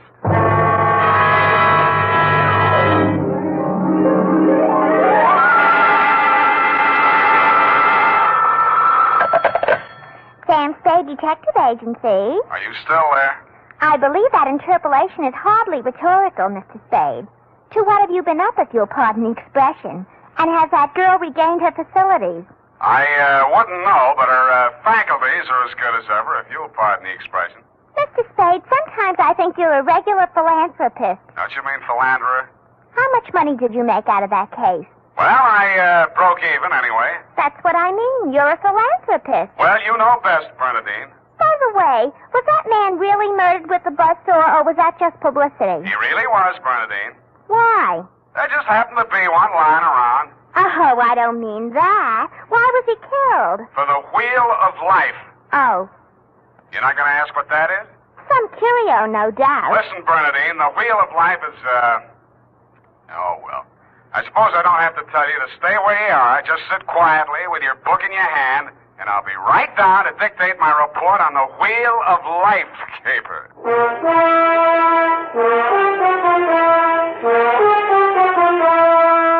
Dashiell Hammett, America's leading detective fiction writer and creator of Sam Spade, the hard-boiled private eye, and William Spear, radio's outstanding producer-director of mystery and crime drama, join their talents to make your hair stand on end with the Adventures of Sam Spade.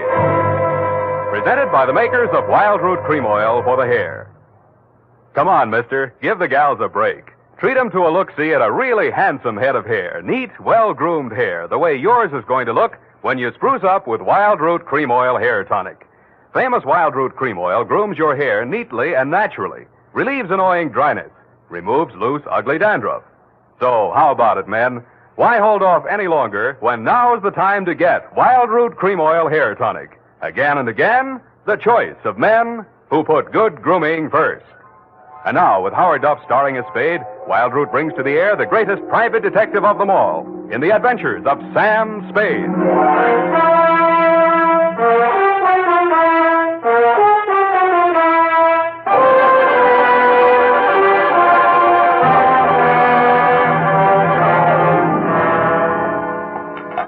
I went down to St. James Infirmary to see my baby there. Ready, Bernadine, little flower? I'm way ahead of you. Keep it clean. No more than 3 erasures per page. Okie dokie? Doke. I mean date. Oh, I'd love to. July 11, 1948. To Detective Lieutenant Dundee, Homicide Detail, San Francisco Police. Subject, the Wheel of Life caper. Now, don't go away, Bernadine. I don't know why these things always have to happen to me. Under private detectives in the San Francisco Classified Directory, they're listed somewhere in the neighborhood of 60 agencies, several with large display ads. But somehow she managed to find me. It's all so strange, Mr. Spade. I hardly know where to begin. Well, the beginning is always a pretty good place to start, Miss O'Farrell. Yes, the beginning. It was like waking out of a nightmare you can't remember. Everything seemed out of proportion. Even the buildings along the street seemed to be leaning at a crazy angle. And then I realized I was traveling down a hill. I looked wildly around for something to help me get my bearings. And there was a street sign, O'Farrell, stuck in my mind, so I gave it to your secretary when she asked for my name. Uh-huh. And what's your real name? I don't know. I don't know who I am, where I came from, or where I'm going. Mr. Spade, I'm so frightened. Now, wait a minute. A lot of people suffer from temporary loss of memory. Most of them recover. But amnesia is a sickness, and I am not a doctor. Oh. And you won't even try to help me? Well, I can give you the name of a good head doctor right here in the building. There's also missing persons. Oh, but I'm not a missing person. I'm right here. Yeah, I mean, where you aren't, somebody might be missing you, n'est-ce pas? But the police... Oh, I'd rather not. I might be wanted for some crime. How do I know? You sure you want to find out? Oh, yes, I do. It's terrible not knowing. But I want to find out for myself. Can't you understand that? What do you think I can do for you? You might save my life. From what? I'll try to tell you exactly how it happened. First, I looked at my watch. It was 3 minutes past 10. The cable car stopped at the corner and a man got on. I couldn't remember ever having seen him before, but then I couldn't remember anything. He sat down beside me and he caught hold of my arm. I tried to pull away. You can see the marks where he... Yeah. Well, who was he? He acted as if I was... I think I know what you mean. Did you find out who he was? No, I was too frightened to speak. What did he say? He sort of growled it out of the side of his mouth, but it sounded as if he said, Lathrop wants to see you. Mm-hmm. You remember anybody named Lathrop? I can't remember anything before 3 minutes past 10 this morning. Well, let's go on with since then. The guy grabbed you, said somebody named Lathrop wanted to see you, and then what? I went into a panic. I managed to jerk away from him, and I jumped off the moving car, and then I looked in the classified section, and I found you. Why me? I don't know. The name, I guess. A spade to dig up my past. Please, Miss O'Farrell. Do you think I'm very silly? No, I think you're very beautiful. I wish you could remember whether you're married or not. Oh, no. Well, at least I have no wedding ring. What have you got? I mean, besides what's visible. Well, I couldn't find much of anything. I went over my clothing. There don't seem to be any marks of any kind. Oh. Well, you got any money? A little over $300. Let's have it. The purse, too. All right. Uh-huh. Lipstick, aspirin, bobby pins, Kleenex. Nothing here. They couldn't have been bought in any drugstore. Powder. Hey, what kind of powder is it? Then there was this in my coat pocket. A match folder. Sailor's Rest Bar, Hotel Calcutta, 1100 Embarcadero. Little number written inside. 120. What's that, a room number? I don't know. My purse, you have to destroy it. Here's $10 of your own money. Buy a new one. Wow. Did you find something? Coin, Chinese bit. Good luck piece, probably sewn in by whoever made it, maybe in China. That ring any bells? No. No, I'm afraid not. Shoe. What? Your right shoe. Let's see it. Take it off. You aren't going to tear it up the way you did the purse, are you? Dust. Plaster dust. Is that a clue? I don't know, is it? I'm not a detective. Well, you are in this case, baby. If it doesn't mean anything to you, it doesn't mean anything. Well, it doesn't. That's everything. What am I going to do? Well, let me see. First, we better give you a name. Oh, Farrell's all right. You look like, Lana would do, but, no, that's in use. How about Poppy for forgetfulness? Poppy O'Farrell. That's a funny name. Oh, you think so? I think I like it. You do? I think I like you, too.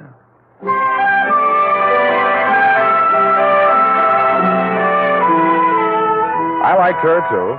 There may have been blanks in her brain, but the rest of it figured. In the elevator, I started adding it up, and by the time we reached the street floor, it came to quite a tidy sum. Where are we going, Sam? Far, I hope. But first, we're going to find your place to stay. Oh, yes, we must be practical. No use overdoing it, huh? Oh, no, Sam, I didn't mean... Wait, What's the matter? You remember something? that man, the one who followed me this morning, he's standing right out there waiting. The one in the straw hat leaning against the newsstand? Yes. Where are you going, Sam? You stay here. I just remembered something I hoped I could forget. Hello, Shuggy. What brings you back to town? Do I know you? That doesn't matter. I know you. The name you were using when you blew this town was Shuggy Bellows. You wouldn't take the risk of showing your face here again unless the caper was worth it. You got a big nose. Keep it clean. You've been tailing that girl all day. Why? Dame? What dame? Who's Lathrop? I don't remember. Okay, I'll give you a chance to think it over. Hey, officer! You dirty shamus yelling. No, no, you don't. Here, what's going on here? Break it up. Oh, Mr. Spade. Is this fella giving you trouble now? Yeah, what kind of a beat are you pounding here, Clancy? Letting a cheap drifter like this walk around with an armpit full of gun? Or are they handing out permits to characters like these days? No, how about that, son? Have you a permit now? And a gope copper. Oh, so one of them clever lads he is. Well, come along, me bucko, before I lose me temper and give you your lumps now. Okay, I'm coming. That's better now. Much obliged, Mr. Spade. I'll pay you for this, Thomas. And a goop to you, too.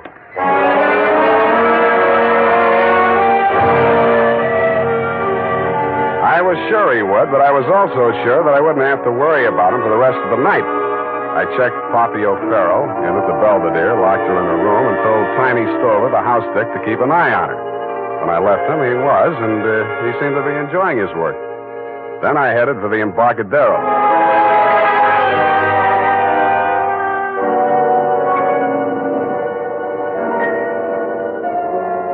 I found the Hotel Calcutta, but I couldn't find the lobby. There wasn't any. It had been squeezed out by the Sailor's Rest Bar. So I tried the bosun-type bartender. Howdy, mate. You got business aboard? Yeah, where do I find the purser? Hey, went ashore. All the officers went ashore except the janitor. He's passed out in his bunk. Oh? How about the passengers? You're in the thick of them right now. They spend most of their time and their money right here. Which one belongs to 120? You a dick? Yeah, but I got $10. Well, what I can tell you ain't worth it, but thanks anyway. He stayed in his cabin. I only saw him at once. That's when he went ashore. I says to the deck steward, that's room clerk to you. It was a general. He says, name of Korolenko. I noticed him because he was a real creep, see? 6'4", of solid brass. His head stuck up in the air, and he didn't move nothing from his stern to his shoulders. A real Frankenstein. Do I keep it then? Yeah. Do I get a look at his room? Yeah, sure. Go ahead. Who's stopping you?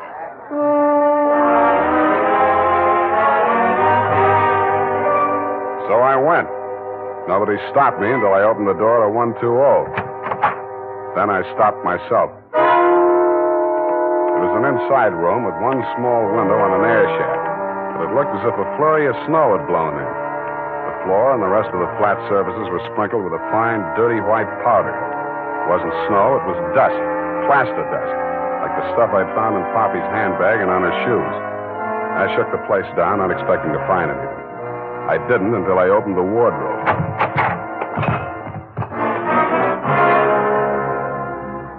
It was the body of a well-dressed ship surgeon, but his uniform was rumpled, torn, and bloodstained.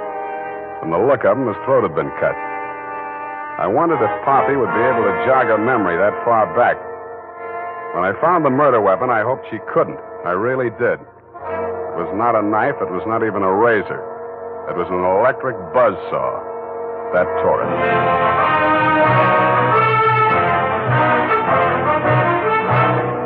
The makers of Wild Root Cream Oil are presenting the weekly Sunday adventure of Dashiell Hammett's famous private detective, Sam Spade.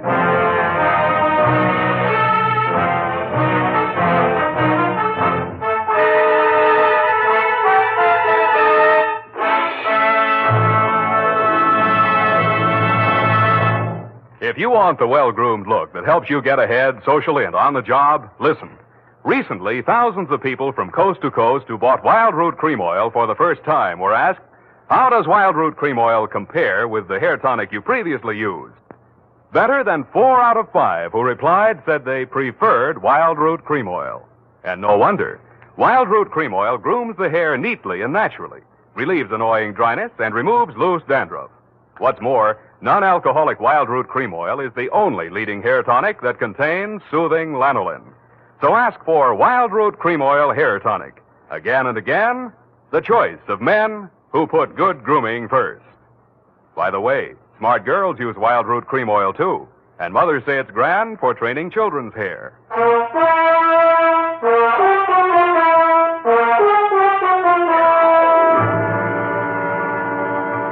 And now, back to the Wheel of Life caper. Tonight's adventure with Sam Spade.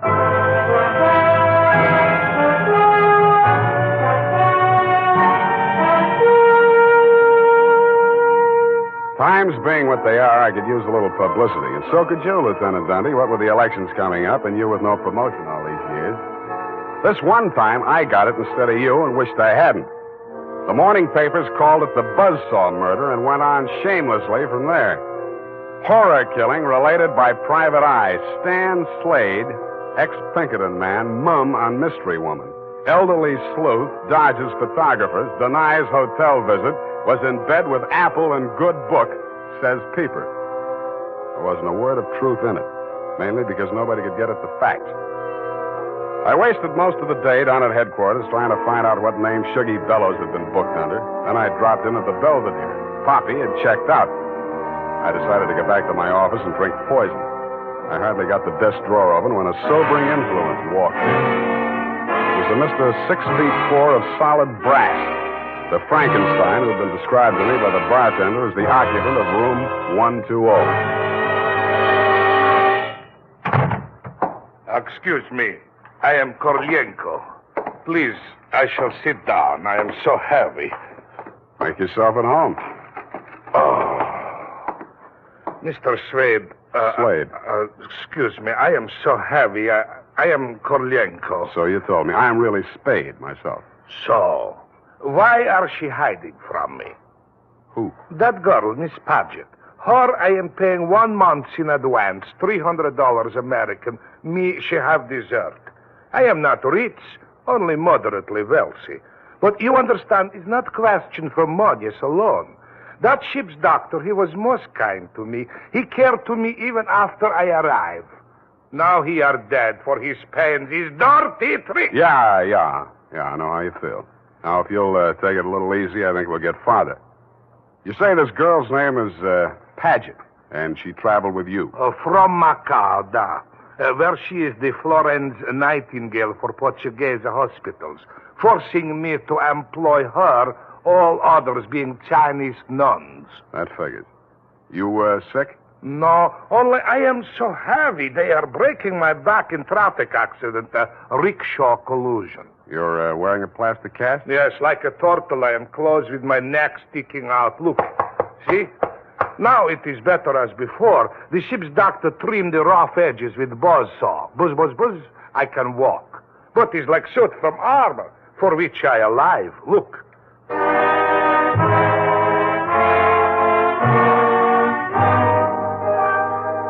I looked again where he opened his shirt front, exposing the gray-white shell of plaster that surrounded his trunk from collarbone to hips. In a 6-inch circle over the left side of his chest, I counted 4 bullet gouges. I dug one of the slugs out and examined it. It was .32 caliber. The The plastic cast, which was molded to the shape of his body, was no more than an inch thick. I didn't see how it had stopped the slugs, but it had. About then, the parts of Korolenko that were not held rigid in the cast began to tremble violently. Why are they doing this? Why? To a virtually helpless man. Why, Mr. Spade? Why? Where did you have that cast put on? Don't I said Macau? The Portuguese hospital there? The same. They are hanging me up with the neck and plastering me. Comes great pain, they put me to sleep from anesthetic. I are waking up in ambulance arriving at shipboard. Why you wish I should tell you my operation? More important things we should be discussing. I think so, too. I think Miss Paget and her friends had something they wanted to smuggle out of Macau and into San Francisco, and you're it. Oh, excuse me. I am not comprehensible. Look, I mean, while you were out with the anesthetic, they planted the goods, whatever they are, in or under your cast. Oh, that is why I am so heavy. The wheel. The what? The wheel. Look, I'll show you. He hauled a manila envelope out of his overcoat pocket and waved it in my face. I took it over to my desk and fished out the contents. It was a set of X-ray films. 3 of his spine, showing the fractures, 4 of the skull, 3 I couldn't figure out, and 1 of his rib cage, only something new had been added. In silhouette, it looked like the wheel off of a child's wagon. What is it, this wheel? What to do? 6 months I must remain in this straitjacket. If I remove it, I die. If I keep it on, they kill me to get their smuggle. Well, you look to me like the luckiest man alive. That wheel, or whatever it is, saved your life by stopping 4 slugs. But still I shall die. How shall I die? When shall I die? Your best advices, please. Korolenko, I think you better die right now. Excuse me? It's the only safe place for you. The morgue.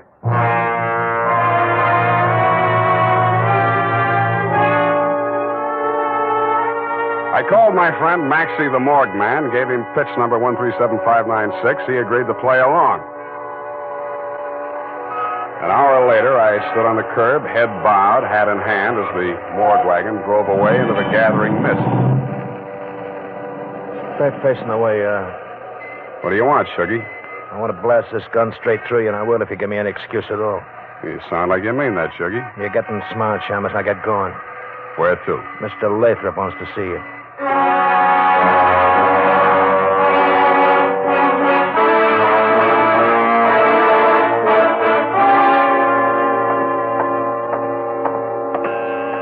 Oh, yes, coming.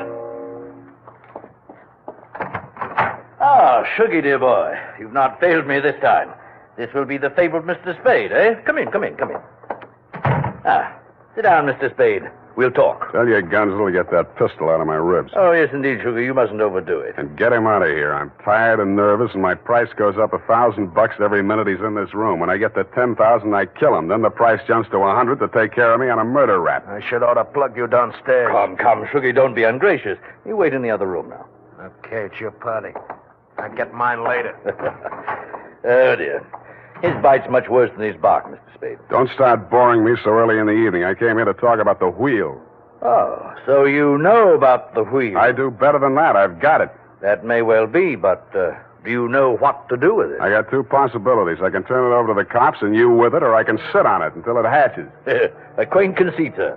Round and round the little wheel goes, and where it shall stop, nobody knows. That's where you're wrong. It stops right here. So you better start placing your bets. Just what do you mean by that, sir? There's part of it. What is it? It's one of the slugs you gunsel through at Korolenko. I got 3 more just like it that I dug out of him before he was carried to the morgue. Well, an advantage, I'll admit, but hardly worth your while to take advantage of. Don't be too sure of that. Just how much do you know about the wheel? So far, it's been worth 2 human lives to you at the risk of your own. That tells me all I need to know. Oh, no, not quite. Men have been killed in holdups for a few paltry sovereigns, but the wheel is a horse of another color. Let's not change wheel horses in midstream, Mr. Lathrop. Yes. You must understand that the wheel has no absolute definitive value. Monetarily speaking, the British Museum might pay close on to £5,000, hot as it is, for the privilege of returning it. Occidentals aren't the puka sahibs that they once were in the Orient. A theft of the wheel, if countenanced by the Western powers, would have most grave consequences. Most grave. Are you attending, sir? Wake me up when you get to the point. The point, sir, is this. That little wheel of gold, is the wheel of life, which the Buddha himself is said to have received into his hands from paradise. Now, given such a relic, a few old Buddhist monks can set up a shrine which, even in the most miserable surroundings, can attract enough pilgrims to outgross Radio City, Madison Square Garden, and Miami Beach in season. To say nothing of Hialeah. Yes, quite. In short, we propose to act as booking agents for the wheel on a royalty basis with a percentage of the house. Mm-hmm. Why did you bring it to San Francisco? But, good gad, sir. Were we to bargain in the Orient, we should be hacked to pieces in our beds. I'll settle for a lump sum and let you do the bargaining. And your price, sir? We can talk money later. First, I got to give the cops somebody for the doctor's murder and for Korolenko. Well, that ought not to be too difficult. When may I expect delivery? I'll check on it. I went out to St. James Infirmary. City morgue. Maxie, Sam Spade. Yeah, Sammy. Deal's okay. Send it up. The address is... Sam, wait. Yeah? Sam, he ain't here no more. What happened? Somebody claimed him. A girl. Said she's his daughter. What did he do? Went on playing dead like you told him to. Maxie, where did she send him? Avalon Mortuary, corner of Lynch and Haight. Okay, by the way... Yeah, Sammy? Maxie, put some clean sheets in that morgue wagon, size 16. I may be your next passenger.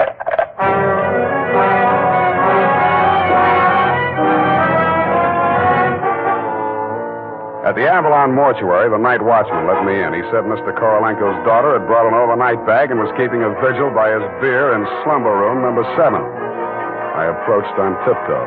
Just as I reached the door, I heard the most terrible sound I've ever heard. It was a buzzsaw biting into plaster. How deep, I didn't like to think. I did the first thing that popped into my head. I grabbed up a lamp from a console, smashed the bulb, and plunged it into a vase of flowers.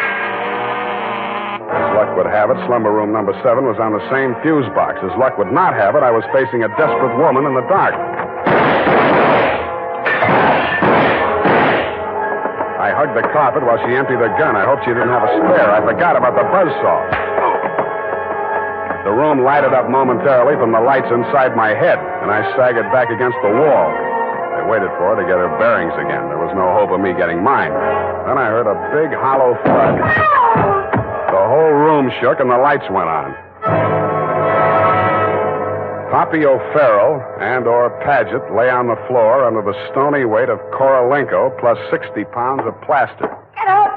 Get up! You're crushing me! I can't. I'm so heavy. You comfortable there, Korolenko? Comfortable in such situation? Do you ask the turtle, are he comfortable? Is Faker on bed of nails? He's equally here as elsewhere. Yeah, okay. Just hold her there until I get a statement. And he did. Item, statement by the aforesaid. It was like waking out of a nightmare you can't remember. Everything seemed out of proportion. That was her story, and I had to admire the way she stuck to it. But if you keep trying, I'm sure she'll get back enough of her memory to confess that she planted the wheel of life in Korolenko's turtle shell when she decided to double-cross Shuggy and Lathrop. They never tumbled to her hiding place. They were gunning for Korolenko because they thought Poppy was working with him, which was true in a way, but not the way that they thought. That's why they tortured the doctor in an effort to learn Kay's whereabouts. I understand your boys have picked up the rest of the trio, and they can tell you everything except why I conceived the brilliant idea of having Korolenko play dead. Between you and me, amnesia's a handy little gadget to have around, Dundee. I'm trying to draw a few strategic blanks myself. Period. End of report. Pardon me, Mr. Spade. Yes. There are just a few little coincidentals that I do not find entirely reprehensible. Such as? Well, I don't want to appear lucid or anything of that type. Believe me, you doesn't. I mean, don't it? Oh, you say the sweetest thing. But it's about the wheel. Oh, yes, the wheel. Well, I'll tell you what you do. You type that up. I've got to call in about that now.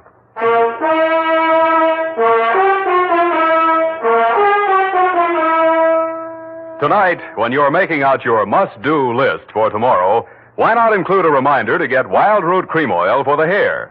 Honestly, man, you'll be delighted with the neat, natural way Wild Root Cream Oil grooms your hair. The way it relieves that annoying dryness and removes loose, ugly dandruff. Just try it and see if I'm not giving you a good steer. Make a note right now to call at your drug or toilet goods counter for Wild Root Cream Oil. Get the big economy bottle and the handy new tube that's easy to pack when you travel.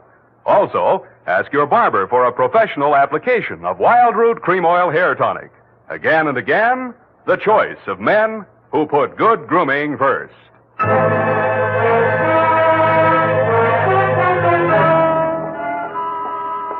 Did you assert in the lowdown on the Wheel of Life? I certainly didn't. No, we won't know about that for 6 months. Because definitely, that plastic cast has to stay on him. Doctor's orders, you know. Oh, but I won't be here 6 months from now. You can say that again. But I won't be here 6 months from now. Stop repeating yourself.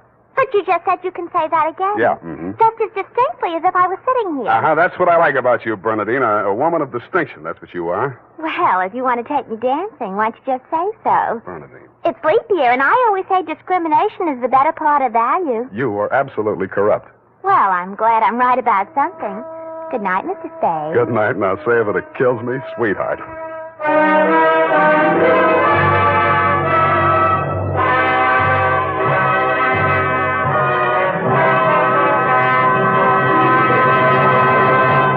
The Adventures of Sam Spade, Dashiell Hammett's famous private detective, are produced and directed by William Spear. Sam Spade is played by Howard Duff.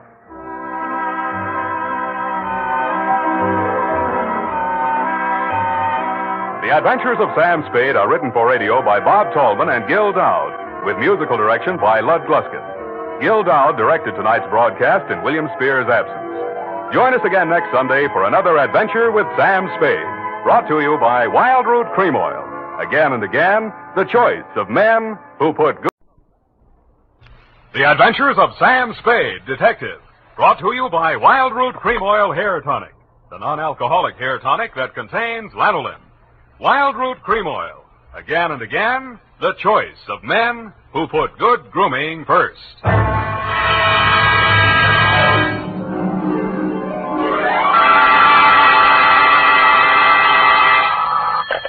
Sam Spade Detective Agency.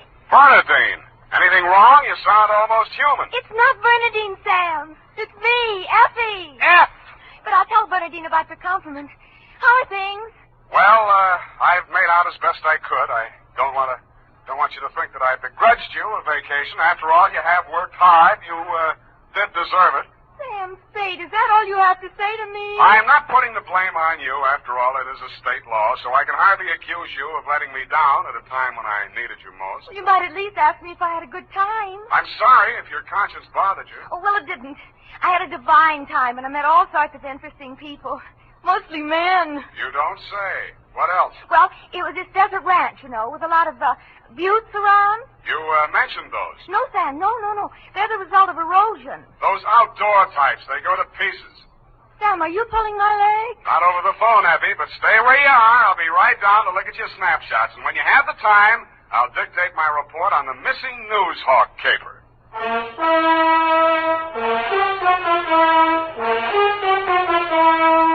Dashiell Hammett, America's leading detective fiction writer and creator of Sam Spade, the hard-boiled private eye, and William Spear, radio's outstanding producer-director of mystery and crime drama, join their talents to make your hair stand on end with the Adventures of Sam Spade.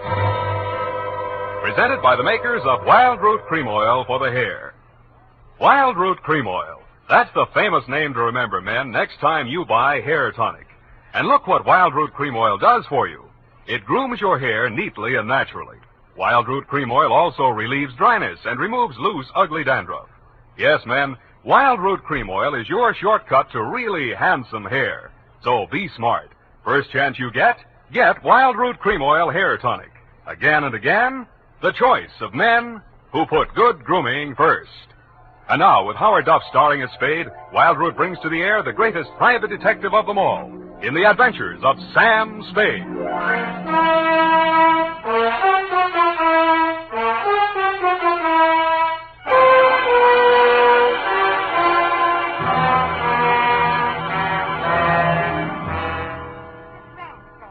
Just outside of Kanab on Virgin River. Kanab, the Pearl of the West. Uh-huh. And did I mention the buttes? Oh, well, they're very interesting. The result of erosion. Yes. And it's authentic, too. Fay Hamlin's ranch. You, mean a working ranch? Yes, you see, that way you get into the spirit. Mm-hmm. My job was to feed the chickens. And that's how I met him. One of the Buttes? Oh, Sam, he's a very cultured gentleman. Culture smulcher. What's he do for a living? He cures stammering. You don't say. What's his name? Charlie Shank. Charlie Shank? He's the founder of the Shank Institute of Articulative Correction, which I should learn. Articulative Correction. Where is this institute? Oh, I have the address here. General Delivery, Butte, Montana. Mm-hmm. You're sure you didn't help him break parole, Effie? Oh, no. We just went on long walks together. Where to? Oh, different points of interest. Like Wolf Canyon. Figures. Uh-huh. He invited me on this camping ship, a trip. Honorable, of course. Mm. But I couldn't go on account of my sunburn. Oh, Oh. it was awful. Oh, I've still got it, you see. And then he went back to Butte. He had to leave in such a hurry he couldn't even say goodbye. Wow. It was a pity, too, because an old friend he hadn't seen in years came looking for him just a few minutes later. With a warrant? No, he was an attendant in a nearby hospital. Mental? Oh, yes, very intelligent. He read me some of his poetry. Maybe you've heard it. A loaf of bread, a jug of wine, and thou. Wait a minute. Isn't that the Rubaiyat of Omer Khayyam? That was written by a guy named Fitzgerald. Of course, that's his pen name. Quite a penman. Yes, but he's paid his debt to society. And the other time it was a bad beef. Oh, He naturally. told me all about it. Yes. He cried on my shoulder afterwards. Sweetheart, when you make a mistake, it's a beaut. Sam, nothing happened. Well, I'm glad he cured you of stammering anyhow. Ready? Oh, yeah. I got a brand Work, new you notebook. know. Life goes on. I got a brand new notebook, Sam. I'll just turn over a new leaf. Not a bad idea, dear. Date July 18 to Mr. Alex M. Youngblood. Try that again. Mr. Alex M. Youngblood, P.O., Box 317, San Francisco. From Samuel Spade, license number 127596. Dear Mr. Youngblood, I need a vacation myself. You need Charlie Shank. Sounds hard, Sam. Fortunately, until I met you, my only experience with any of the men and women who make your newspaper run had been with one of your corner newsboys who shortchanged me 2 times within as many days. I have not read your rag since. But your name looked imposing, and so did the $300 check upon which you had written it.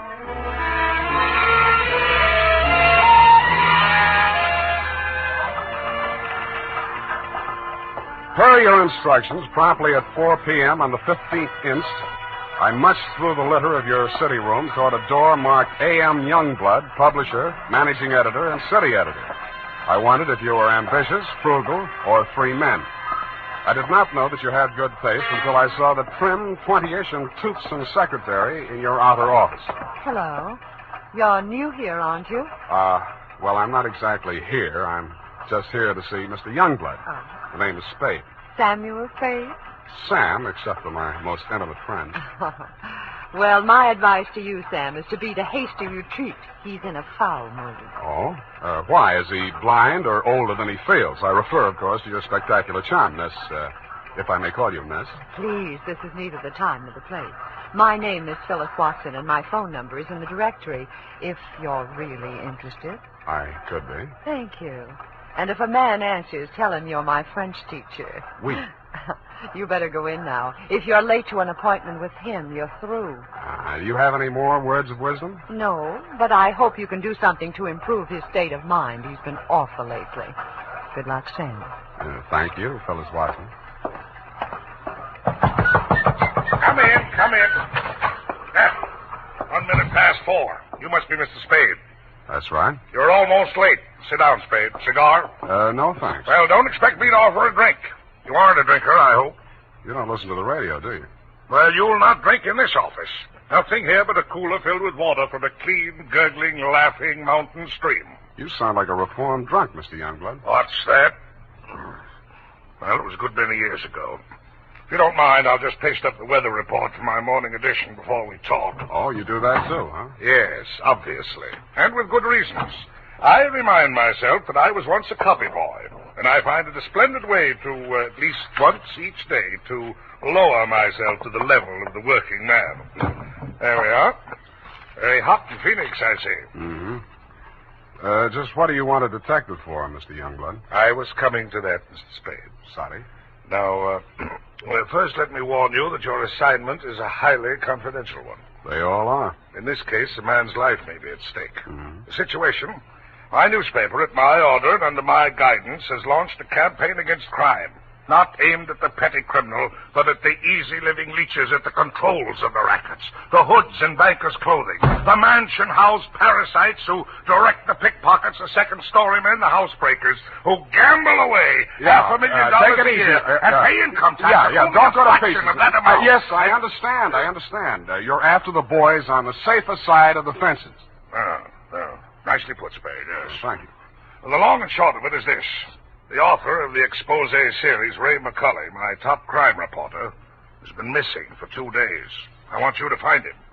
What makes you think he's still alive? Good heavens, Spade. Why must you suggest that he isn't? Because if I were a mansion-housed parasite in danger of being unhoused by a newshawk, I'd see said newshawk standing in a cement block on the bottom of the bay. I will accept that only when no stone has been left unturned. Every straw and every haystack has been searched. Every...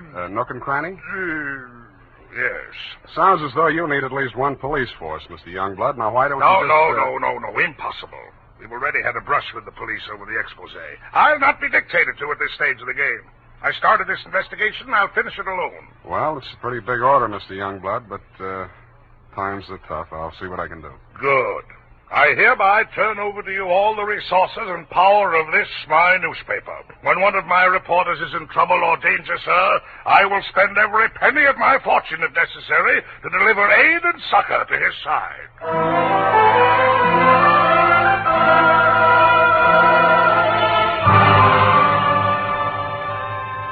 You then gave me Ray McCulley's expose stories to date. I saw why you, his family and friends, and his creditors could have been worried about him. They were hot. One followed a stolen car from the time of the heist through the alteration of the body color, tire brands, license number, motor serial number to the time it was shoved onto a used car lot. They named names all the way through. And another did the same to the firm of Otter, Badger, and Mole, furriers, and alleged manufacturers of coats from clouted pelts. Ray McCulley had dropped out of sight right after that story had been published. So I left your office hoping that I'd reach the address of Otter, Badger, and Mole before closing time. I did.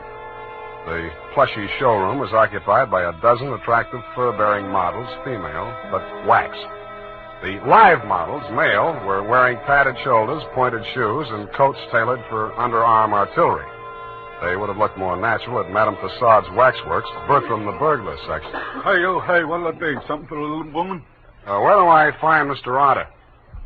You the law? Leo sent me. He's in his office. Come on. Oh, wait a minute. Don't crowd me. You say you want to see the boss? On business. Stop nudging me with a rod. In there, hey, move. Okay. Hey, boss. Yes, Woody?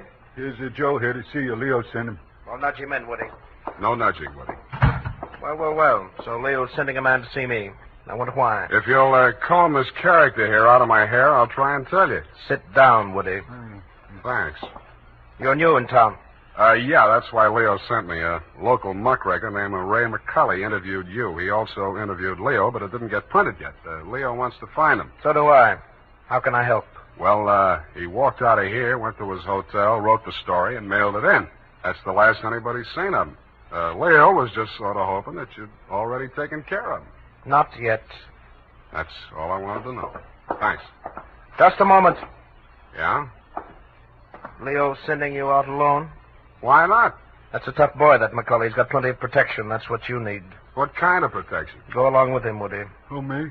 You're Woody, aren't you? Now, look, Mr. Otter, I don't want to look a gift horse in the mouth, but the way I see it, this is a lone wolf type caper. Hey, what's the matter, hey? You think I'm too good for you? Well, Woody, I wouldn't say that. Good, it's settled then. Take care of him, Woody, and don't mix it up with any of Leo's boys. If he's out to get that rat McCulley, he's our friend.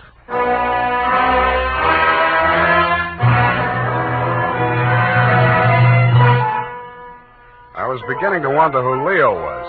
I'd grabbed the name off a calendar on the wall, Leo's Van and Storage.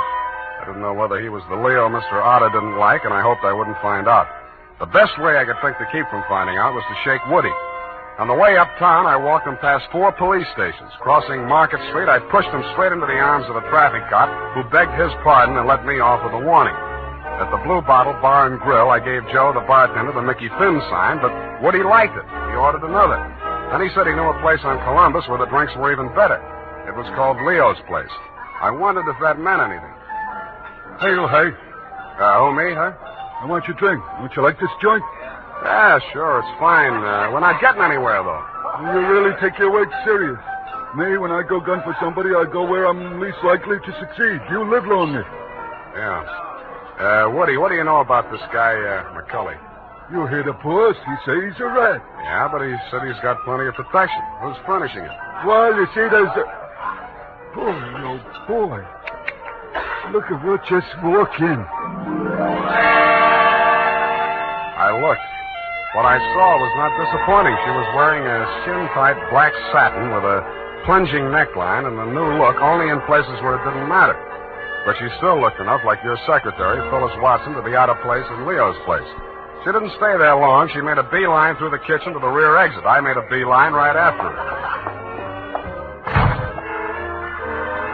Woody was breathing down my neck as I started up the rickety outside stairway at the back of the building.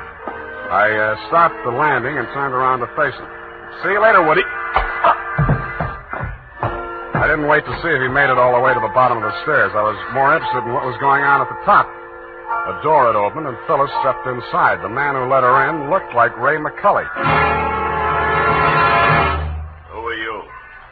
The name is Spade. I don't know that name. Your boss hired me to find you. Private Dick? Yeah. Can I talk to you for a minute? Sure. Put your hands behind your neck and walk up slow. Okay. All right. Go inside. What's the matter? You're not acting glad to see me. This is the guy, fellas. Yes. Alex hired him this afternoon. There, you see. Now, what do you want me to tell Youngblood? You're not going to tell anybody anything. Oh! It caught me right behind the ear. The last thing I saw was that plunging neckline as Phyllis rushed forward. I didn't know whether she was rushing to my rescue or to get in a few licks of her own. 5 seconds later, I didn't care. As the design of the linoleum slammed up at me, I had just time to wonder why, of all the people who were looking for Ray McCully, I had to find him. Then I was out. Boing. Maced for my pains.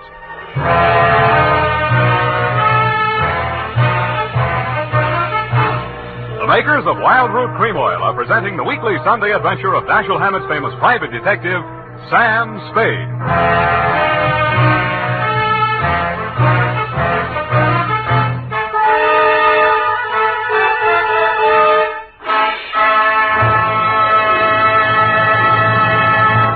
If you want the well-groomed look that helps you get ahead, socially and on the job, listen. Recently, thousands of people from coast to coast who bought Wild Root Cream Oil for the first time were asked dryness and removes loose dandruff.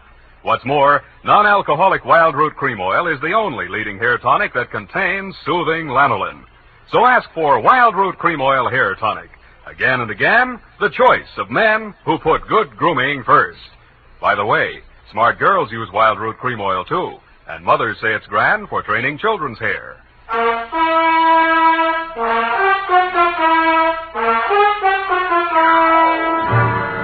And now, back to the missing news hawk caper. Tonight's adventure with Sam Spade.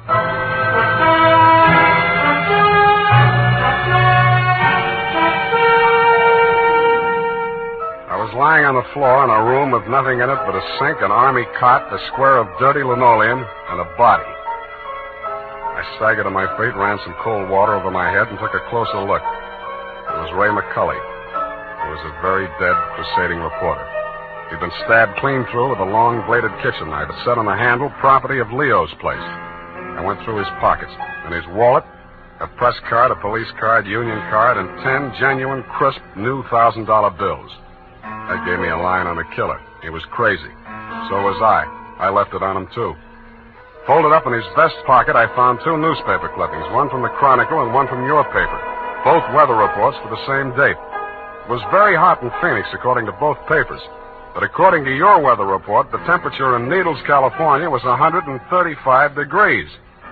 That needled me. So did the slip of paper I found on his shoe. The number 9 and a date had been stamped on it with a rubber stamp. The date was the same as that of the weather reports. I turned it over. It said Ruthie's Booth, Manson Bowling Alley.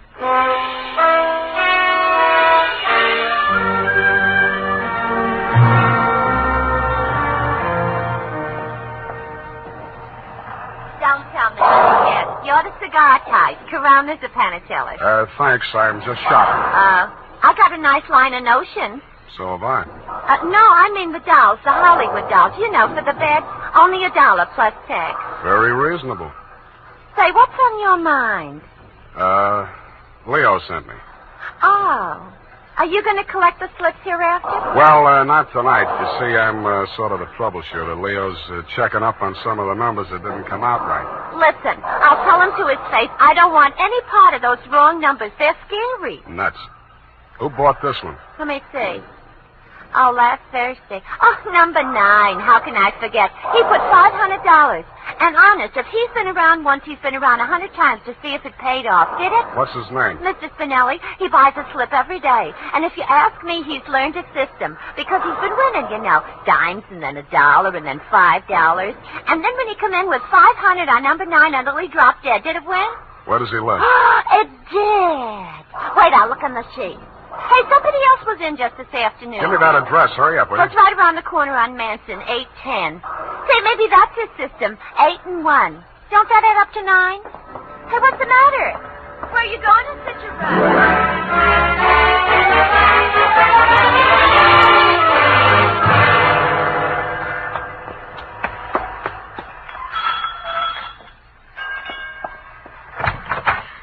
Please, come back later. Tomorrow. Next week. Are you Mrs. Spinelli? Yes, please. I had so much trouble. Is your husband home? Oh, my poor man. They take him away. He's dead. Oh, I'm sorry. How did it happen? Who are you? I'm a detective. Maybe I can help you. May I come in? All right. Come on.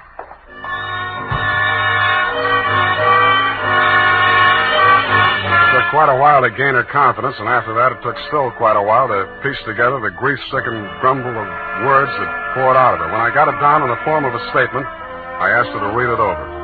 Item, statement by Mrs. Arturo Spinelli.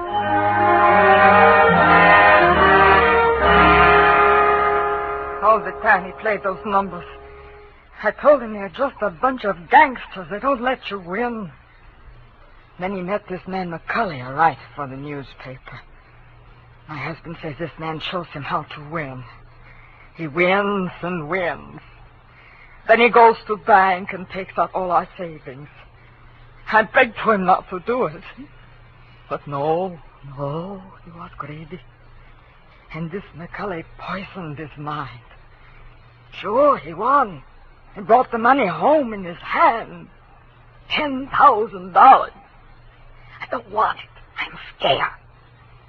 I took it while he was sleeping with wine and gave it to the men. I tell him all I want is the 500. He tried to tell me we do good. We help catch the big gangsters. I say we don't want to do so good we get murdered in our bed. So he says, okay. But if I change mine, here is address. I don't change my mind. Because already my husband, he is dead. At home. Stabbed. No, I don't change my mind.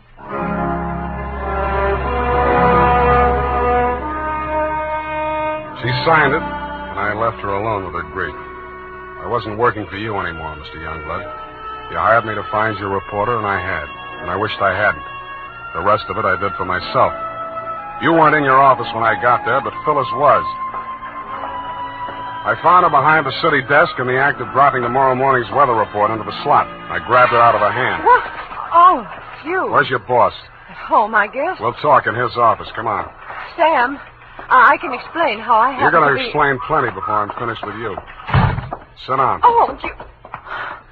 I have to be so rough. What's the matter with you? Plenty. I'm stupid. I was stupid to take this job, and I was stupid to play it cagey with you. I should have beaten the story out of you before the trouble started. It's a little late in the day now, but not too late to send you up for McCulley's murder. Oh, you're insane. Ray McCulley was... I'm the only one who ever tried to help And you. I'm the only one who can place you in that room, not 10 minutes before the murder. I told you I can explain Stop trying to save your own skin. Spinelli was only one of a 500,000 poor dumb yucks that lose their nickels and dimes and dollars every day in the policy racket. Only he had the bad luck to win.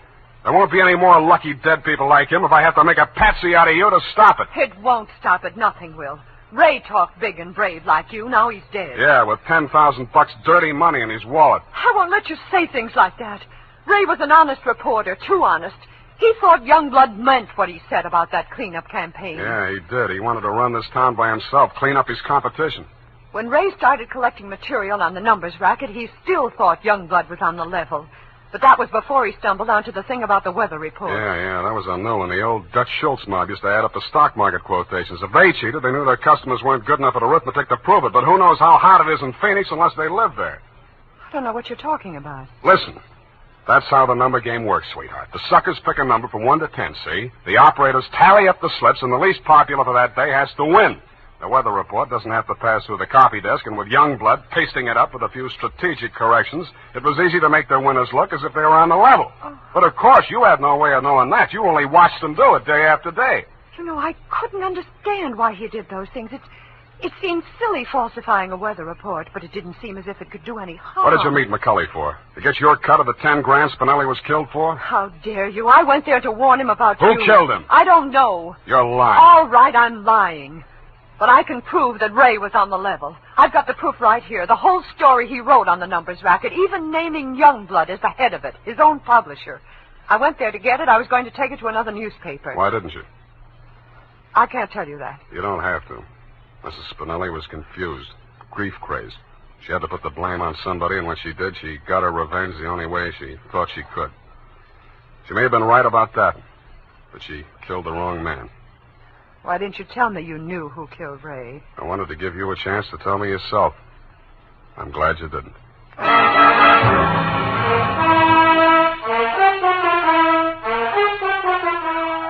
And that, Mr. Youngblood, is the crop. I'm sure you appreciate the fact that I gave the double scoop to your paper. Like Mrs. Spinelli, I have my own ideas of vengeance. Besides, it may up your circulation a little, and you can certainly use a little extra money for your defense. By the way, who's Leo? Period, end of report. But, Sam. Yes, Evie. I thought Mrs. Spinelli killed Ray McCulley. The vacation helped. You were absolutely correct. Mrs. Spinelli killed Mr. McCulley, if you'll pardon the expression. But why did she kill her husband? I was wrong. The vacation didn't help. You mean she didn't? She killed McCulley to avenge the murder of her husband. You mean Mr. McCulley killed Mr. Spinelli? Effie, stop. I'll go mad. Oh, you need a vacation, Sam. Look, type that up. The clatter of the keys may stimulate you to further cerebral activity. I beg your pardon, Sam? Brain work. Now, shoot. Oh, brain work. Oh, well, you know best. Tonight, men, or first thing tomorrow, get Wild Root Cream Oil and see what wonders it does for your hair. Notice how easy it is to apply. Notice what a neat, natural job it does of grooming your hair. Notice, too, how effectively Wild Root Cream Oil relieves annoying dryness and removes loose, ugly dandruff. No getting around it. Once you try it, you'll never be without it. So tonight, or first thing tomorrow, call at your drug or toilet goods counter for Wild Root Cream Oil. Get the big economy bottle and the handy new tube that's easy to pack when you travel. Also, ask your barber for a professional application of Wild Root Cream Oil Hair Tonic. Again and again, the choice of men who put good grooming first. Well, here it is, Sam. And you were absolutely right. The typing cleared my mind. It's all clear now except for one thing. Well, let's clear that up right away. Why did Mrs. Spinelli kill her husband? She did not kill her husband. Oh, I'm sorry. I meant, why did Mr. McCulley kill Mr. Spinelli? Kelly did not kill Spinelli. Who's Kelly? McCulley. McCulley's real name was Kelly? Now, let's start all over again. Disregard everything we said up until now. Make your mind a complete blank. All right, Sam. In the first place, McCulley did not kill Spinelli. That's what I said. It was his wife, wasn't it? Now, wasn't it, Sam? Oh, stop teasing me. Hey, why do you look at me like that? Effie, Mr. Spinelli was killed by one of the policy racket hoods to get back the 10 grand he won on the numbers game. Then how did the money get into Kelly's pocket? McCulley's. Why do you insist on using his alias, Sam? Effie, that was a tip of the tongue. I mean, look, Mrs. Spinelli took it to him because she was afraid her husband might be killed for Then it. why didn't they take the money when they killed him? Because Mrs. Spinelli had already taken it. Then she did kill him. Go home, Effie! All right, Sam. I'm sorry I'm so irritable to you, but I thought it... Well, it's been so long since I've been here, you know, Sam, Angel, you're just tired. Vacations have a habit of doing that to you. After a week or two in the office, you'll be all rested up again. I'll take it easy. You act as though you thought my mind were affected. Come here. Sam, now don't, my sunburn. Yeah. Oh, it hurts. It's nice to have you back. You look good, too. All tanned and healthy. Your roof. It's great. I think my nose is peeling. Well, don't pick at it. Good night, Sam. Good night, sweetheart.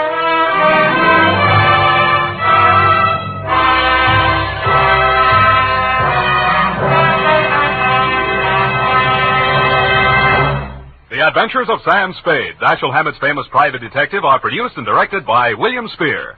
Sam Spade is played by Howard Duff. Lorene Tuttle is Effie. The Adventures of Sam Spade are written for radio by Bob Tallman and Gil Dowd, with musical direction by Lud Gluskin. Gil Dowd directed tonight's broadcast in William Spear's absence. Join us again next Sunday for another adventure with Sam Spade, brought to you by Wild Root Cream Oil. Again and again, the choice of men who put good grooming first. This is Dick Joy reminding you to... Get Wild Root Cream Oil, Charlie. It keeps your hair in trim. You see, it's non-alcoholic, Charlie. It's made with soothing lanolin. You better get Wild Root Cream Oil, Charlie. Start using it today. You'll find that you will have a tough time, Charlie, keeping all the gals away. Hiya, Baldy. Get Wild Root right away. This is CBS, the Columbia Broadcasting System.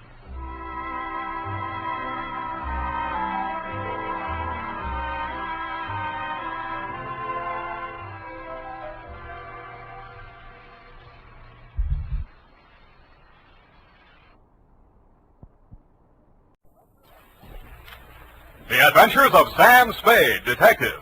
Brought to you by Wild Root Cream Oil Hair Tonic, the non-alcoholic hair tonic that contains lanolin. Wild Root Cream Oil. Again and again, the choice of men who put good grooming first.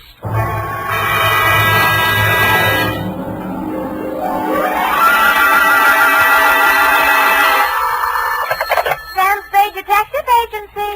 This is Mad Scientific Detective number 137596. Sam, no matter what anyone says, I'll stand by you. You're nothing of the sort. Not scientific? Of course not. You're two-fisted. Well, thanks, Effie. And that ain't all, Effie. I was actually mistaken for a convolutional melancholiac. Oh, Sam, are you all right now? Wrong diagnosis, Angel. It turned out to be melancholia catatonica. Oh, you poor darling. What is that? Well, it's a thing where you lie motionless and silent with fixed eyes and indifference to surroundings. Unquote. Sam, what happened to you? What hospital are you in?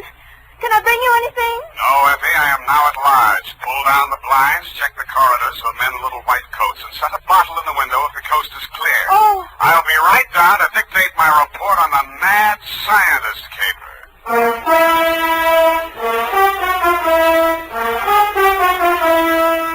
Dashiell Hammett, America's leading detective fiction writer and creator of Sam Spade, the hard-boiled private eye, and William Spear, radio's outstanding producer-director of mystery and crime drama, join their talents to make your hair stand on end with the Adventures of Sam Spade. Presented by the makers of Wild Root Cream Oil for the hair. Nobody has to tell you that a neat personal appearance can have a lot to do with helping you get ahead on the job. Now, the first step to a good appearance is well-groomed hair. And I mean hair that's groomed with Wild Root Cream Oil. Wild Root Cream Oil always grooms the hair neatly and naturally. It relieves dryness, removes loose dandruff. Yes, men, to look your best at all times, spruce up with Wild Root Cream Oil Hair Tonic. Again and again, the choice of men who put good grooming first. And now, with Howard Duff starring as Spade, Wild Root brings to the air the greatest private detective of them all in the Adventures of Sam Spade.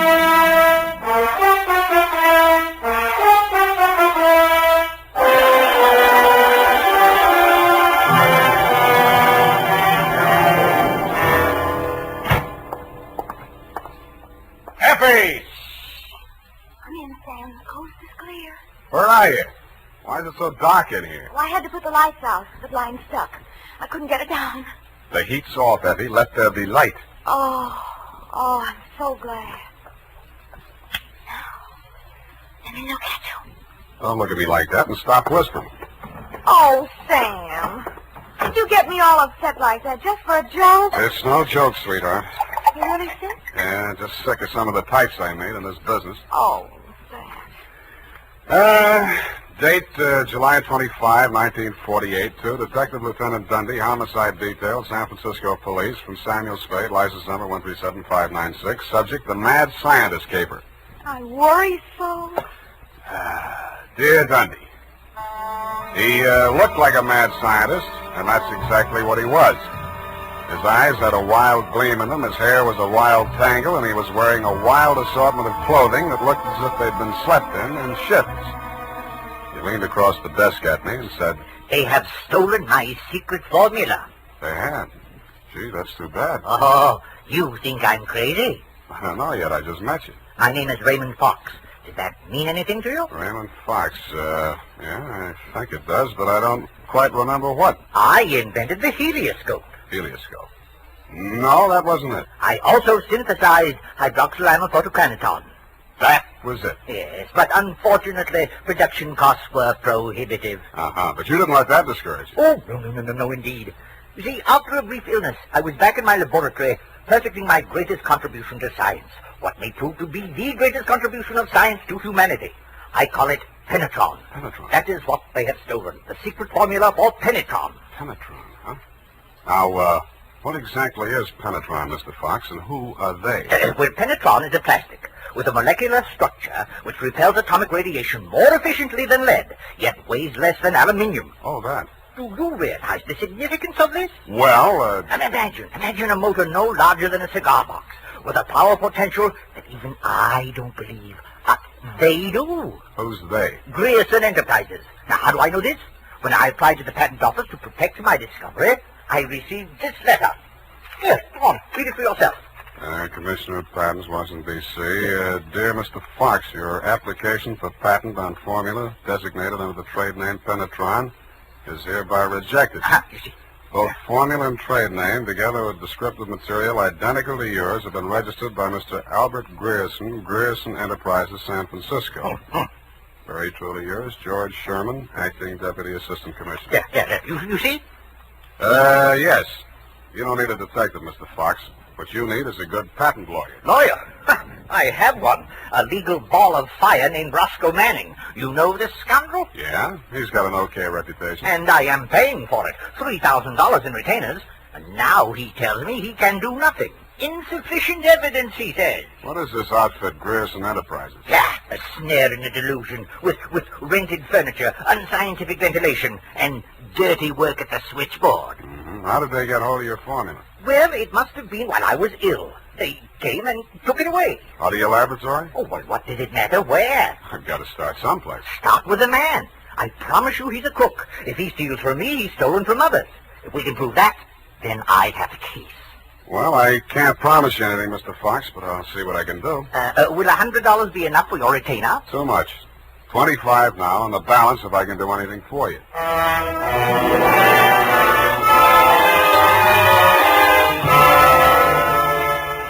I doubted if I could even earn the 25, but if he wanted to gamble, it was okay with me. The offices of Grierson Enterprises were pretty much as he described them, a beautiful front, especially at the switchboard. Grierson Enterprises, good afternoon. No, Mr. Grierson's out of town. No, I don't know when to expect him. I'll be right with you. That's good news. Grierson Enterprises? No, he is not. No, I do not, and he doesn't want to talk to you in any case, Mr. Manning. Oh, if it would just stop. Can't you shut it off? I might as well. Nobody seems to believe me anyway. You aren't looking for him, too, I hope. Oh, please, just tell me you're selling magazines or collecting salvage or just anything. My card. Oh, detective. Mr. Grierson hasn't done anything, has he? That's what I want to find out. My client says he swiped his secret formula. Oh, not that maniac. You don't look the type. You know he's mad, don't you? Maybe yes, maybe no. Personally, I'm crazy about money. Mad money, pin money, or dirty money. Your employer didn't happen to leave any lying around, did he? No, but he has a charge account at a bar downstairs in the building, and it's nearly 5 o'clock. Could you cross-examine me there? I thanked her as gallantly as I could under the circumstances. She said, "Wait here, I won't be a minute." And while she was gone, I made a quick frisk of the office. The file cabinet was empty. Grierson's desk contained nothing but 2 unsharpened pencils, tobacco crumbs, a rubber band, some rusty paper clips, an old gas bill, a glass ampule, broken, labeled sodium denadrine for intravenous injection, and a business card from one Roscoe Manning, attorney at law.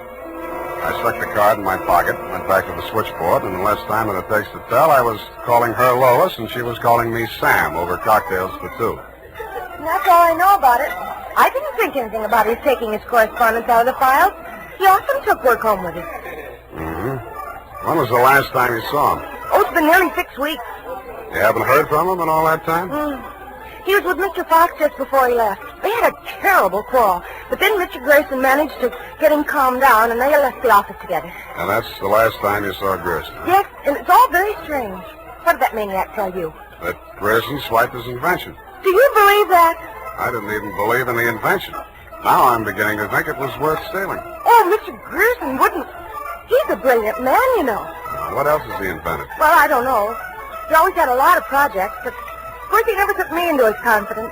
Just exactly what is your job? Oh, it's quite simple, really. I just tell people he's an imp. Yeah, look, sweetheart, you really mean to tell me it never occurred to you that there might be something slightly fishy about Grayson Enterprises? I know. Why should it? Because there's a smell of red herring up there. It's in the air. You mean Mr. Grayson's a crook? Well, what does that make me? Worry that out on his time. Drink up.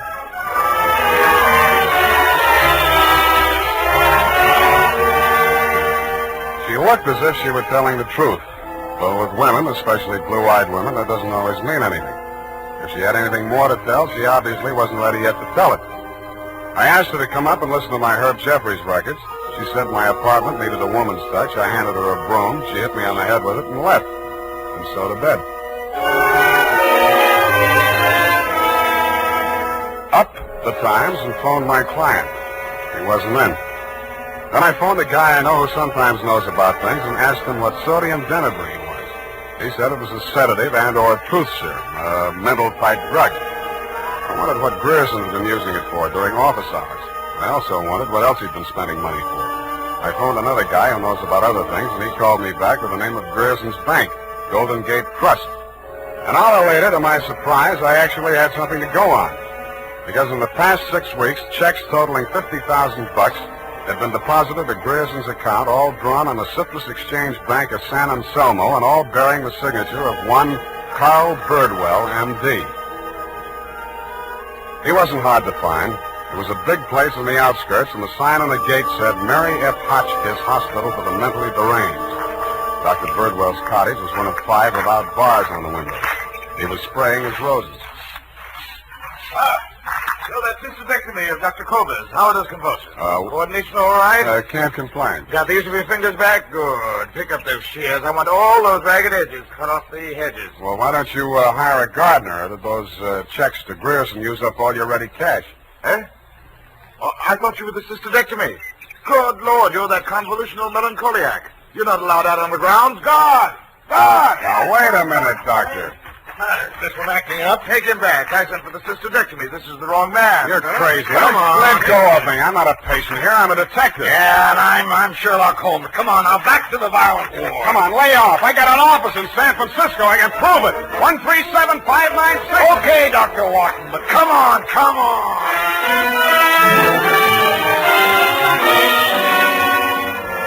And in more time than it takes to tell, due to the guard's jiu-jitsu, I was disrobed, straitjacketed, and rolled into a wet sheet.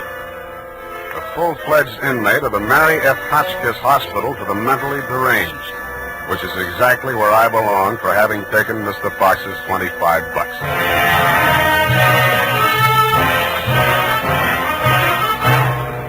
The makers of Wild Root Cream Oil are presenting the weekly Sunday adventure of Dashiell Hammett's famous private detective, Sam Spade.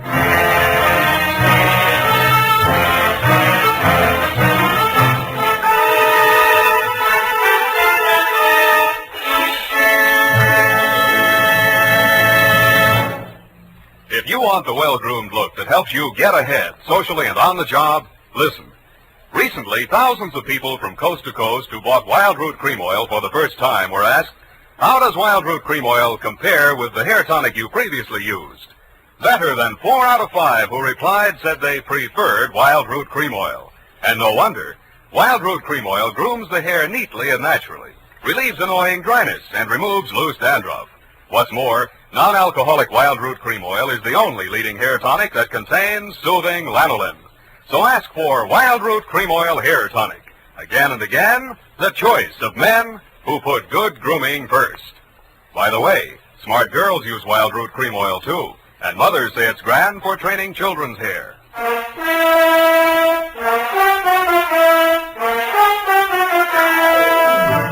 And now, back to the Mad Scientist Caper. Tonight's adventure with Sam Spade.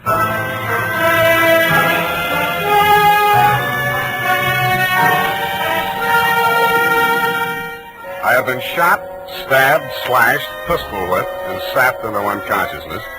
But until you have spent a night rolled up in a wet sheet, Dundee, you don't know what punishment is. You feel hot and cold at the same time, too miserable to sleep, too exhausted to stay awake.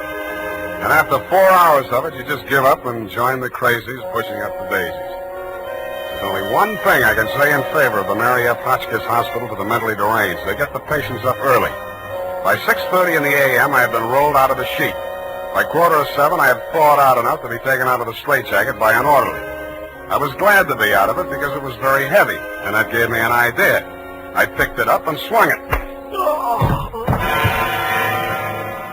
In less time than it takes to tell, I was in the orderly's uniform, out of the violent wing, and shuffling up the walk through Dr. Birdwell's rose garden and through his cottage door. Good morning, Dr. Birdwell. Good Lord, who let you in here? What do you want? I was trying to tell you yesterday when I was so rudely interrupted. Hey? Oh, yes, the detective. Did you say Grierson sent you? I didn't say that. I'm afraid you'll have to be absolutely specific or I can't help you. All right. My client is an inventor who claims that Mr. Grierson stole a formula from him, got a patent on it, and stands to profit to the tune of about $1 million. The last 2 items check. I don't know whether Grierson's a crook or not.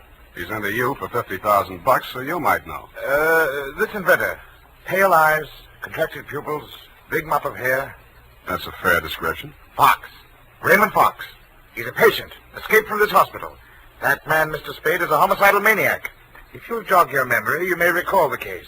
Sacramento, 1935. Sacramento. Wait a minute. Chemistry professor, lab explosion? That's the case. 2 of his colleagues, whom he irrationally suspected of stealing the formula for the explosive he used to blow them up. You sure they didn't? The man was adjudged hopelessly insane. He must be returned to us. He may murder Grierson, he may murder you, but he will commit a murder if he remains at large. Perhaps more than one murder. You must help us, Spade. Like you, Doctor, I can't help unless you're absolutely specific about a couple of things. Your connection with Grierson, for instance. I invested in Grierson's firm. Uh-huh. How did Fox meet Grierson? He was allowed a certain degree of freedom here during his rational periods. I guessed that he went through my papers or overheard one of my conversations with Mr. Grierson. Mm-hmm. Do you know he retained a lawyer? Huh? Manning, smart patent lawyer. You must think Fox has a case. Oh, surely not. Grierson thinks so, too. You've talked to Grierson? No, but I've examined his bank statements. The bank allowed that? I told him I was Grierson's attorney. The point is, Grierson is broke. Why? Because he's paid out every penny you gave him to the order of Roscoe Manning, attorney at law. And you know what I think, Doctor? Yes? I think Raymond Fox is crazy like a fox. And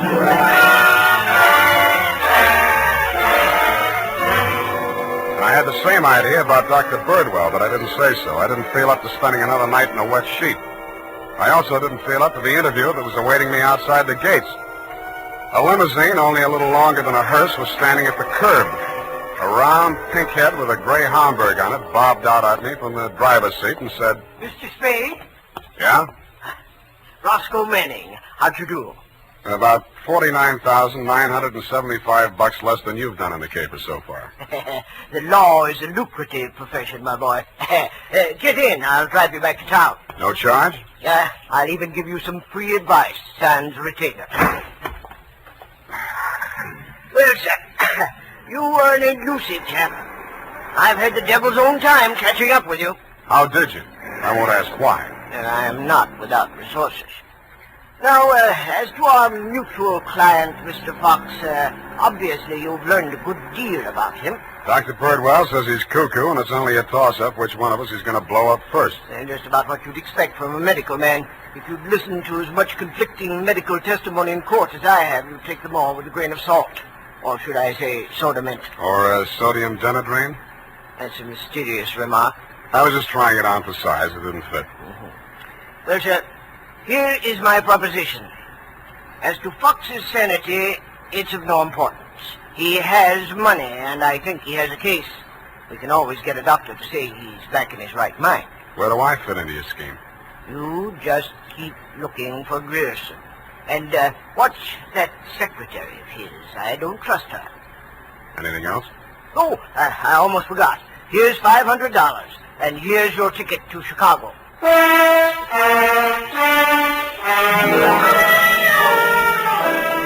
I don't know why, but somehow I got the impression that Mr. Manning was trying to get rid of me. He should have used that ticket to Chicago himself. We stopped at Sausalito for breakfast, and the condemned man ate a hearty meal. We drove the last mile through the Marina District and pulled up in front of his house. Well, sir, have a nice trip. Or take the car, Mr. Spade. I'll pick it up at the depot.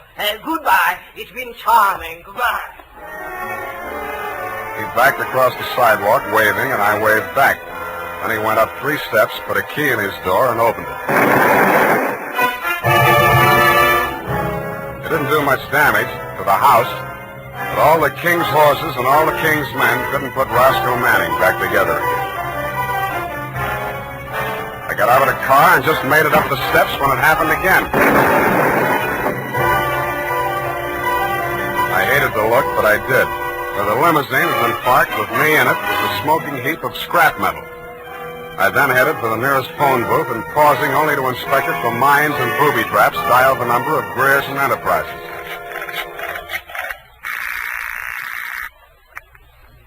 Grierson Enterprises? Lois, Sam Spade. Sam, darling, thank you for the present. What present? I haven't had a chance to open it yet, but I think I can guess what it is. A traveling clock. You mean a package arrived and it ticks? Oh, darling, don't be such a tease. Now, Lois, listen. Oh, all right, I'll open it now. Throw it out the window. No, don't do that. Pedestrians, innocent bystanders. Have you got a metal wastebasket there? I think so, yes. Well, fill it up with water and throw the package into it. And ruin my lovely clock? It is not a lovely clock. It's a lovely booby trap. Oh, go on. I'm serious. Manning just got one of them, and what's left of him is on the way to the morgue. Oh, I think I'm going to faint. Lois! Lois! Wake up! Pour some water on yourself. Hello, hello!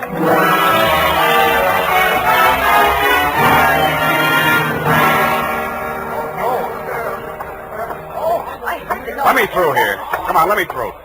Lois. Lois. Oh, you're okay. Glad of that.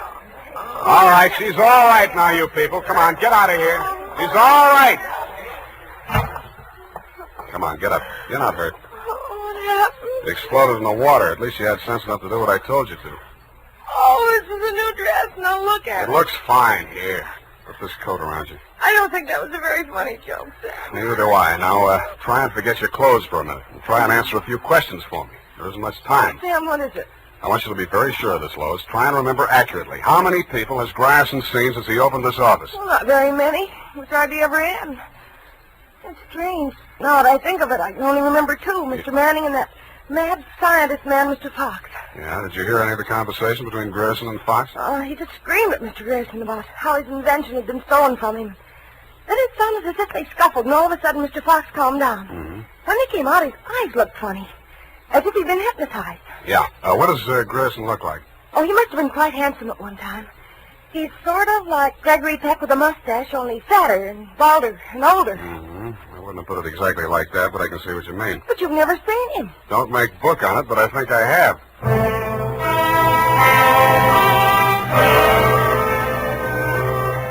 I made 3 phone calls. One to a crime reporter I don't like very well, giving him a false story on the death of Lois, Grierson's secretary. Another to my client, the mad scientist, alias Raymond Fox, and one to Dr. Birdwell. Then I went to my apartment and waited.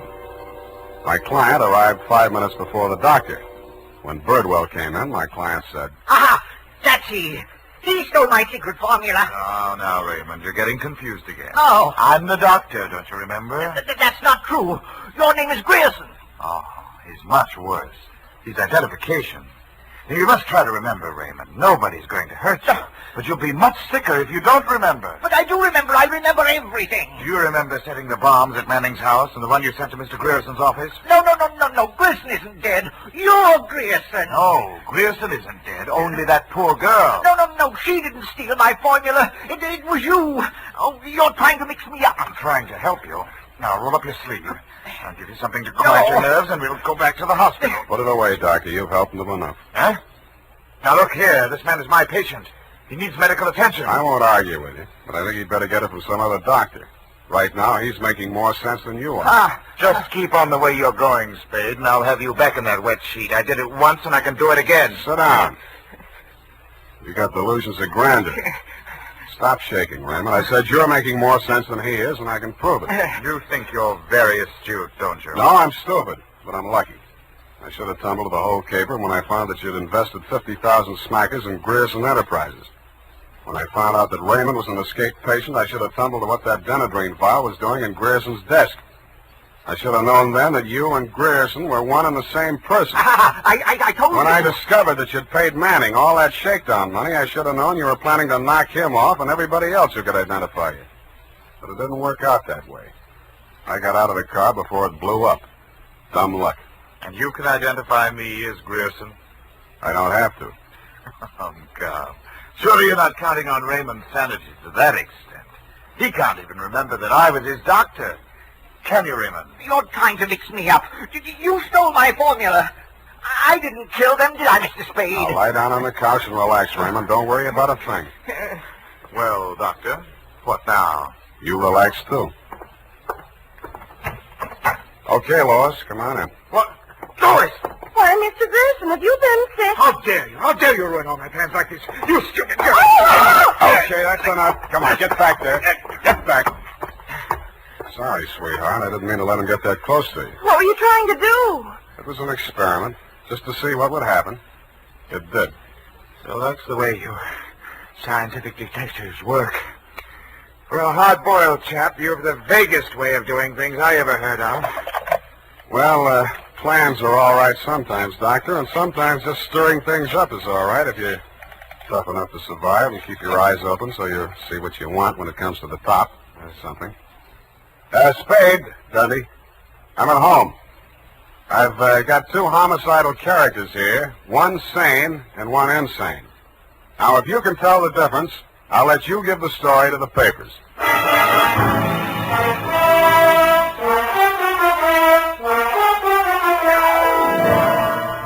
And that, Lieutenant D, is the crop. You picked the wrong one. Figures. It's as simple as this. Raymond Fox was the loony, but Birdwell, alias Grierson, conceived and executed the whole scheme, including the explosions. Don't worry about Fox. He's now back at the hospital working on a new secret formula. I don't know what it is, but it might be an anti-truth serum, because that's how Birdwell got the Penetron formula, by using truth serum on the mad scientist to make him talk. Anyway you figure it, he's crazy like a fox. His enemies are all dead or on their way, and he's as snug as a rug in a bug house. Period. End of Looney Tunes. Well, of all... Well, just imagine. Well, it takes all sorts to make a world, I guess. Well, I guess you never spoke a truer word, Effie, but don't forget a stitch in time saves 9. Don't feel too badly about it, Sam. Better late than never. You took the words right out of the horse's mouth, but it's later than you think, Angel. Type that up, Angel, and while you're at it, see if you can think up a way to teach an old dog new tricks.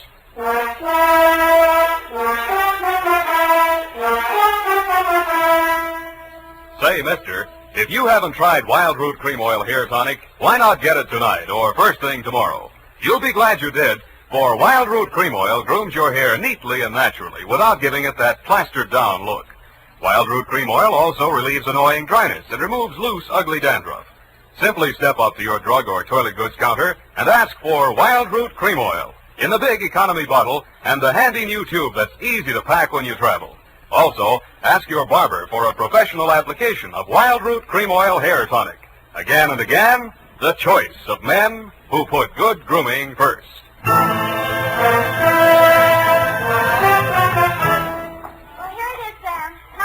thinking over what you said Which? about teaching an old dog new tricks. Hmm? You're only as old as you feel, Sam. Then send in the application for my old age pension. Oh, Sam, I won't let you talk that way now. You're just tired and nervous and run down. Yeah, backaches, stay up nights, sour racket. You're just feeling sorry for that Mr. Fox. I wouldn't worry about him. As you pointed out, he's safer where he is for all concerned. And after all, necessity is the mother of invention. What's that got to do with anything? Well, he's an inventor, isn't he? Oh, that. You see? All's well that ends well. Good night, Sam. Good night, Pollyanna. Pollyanna. Oh, she's a glad girl. Oh, no, Sam, that's Shakespeare, that old... You know best. All ashore that's going ashore. Good night, sweetheart.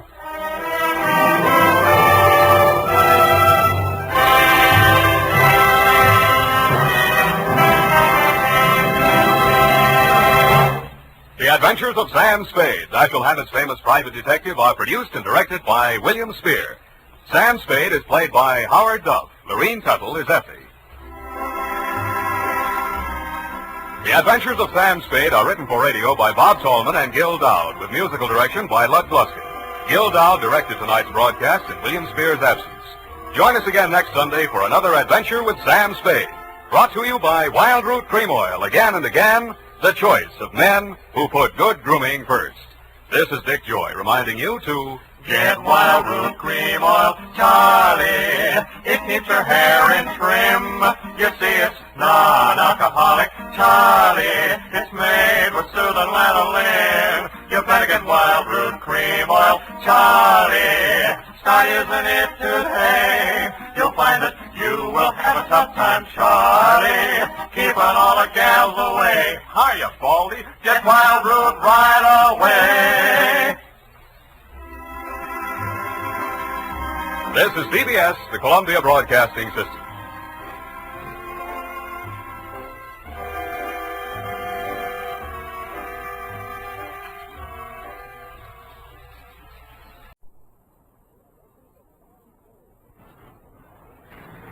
The Adventures of Sam Spade, Detective. Brought to you by Wild Root Cream Oil Hair Tonic, the non-alcoholic hair tonic that contains lanolin.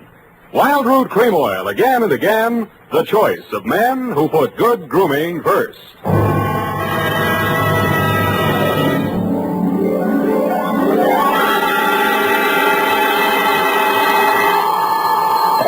Sam Spade Detective Agency. Me, sweetheart. Sam, how did it go? It was the end, Effie, but the end. Oh, Sam, not another one of those society things. Depends on what you mean by society. Well, you know, Sam, cafe society. Cocktails for two, hands across the table, make it another old-fashioned, please. Let's not lose our head, Effie. Nothing but double martinis, very dry, with 2 olives, sweetheart. 2 olives? Oh, Sam, isn't that overdoing it? It was all overdone, sweetheart. That's what cranked it.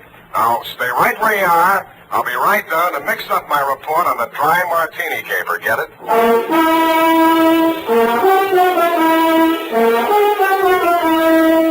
Dashiell Hammett, America's leading detective fiction writer and creator of Sam Spade, the hard-boiled private eye, and William Spear, radio's outstanding producer-director of mystery and crime drama, join their talents to make your hair stand on end with the Adventures of Sam Spade. Presented by the makers of Wild Root Cream Oil for the hair. August is always a great vacation month, and for those of you planning to take your vacation soon, let me suggest that when you're packing, be sure you include a bottle and a handy tube of Wild Root Cream Oil Hair Tonic. For no matter where you go, you can always depend on Wild Root Cream Oil to groom your hair neatly and naturally, relieve dryness, and remove loose dandruff. Yes, you can take it with you on your vacation, and you should. Wild Root Cream Oil Hair Tonic. Again and again, the choice of men who put good grooming first. And now, with Howard Duff starring as Spade, Wild Root brings to the air the greatest private detective of them all in The Adventures of Sam Spade.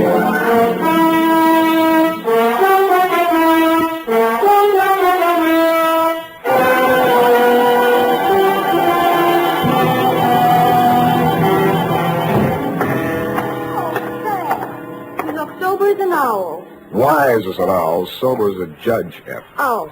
Well, the way you talked on the phone, I thought you drowned the shamrock, kissed the Black Betty, spliced the main brace, decorated the mahogany, made a Dutch bargain, or, in a word, Gone to give a Chinaman a music lesson. Effie, I wish you'd spend more time with Harper's Bazaar while I'm gone and less with the thesaurus of slang. Didn't know I could say that. Are you sober? Well, I've been riding the choo-choo, drinking Adam's ale. And if you don't believe it, just ask me to walk the chalk. Okay, heelsy-toesy. Arms akimbo, eyes glazed. Yes, sir. Now then, tip of the forefinger to the tip of the nose. Oh, Sam, it makes me dizzy. Dizzy Gillespie? Dizzy go, oh, Sam. Exactly. And you are not sewn up, shagged, shellacked, shickered, stuccoed, tap-shackled, stiffo, or real crazy. Well, you know best, Sam. Good. Now try this one. Yes, Fred. Sitting posture, limbs cruciform. What? Cheesecake stop. Oh, Sam. That's it. Now place the notebook. Just a little higher. Good. Yeah. Now apply the tip of the pencil to the top of the fool's cap and proceed viz. Viz. Date. August 1st, 1948. To Mrs. Netta Martini, 1000 Marina Boulevard, San Francisco. From Samuel Spade, license number 127596. Subject, Dear Netta. The first I knew of the caper was day before yesterday morning when I saw your husband's picture in the paper.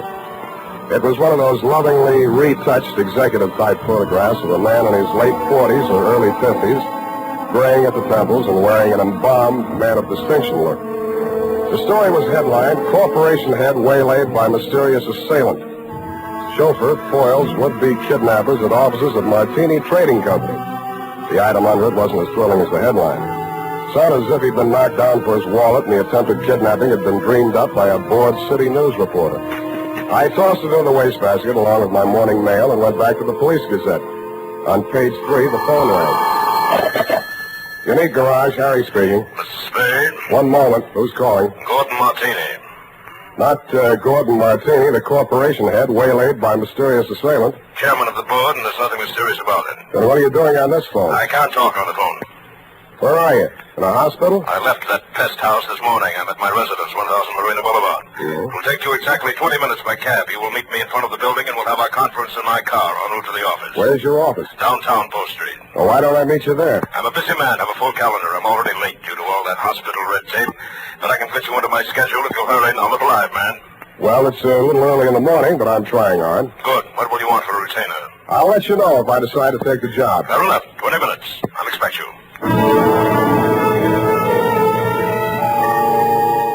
I should have looked more alive. It took me 2 minutes to get onto the street, 1 minute to flag down a cab, and 18 minutes to reach your address, Netta. A total of 21 minutes. As my taxi drew up to the curb in front of the canopied entrance to the corner apartment house at 1000 Marina, I saw your husband pacing indignantly up and down in front of the entrance, pausing only to glare at the outsized chronometer on his left wrist. His gray Homburg was perched atop an outsized turban of gauze bandage that decorated his head. You're Spade. You're exactly 1 minute and 22 seconds late. Hours are made of minutes, minutes are made of seconds. In killing this seemingly negligible interval of time, you have wounded an hour. Oh, I have? Well, I'm sorry. The traffic's pretty heavy out here this hour of the morning, you know. You should have started 1 minute and 22 seconds earlier. I'm sorry there was a bore on the telephone, kept talking about how valuable his time was. Well, don't apologize. Only waste more time. Now, here's your check, $100. My car's just around the corner. I paid that chauffeur a large salary, but mustn't keep him waiting. In the meantime, you may as well start earning a fee. I've been earning it for the past 22 minutes and 22 seconds. Wait. I suspected as much. You drive a car? Yeah, you mean one man drives all that? I see him, that rascally chauffeur of mine. Sleep in the back seat. All right, come out of there, you. Hey, watch!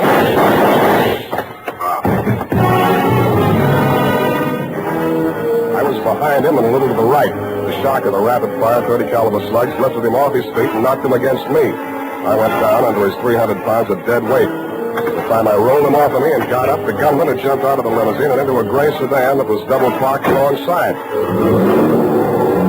In the welter of traffic on the boulevard, I didn't dare risk throwing a shot after him, but I did get the first 3 numbers of the license plate before it buried itself in the heavy stream of AM commuters. That's when the air changed from exhaust fumes to something out of a Persian garden. I turned and looked for the first time into your Nile green eyes, Netta, and saw you twisting a handkerchief in your pale hands I might have loved beside the Shalimar, but on Marina Boulevard they looked like hysterics dead ahead. Who did it? You saw him. Don't lie to me. Why don't they come with him? are all those people standing around there staring at me? Make them go away. Make them go away. I can't stand it. Oh, stop it, will you? That's better. Now, come on over here. Who are you, his wife? Yes. And it was all my fault. This is the end. I called Ernie out the window and asked him to come upstairs. I wanted him to return some lingerie. They sent the wrong color, Pete. Yeah. Who's Ernie? He's our chauffeur. I was looking for the exchange slip when we heard the shots. Is he dead this time? Yeah, they'll go to pieces. Poor Gordon, he had so many enemies. He didn't drink well, you know. People dropped us like flies. Well, they certainly dropped your husband. Are you a policeman? No, but I'll do until the real thing comes along, which is right now. If I were you, lady, I'd go back upstairs and relax. They'll get to you soon enough. Yes, I suppose you're right. Poor Gordon, he looks so natural stretched out on the pavement. Yeah. I keep thinking he'll get up and stagger on into the elevator. He didn't drink at all well. Go on, will you? All right, I'm going. Oh, Ernie, where did you go? Down at the garage. I heard a car drive in.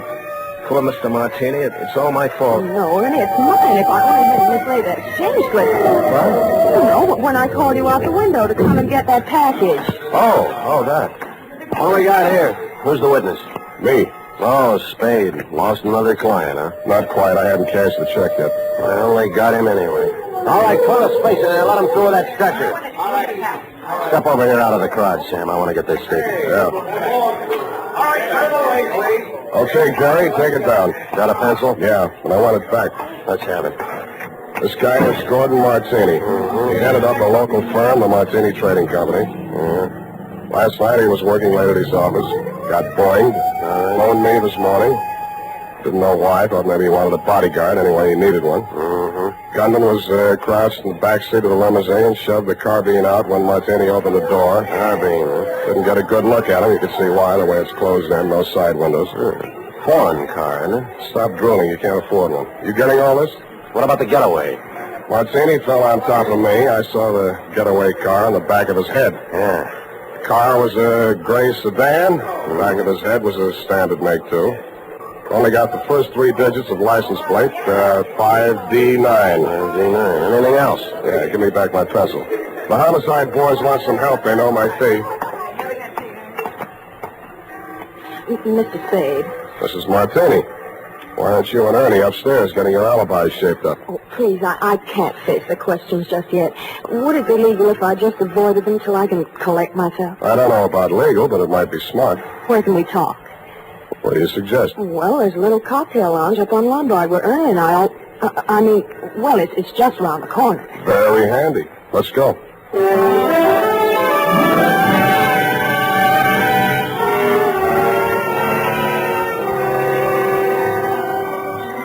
Against my mother's advice, I should have listened, but, well, that's why I married Mr. Martini. Well, that brings us up to 1943, and it's only 11:45. You're just like him, always holding a stopwatch over my head. Always? Well, he drank, you know. You told me that. But it's much more important than you think. He often fell down and bumped his head. You mean that mysterious assailant that waylaid him last night in his office was a double Martini? 2 pitchers full before dinner. 2? Ernie had to carry him up to his office. Well, what did he go up there for? Oh, we had an appointment with the vice president of the firm, Mr. Nesbitt. Something had come up, and he wanted Gordon to sign some papers. I don't know what. It wasn't the first time. I waited outside in the car. After Ernie had taken him upstairs, he came back to the car, and we talked. Ernie has alibis upstairs, downstairs, and all around the house. Well, then when the others came out and Gordon didn't, Ernie went upstairs to see why. Others? Mr. Nesbitt and who else? Mary Callahan. Secretary? No, she's an attorney. And if you think everything was legal between those 2, well, but after all, who am I to call the kettle black? Now, what are you trying to tell me? That she got him drunk so they could make him sign some papers? That he got himself drunk so he couldn't write his name? Or that he just got drunk and fell down? Between you and me, I think she pushed him down a flight of stairs. In his condition, he'd never remember. Why are you putting the finger on the Callahan dame? Well, what would you think? He was the last one out of the building. Why didn't you want to tell all this to the police? Well, I didn't want to talk about his drinking. Things were bad enough already. That would have been the end. Well, let's just get an answer, honey. What do you want me to do for you? Prove that she did it and Ernie didn't. I'll let you take care of Ernie. Oh, no. I don't want to alibi him unless I have to. He might get the wrong idea. You mean I've got the wrong idea? He might think it meant I still care for him, and I don't. I can't stand him anymore. The way he chews those toothpicks. And besides, if his alibi is too good, I might have trouble about that carbine in the backseat of my car. Pardon me, it sounded as if you said you might have trouble about a carbine in the back seat of your car. That's what I said. Where is your car? In the garage. But somebody had it out this morning. They scraped the fender coming back in, and they ran into the wall. They must have been in an awful hurry. Tell me, this car of yours, it wouldn't be a gray sedan? Yes. License number? Oh, wait a minute. It's on my key ring. Here, 5D90. That's enough. Why didn't you tell me this before? Well, I couldn't get up the nerve. After I heard you tell that policeman the gun that killed Gordon was a carbine, and the gray sedan and all that, well, it's the end.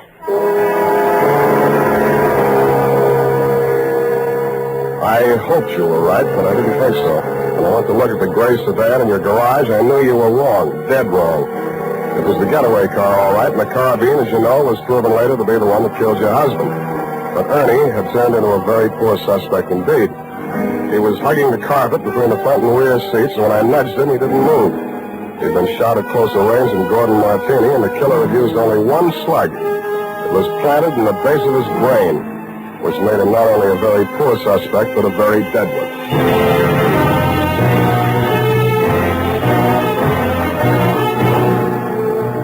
The makers of Wild Root Cream Oil are presenting the weekly Sunday adventure of Dashiell Hammett's famous private detective, Sam Spade.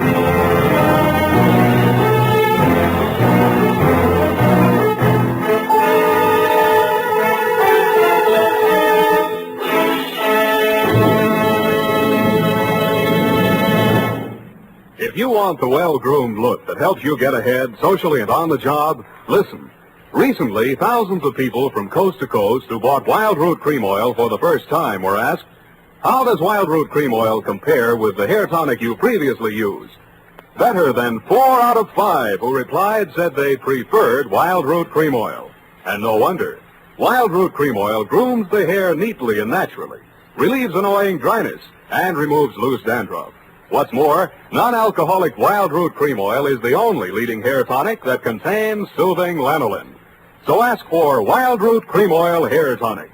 Again and again, the choice of men who put good grooming first. By the way, smart girls use Wild Root Cream Oil too, and mothers say it's grand for training children's hair.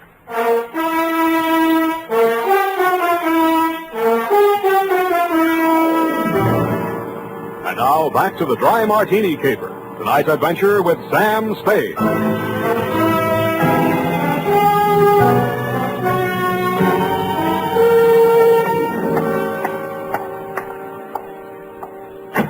Martini Trading Company, good afternoon. I'm sorry, Mr. Nesbitt is in conference. I'll see that he gets your message. Well, what can I do for you? I would like to see Miss Callahan. Miss Callahan is in conference with Mr. Nesbitt. Good.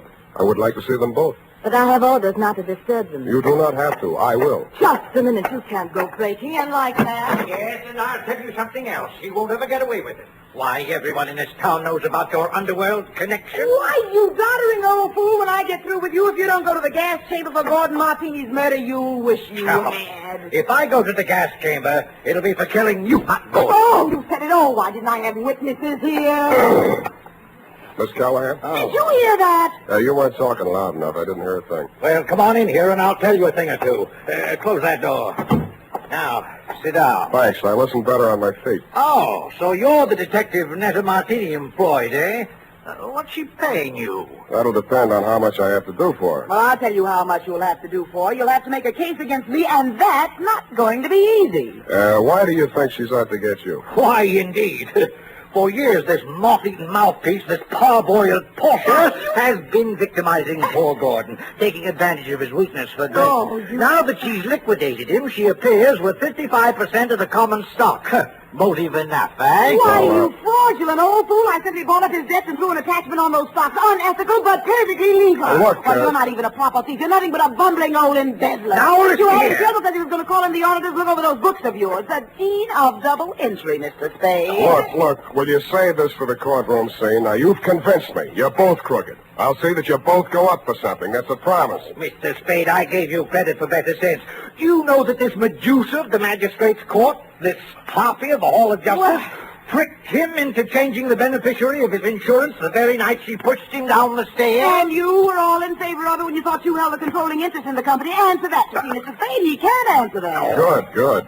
I'm glad one of you is temporarily lost for words. Now, I only want to know one thing, and I want a straight answer, and if either one of you starts off on another speech, I'm going to push you into the nearest cloakroom and lock you in together. Why, you wouldn't dare. Try me, sweetheart. What do you want to know about this Amazon ambulance chaser, this Trilby of the traffic court? Watch it. Well, what do you want to know? About Martini's insurance policy. Now, you say he changed the beneficiary. Please answer in 10 words or less. Who was the beneficiary and who is the beneficiary now? I'll have to answer that question in 2 parts. The beneficiary was his wife. He changed it to the Martini Trading Company, a corporation of the state of California. Thank you, and goodbye, Mary Callahan.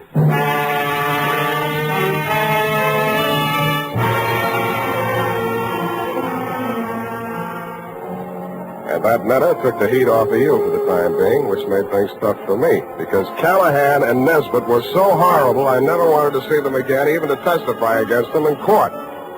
I was sure of one thing. None of you had pulled the trigger of that carbine.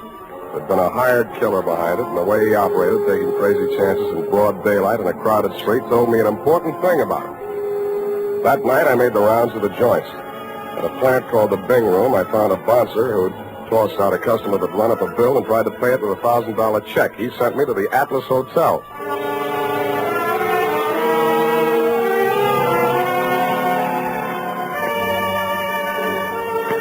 The Atlas Hotel is off of 3rd Street down near the railroad yards. Not even a flea bag. The fleas sickened and died a long time ago. They couldn't take it. And from the look of the guests sprawled out in the mission furniture of the lobby, they wouldn't be able to much longer.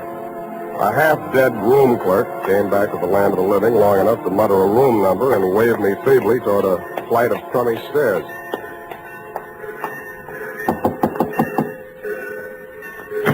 Yeah, what do you want? You, Hack Hartman? Hey, you got anything for me, huh? Yeah, I got news for you. Get back in the room. I'll tell you all about it.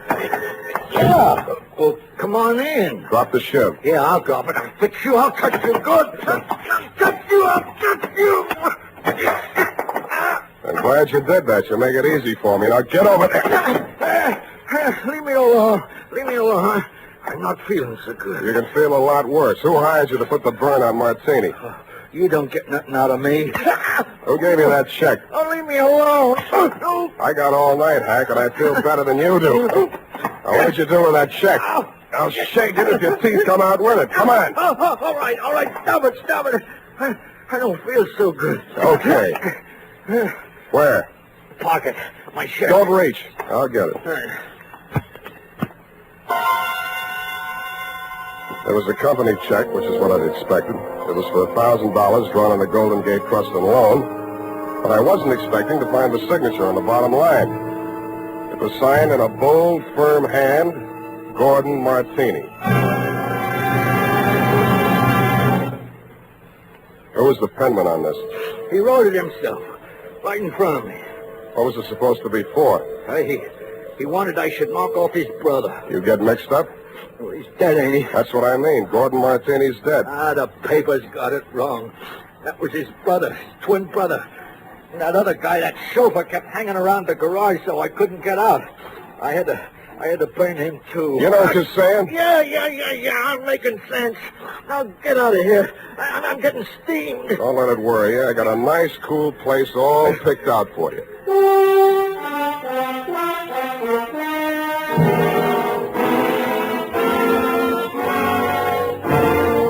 After I turned Hank over to the cops, I did what checking I could on my own at that time of night. As nearly as I could learn, Gordon Martini could never have had a brother, twin or otherwise. He was a first child. His mother died in childbirth, and his father died 1 month later. So I went back to the offices of the Martini Trading Company, glass-keyed my way in, and made a quick frisk of it. There I learned that the signature on the check was indeed Gordon's, but that he had closed out his account at that bank the day he wrote it. I thought about that on the way out to your apartment.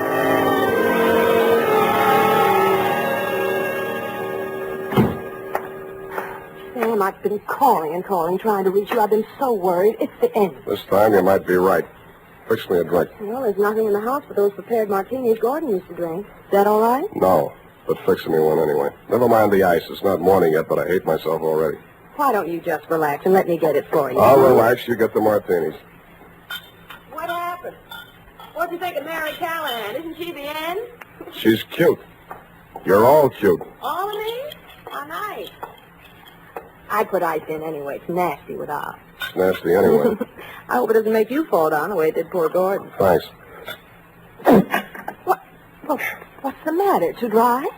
You open this bottle fresh? Why, yes. What's the matter? Where are they? The rest of the bottles. Oh, yeah. More of the same. Is this all your husband ever drank? Yes, gallons of it. It's a special brand. He even took it with him to bars and people's houses. He'd sit and drink them right out of the bottle like a little child. Then he'd be falling down drunk, of course. And that's how we lost so many friends. They dropped us like... Like flies. Yeah, it was the end. Who's your phone? City Morgue. Maxie, Sam Spade. Sammy, what can I do on you? On Martini, Maxie. They got around the autopsy yet? Yeah, they rushed him through. Got the report handy? Right in front of me. Funny thing, Sam. The doc said they should have saved themselves the trouble. He'd have been dead in a week or two without no help. What from? Brain tumor. Malignant, it says here. Any alcohol in them? None from drinking, Sammy. What about the head wounds? Accidental fall due to periodic fainting spell. Part of his condition. Thanks, Maxie. Well, what is it, Sam? Were the martinis poison? No, sweetheart. The martinis were colored water. Why, they couldn't. Well, what made him get so drunk? He didn't. He was sick. But, Sam, who killed him? Killed himself. But he couldn't have. He hired a gunman to do it. He planned his own murder. Well, why didn't he leave a note or something? He could have ruined us all. Come here, sweetheart. Put your little hand on Uncle Sam's shoulder. Why, Sam. That's, just what he wanted you to do. He wanted to ruin you. He let Mary Callahan fleece him out of his interest in the company. He let Nesbitt juggle the books. He let you go your way with Ernie. He let all three of you fix yourselves up with as nice a set of motives for murder as a jury could ask for. It couldn't have. The real joker was the check he used to pay off the man he hired to kill him. It bounced. It also proved he'd planned his own murder. But he still has his revenge. Because the insurance that would have kept the corporation from going broke won't be paid off on account of a self-liquidating cause. Oh, Sam, darling, what's going to become of us all? Well, Callahan and Nesbitt will probably sue each other to death. You might have to go to work and earn a living. Well, I have $500. I might invest it in something. You already have. Here's my bill. Sam, you didn't help me. What? This is the end. No, it isn't, sweetheart. This is the beginning. Come here.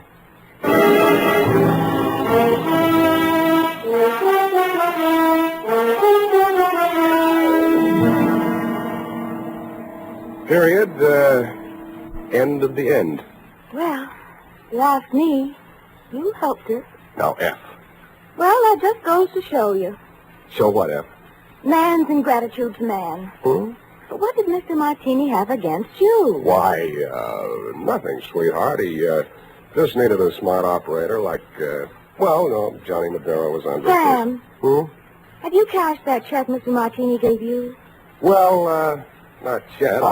Sam, any bartender would know better than to take a check from a man who drinks that much?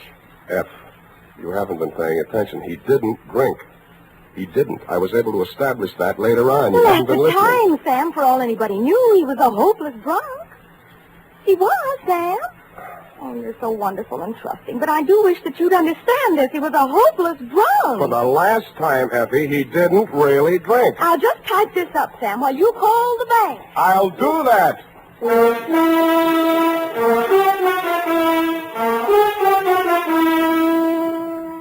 A final reminder, friends.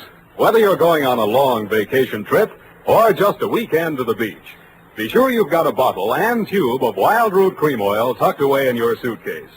Do this, and you'll find it's easy and quick to spruce up again after stepping out of the water or off the tennis court.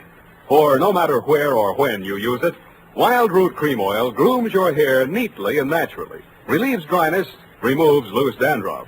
So at home and away from home, help yourself to handsome hair with Wild Root Cream Oil. And next time you have a chance, ask your barber for a professional application of Wild Root Cream Oil Hair Tonic. Again and again, the choice of men who put good grooming first. I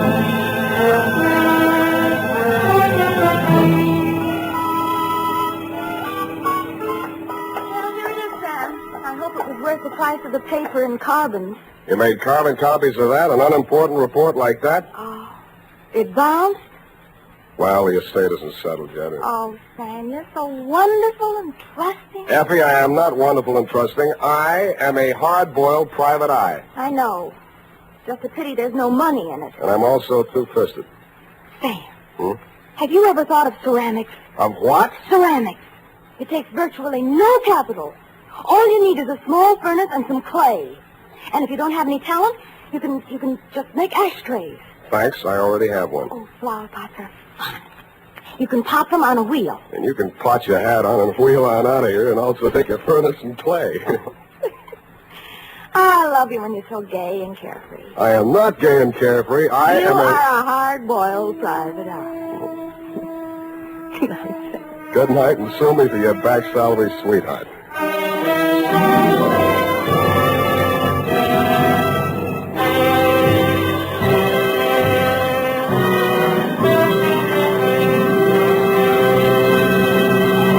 The Adventures of Sam Spade, Dashiell Hammett's famous private detective, are produced and directed by William Spear.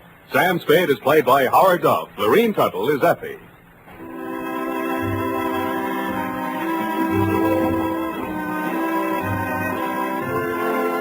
The Adventures of Sam Spade are written for radio by Bob Tallman and Gil Dowd, with musical direction by Lud Gluskin. Gil Dowd directed tonight's broadcast in William Spear's absence. Join us again next Sunday for another adventure with Sam Spade, brought to you by Wild Root Cream Oil. Again and again, the choice of men who put good grooming first. This is Dick Joy reminding you to get Wild Root Cream Oil, Charlie. It keeps your hair in trim. You see, it's non-alcoholic, Charlie. It's made with sulfalanolin. You better get Wild Root Cream Oil, Charlie. Start using it today. You'll find that you will have a top time, Charlie. Keeping all the gals away. Hiya, Baldy. Get Wild Root right away. This is CBS, the Columbia Broadcasting System.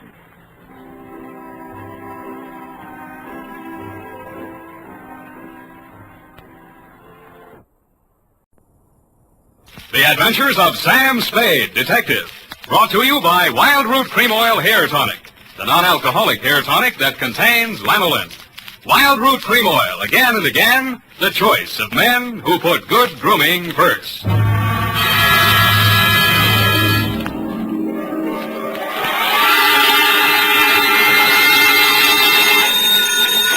Sam Spade, detective agency. It's only me from over the sea. Oh, it's Sam. How was it at the beach? Same as always, foggy. Did you go in? Well, I was up to my neck from the first rumble. If you mean did I go in the water, I did. Was it cold? I didn't notice. I was too busy landing a corpse. Oh, Sam, what a coincidence. I was just reading my new library book, and it's all about a body in the water, pushed over a cliff. And there's the strangest girl in it with a strange mother. And she drinks, the girl, and runs away with a chauffeur. That rich people. They can't do that. They're stealing my material. Oh, no, Sam, no. It's by Owen Fitzstephen. He's very well thought of. Mother always understands his plot. Not tonight, she won't. Stay where you are, Angel. I'll be right down to dictate my report on the critical author caper.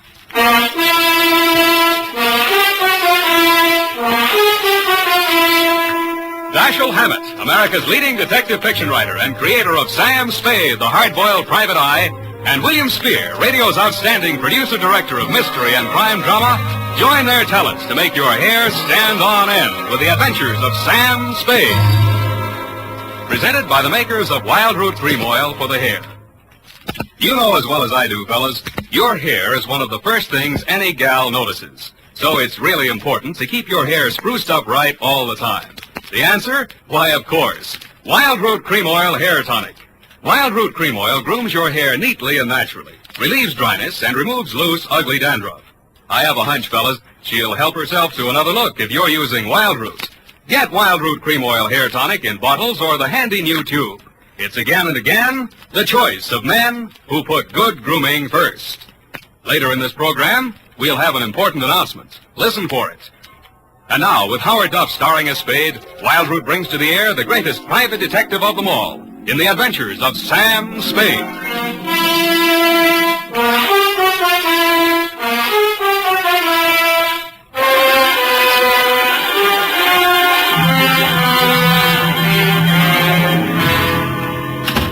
I'm looking over the phone. Oh, Sam. Now, come on in. Let's get this over. Can you wait till I finish this chapter? Hmm? The page to go. The detective had just found this girl in the sorted rooming house. Mm-hmm. He had this fight with her boyfriend and boinged him. And now butter wouldn't melt in her mouth. But I don't trust her. What's the name of the book? Morgue Fruit. Morgue Fruit. His last was a spindly stiff. That was about this neurotic nurse who was in love with her employer. Effie, how long have you been reading this kind of trash? What's not trash, Sam? Well, he really makes his characters live. And I love his detective. He's real hard-boiled, like in Dashiell Hammett. Dashiell Hammett? Mark your place and come in. All right, sir. Ready? Yes, Sam. Oh, I can hardly wait. That's the way I like you, eager. To finish the chapter, I mean. Please. I wonder what she's up to. She's guilty, of course. Of course, but what of? You can read it when I'm finished. Oh, my goodness, we've got a report to get out, and here we are chattering about books. Date, August? I will give the date. Yes, Sam. Date? Fill it in.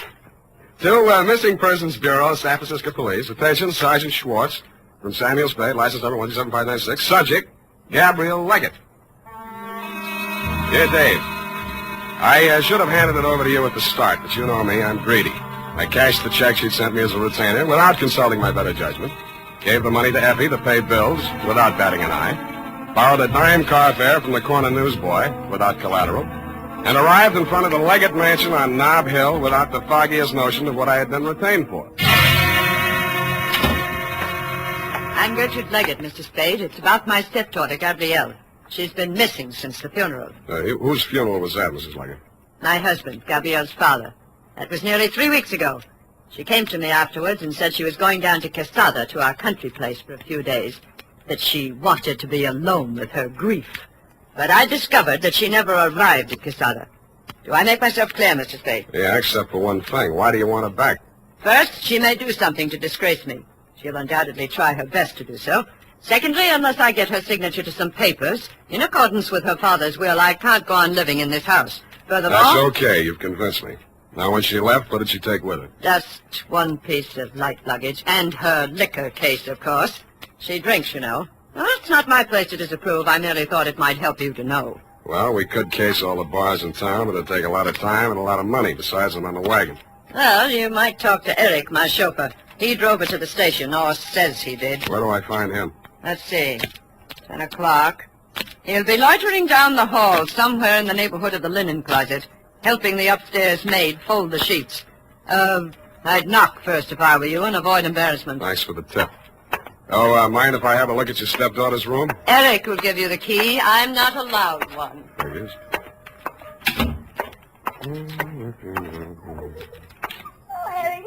Oh, baby.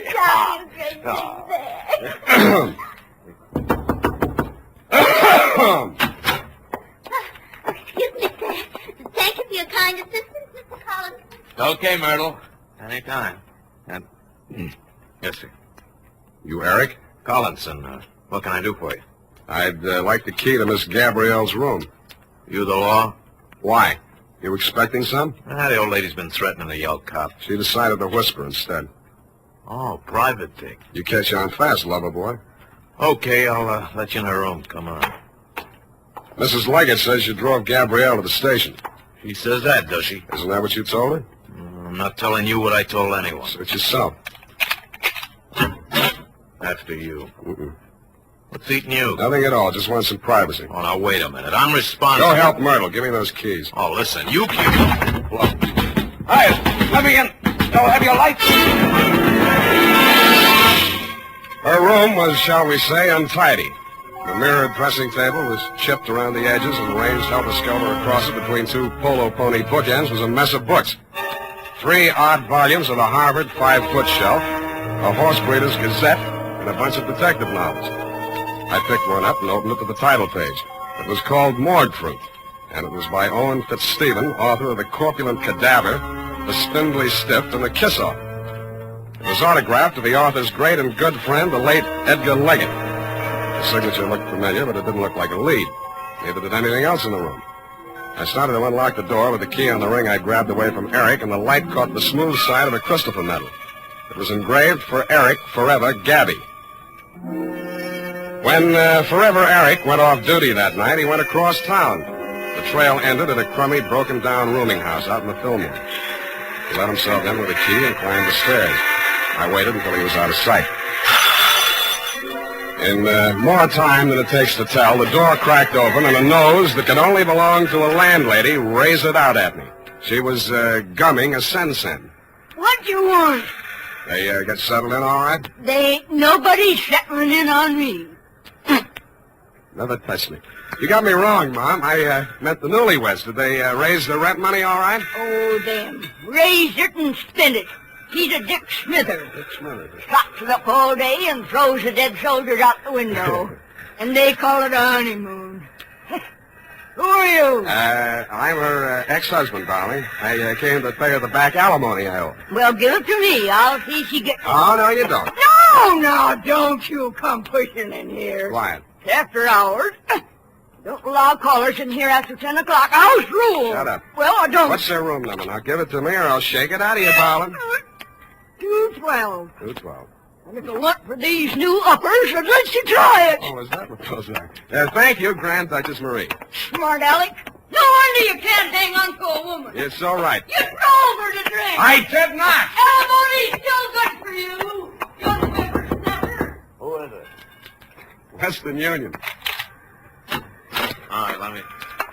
I told you to stay away, and I'll beat it. Eric, what is it? Look, Eric, I don't want any trouble, but I'm coming in. Over my dead body. Eric? Get back in the room, Gabby.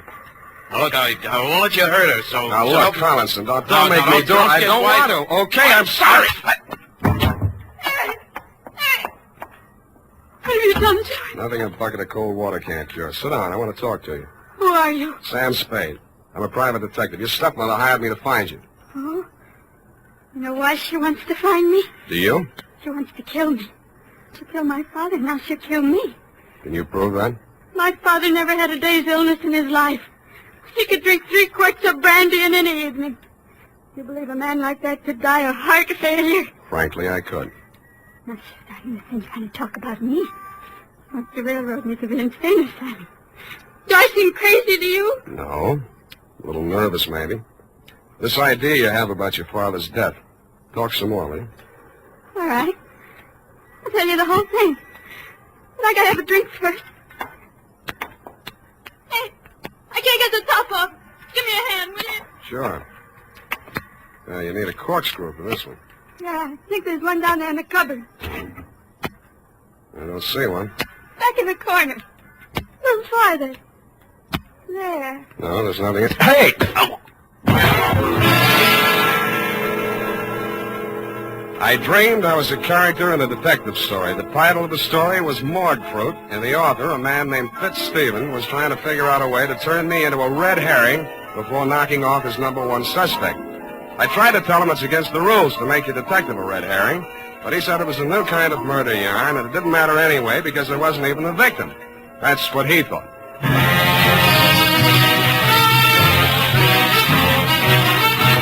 The makers of Wild Root Cream Oil are presenting the weekly Sunday adventure of Dashiell Hammett's famous private detective, Sam Spade.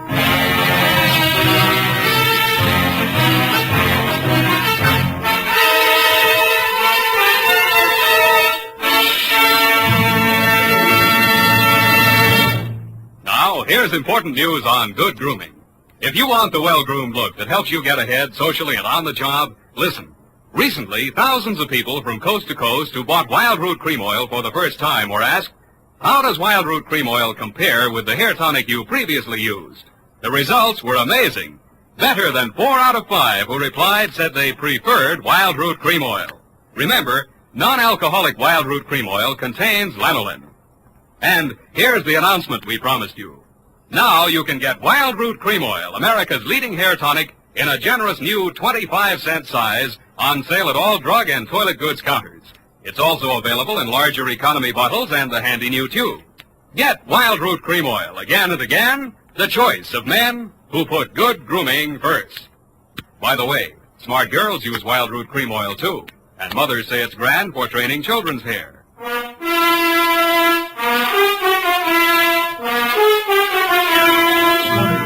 And now, back to the critical author caper. Tonight's adventure with Sam Spade.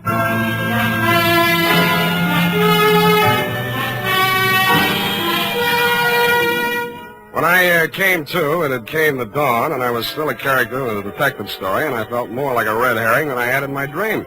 I had dragged myself across my own trail and wound up no place. My quarry had fled, leaving nothing behind but empty bottles with fingerprints on them. I lifted the few and hustled over to the Bureau of Identification. Half an hour later, I got the report. They were mine, all mine. I wondered what a detective novelist would make of that. I decided to find out. I had met Owen Fitzstevens several years back in Seattle when I was digging dirt on a chain of fake mediums. He was plowing the same field for literary material, and we pooled forces. I got more out of the combination than he did, since he knew the spook racket inside out. I cleaned up my job in a couple of weeks, and we parted friends. His San Francisco apartment was on the 6th floor of the St. Mark. He was standing at its door, holding out a lean hand to greet me when I got there. Well, you're looking fit, Sam. Little red in the face. Yes, the red herring I ate last night. How's the literary grip go? You haven't been reading me? No, where'd you get that funny idea? Oh, there was something in your tone, as in the voice of one who has bought an author for a couple of dollars.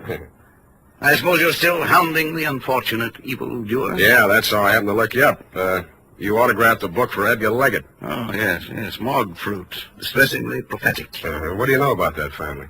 Oh, what have they been up to now? How well you know the girl, Gabrielle?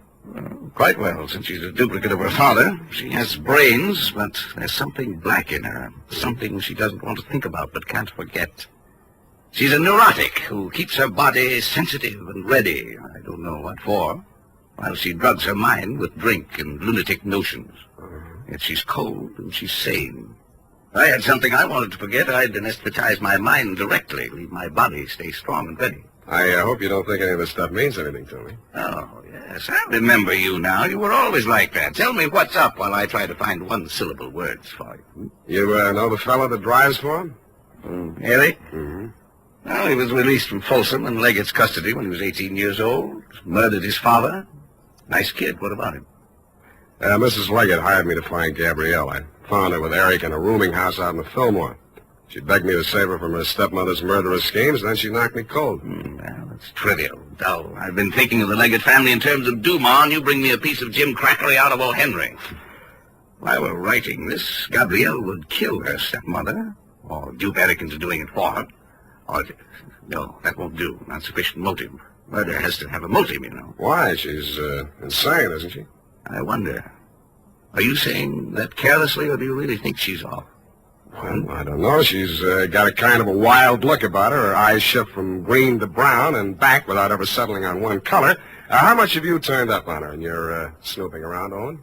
Are you who make your living snooping, sneering at my curiosity about people and my attempts to satisfy it? No, we're different, Owen. I do mine with the object of putting people in jail, and I get paid for it, though not as much as I should. But I do mine with the object of putting people in books, and I get paid for it, though not as much as I should. Yeah, but what good does that do? Well, what good does putting them in jail do? Well, relieves congestion. You put enough people in jail, and cities wouldn't have any traffic problems, that's fine. Well, then all you have to do is to wait till one of them kills the other and put the survivor in jail. It's simple. Yeah, but who's going to kill who? Perhaps they both have plans, both Gabrielle and her stepmother. Looks as if you'd have to guard both of them. I think I'll settle for my client. As far as Gabrielle's concerned, her husband ought to be able to watch out for her. Her what? Husband. She and Eric got married. Now, there you are. You didn't tell me anything about that. Lord knows how much else there is you haven't told me. Pardon me. Don't go away. Telegrams, right here. Thank you. There you are. Thank you, sir. Now, I wonder what... Good Lord, this is positively corny. Listen to this, Spade. I appeal to you as a friend of my dead husband. Come immediately, Sunset Hotel, Quesada. Trouble, danger. Do not communicate. Gabrielle must not know. Signed, Gertrude Leggett. Spade. Yeah? Did you have this wire sent to me as a prank? I was just going to ask you if you sent it to yourself as a prank. I have it. Hmm? The key to the whole thing. It's a red herring.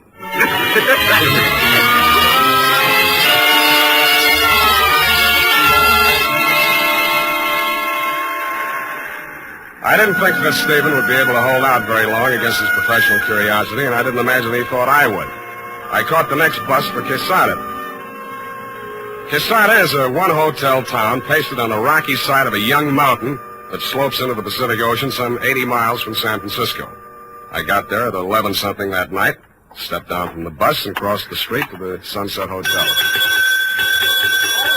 right, keep your shirt on. Mrs. Leggett registered here? What's your name? Owen Fitzstephen. Oh, she left a message for you. Said for you to wait right here and don't leave till she gets back. Yeah, she say where she was going? Oh, it's probably over visiting with her daughter and new son-in-law, over through the cove. How do you get there? Well, you'll never be able to find it at night unless you went all the way around by the East Road. Yeah. Then, I'm sure, unless you knew the country. Well, how do you get there in the daytime? Well, you go down this street. You take the fork on the ocean side and follow that up along the cliff. It's easily enough found in the daytime, but you never in the world. You Yeah, okay, heard you the first time.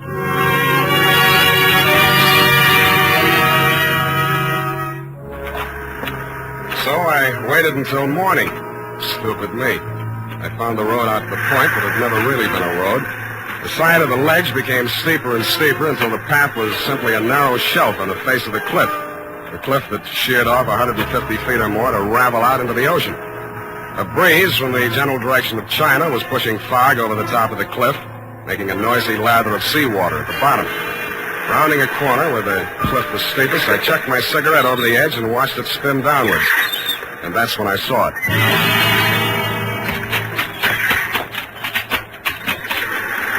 I had to go waist deep into the Pacific to lift the body. I got my hands under the armpits, found solid ground for my feet, and dragged it up beyond the high tide mark. It was Gertrude Leggett.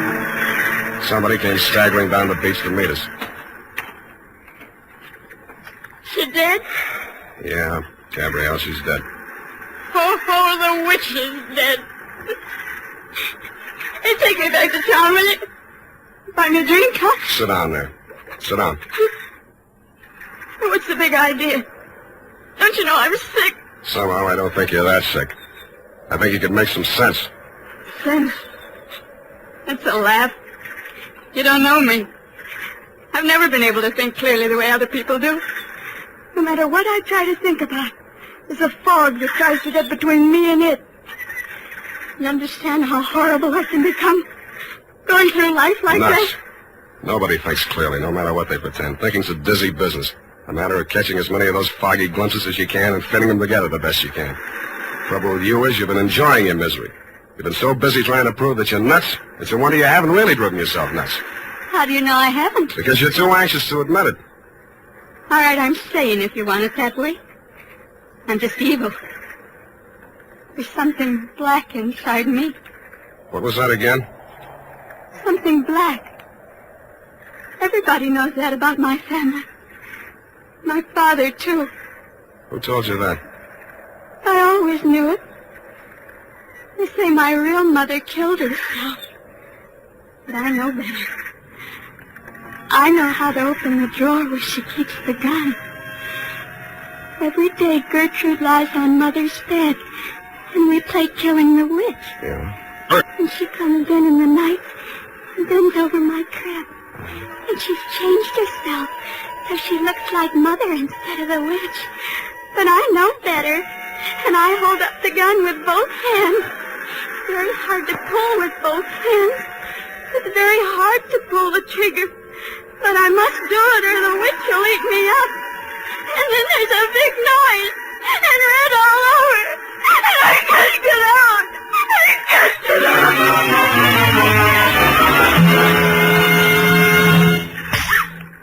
Now listen to me. You were beginning to make some sense. Now don't run away from it. Gertrude was lying on your mother's bed. That's your stepmother? Yeah. She was my nurse. She married Father. Not so fast. How old were you when your mother died? 4.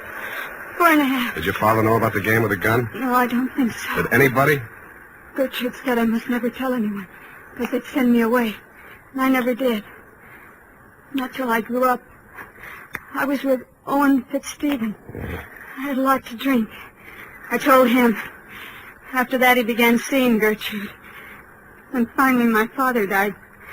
But it didn't do her any good, because Owen really loved me. Now, watch it. Now, let's get this straight. You'll have to straighten it out again later on with a doctor to help you. This is to help me. When you were a little child, Gertrude taught you that killing the witch game to use you as a murder weapon against your mother. Then she filled you full of ideas of guilt and fear so you'd keep quiet about it. When you told the story to Owen, he blackmailed your stepmother into knocking off your father. That made you feel responsible for his death, too, so you ran away.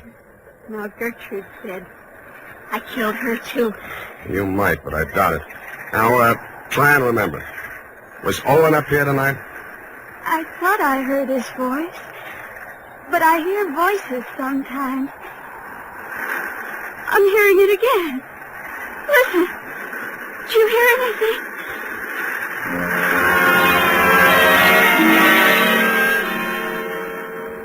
I didn't hear anything but the wind and the beat of the surf at first. But when I did hear the voice, I sent Gabby for a doctor before I investigated. He was pretty badly mangled in the rocks. He'd fallen nearly as far as he'd pushed Gertrude, but was still alive. I made him as comfortable as I could, and finally he opened his eyes. Hello, Sam. You messed yourself up good. Yeah. No more rocks for me. Not unless you make Alcatraz. You know, I had half an idea when you came to see me in San Francisco that you were secretly nursing some exceptional, idiotic theory. Thanks, Owen, but I never had any theory. Whole thing dropped into my lap. Don't be too sure of that. Understand, at present, I admit nothing. Later on, if I'm forced to, the very number of my crimes will be to my advantage. On the theory that nobody but a lunatic could have committed so many. Well, there's not so many. Only Gertrude, your co-author of the murder of the late Edgar Leggett. Nonsense. Crimes and crimes dating from the cradle. Even literature shall help me. Not your own books. Why not? Didn't the critics agree that the spindly stiff bore all the marks of authorial degeneracy? Evidence, son, to save my sweet neck. And I shall wave my mangled body at them. A ruin whose crimes and high heaven have surely brought sufficient punishment upon me. Yeah, you'll probably make a go of it. Legally, you're entitled to beat the jump if ever anybody was. Illegally? You mean insane? Tell me the truth, Sam. Am I? I think that's what they'll say.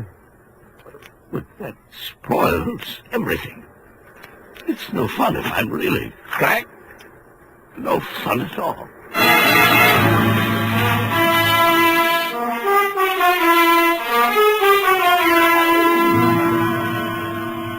Period and a report. Well, it just goes to show, doesn't it? Now, there you go again, Effie. I mean, if anything like that happened in real life, you wouldn't believe it. You mean if anything like that happened in fiction? Oh, no, the author is never the guilty party. Well, this author was. But that's not fair. The author is never supposed to be guilty of You're anything. right. You're right, Effie. He shouldn't be even a suspect. Maybe a red herring, but... Type that up, Effie. Oh, all right, then. Anything else, Sam? Yeah, phone the drugstore and order some red herring. I mean, some aspirin.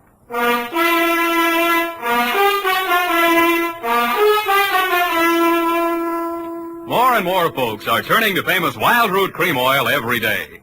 Wild Root Cream Oil gives you all you ever dreamed of in a hair tonic. It grooms your hair neatly and naturally the way you like it, the way other people like it. What's more, Wild Root Cream Oil relieves dryness and removes loose, ugly dandruff. So join the millions with handsome hair. Tonight, or first thing tomorrow, ask at your drug or toilet goods counter for Wild Root Cream Oil. Also, ask your barber for a professional application. If you've never tried it before, get the generous new 25-cent bottle just introduced. It's Wild Root Cream Oil's Get Acquainted size, and once you've made the acquaintance of Wild Root Cream Oil, you'll find you've made a lifelong friend. Come on in, Twinkletoes. Well, here it is, Sam. And I like it even better than morgue fruit. You did. I mean, it's not so realistic. I like a romantic type story myself. You Lots do. of atmosphere and psychology and those. Oh, you gotta have those. You really should be a writer, Sam. You think so? Of course, detective stories don't pay much. Oh, that's but if true. you write enough of them, and look at all the material you've got. No good. Never do for fiction. But, Sam, there's already that radio series, The Adventures of You-Know-Who, Sunday night. That's what I mean. I don't make a penny out of it. Well, it's your own fault. Sam, I don't want to seem critical, but if you played your cards right, you could have owned a piece of that show. What? And follow Blondie? Go home, Effie. I think I will, Sam, and just curl up with a good book. All right. I wonder who killed who. Well, when you find out, don't let me know. Oh, you know you can't wait. No, I can. Good night, Sam. Good night, sweetheart.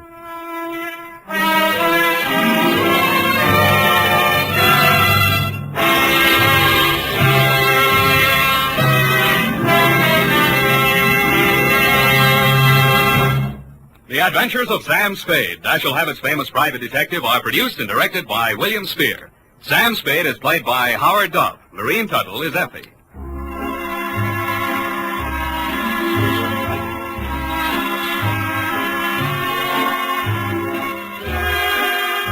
The Adventures of Sam Spade are written for radio by Bob Tallman and Gil Dow. Musical direction is by Lud Gluskin, with score composed by Renee Garrigan. Join us again next Sunday when author Dashiell Hammett and producer William Spear join forces for another adventure with Sam Spade, brought to you by Wild Root Cream Oil. Again and again, the choice of men who put good grooming first. This is Dick Joy reminding you to Get Wild Root Cream Oil, Charlie. It keeps your hair in trim. You see, it's non-alcoholic, Charlie. It's made with soothing lanolin. You better get Wild Root Cream Oil, Charlie. Start using it today. You'll find that you will have a tough time, Charlie. Keeping all the gals away. Hiya, Baldy. Get Wild Root right away. This is CBS, the Columbia Broadcasting System.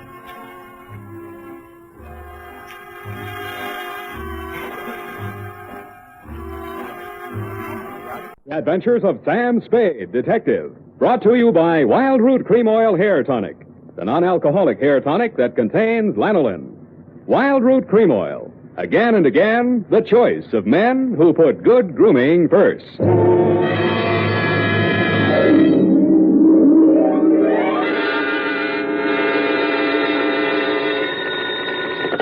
Sam Spade Detective Agency. That is the correct answer. You have just won $104 million, 6 deep freeze units, a stable of polo ponies with matching saddle soap, a terry cloth robe with chocolate bars pre-melted into the pockets, and a full-size, real, honest-to-goodness dreadnought, such as is used by Uncle Sam's Navy. Oh, I'm sorry you'll have to call back. I'm expecting to be taking dictation from my employer very shortly. Oh, I am sorry. Your time is up. And Edna St. Vincent Markowitz, who sent in the question, gets bumped off in front of the studio audience gathered in the Dredgewood room here in Columbia Square. Next time, don't answer your phone, stupid. Oh, Sam. Let's have no coaching, please. Oh, well, did you find the cop? Was it murder? Was it really worth, well, you know, priceless and like that, and was it fun? Yes, and no. And finally, are you kidding? Well, then why was it called the Vafio Cup? It's a very old Greek expression, which is what I'll be wearing as I sit in your lap dictating my report on the Vafio Cup caper.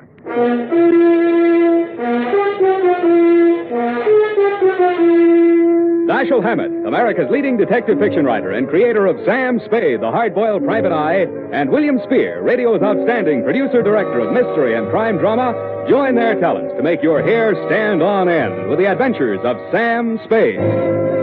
Presented by the makers of Wild Root Cream Oil for the hair. Remember the Romeo of yesteryear? Hair parted in the middle, all plastered down?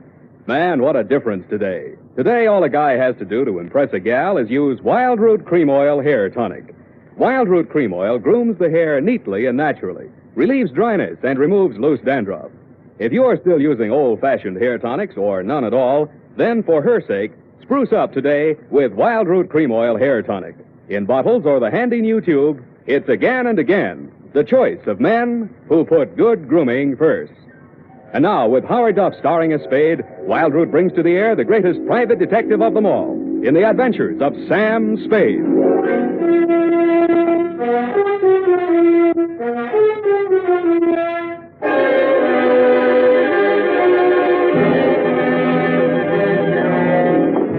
Blow the man down, police, blow the man down. Why do they want to blow the man down? Date, August 22nd, 1948, to Jethro Chiswick, Esquire. Oh, spelling, Sam. E-S-Q-U. No, Sam, I meant the name. It's, Chisro Jeswick. I did not say Chisro Jethwick. I said Jezro Chithwick. I mean, Chisro... look, we'll check it later. Oh, Sam, it might... I have an uncle in Berkeley named Smithwick. Leave your family out of this, Ep. But he's only by marriage, Sam. It's quite a common name. Name 3 people named Chiswick. No, Smithwick, Sam. Now, let's see. There's Uncle George and Aunt Amelia by a previous marriage. Then there's my cousin Rupert on the Christie side. When you have finished ruminating amongst the foliage of your family tree, Miss Perrine. Well, I only mentioned it in All connection with right, that name we'll that you start thought you... all over again. Tear out that page. Yes, Your Highness. Oh, no, please. No need to curtsy. To Jethro Chiswick, no comment, please. From Samuel Spade, license number 1375596. What's that? Nothing, Sam, nothing. Throat. Subject, the Vafio Cupcaper. Dear Commodore, that's the way I like you. Meek. I'd always considered myself fairly well-versed in the subject of cups. But if anybody had told me there was such a thing as a Vafio cup, they could have knocked me over with one, which they did. Mr. Spade?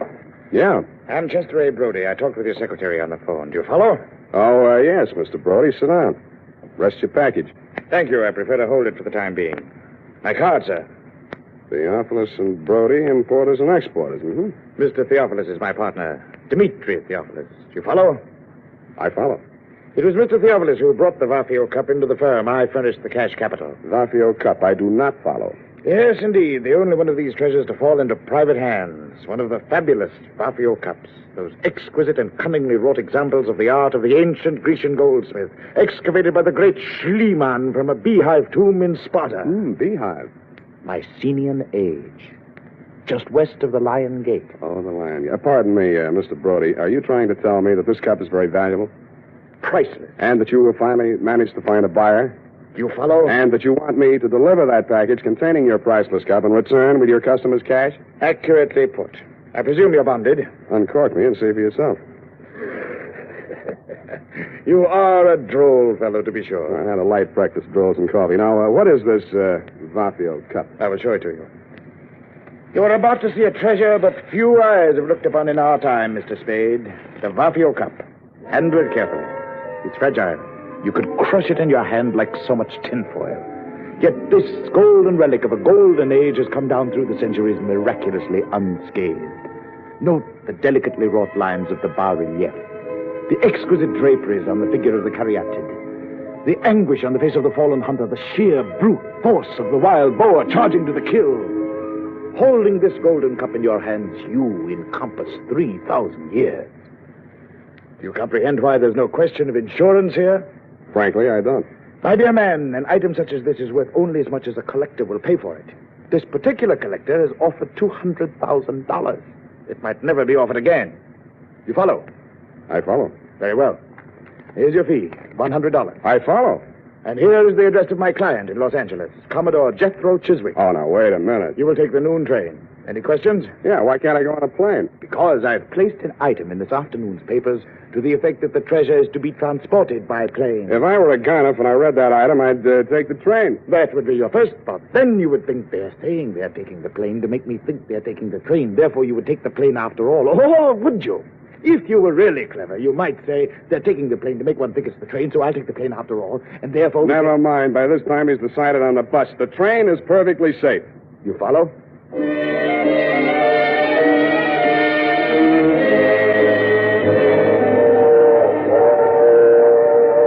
The package was light in the drawing room, and the train was comfortable. Seemed like an easy way to earn $100. I knew it wouldn't last. Never does.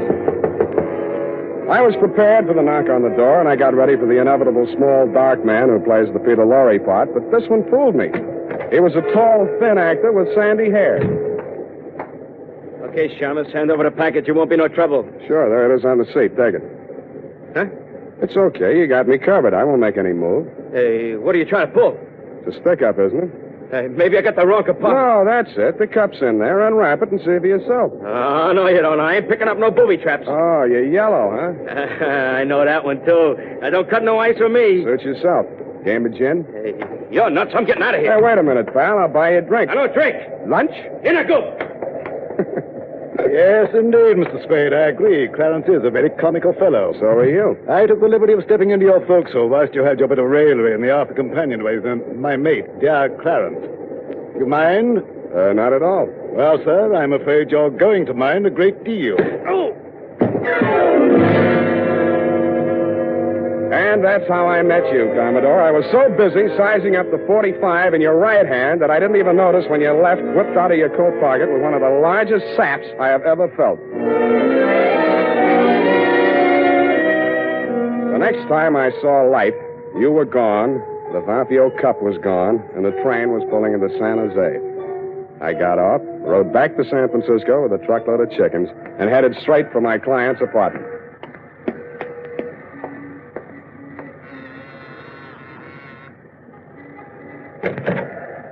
You got here quick. Yeah, Come in. thanks.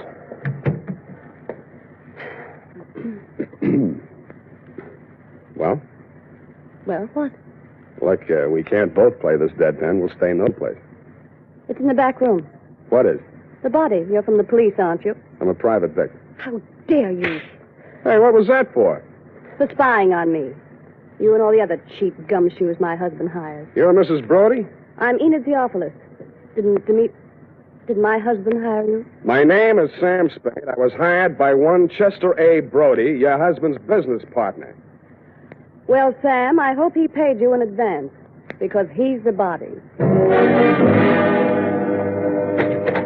Chester A. Brody was just barely identifiable.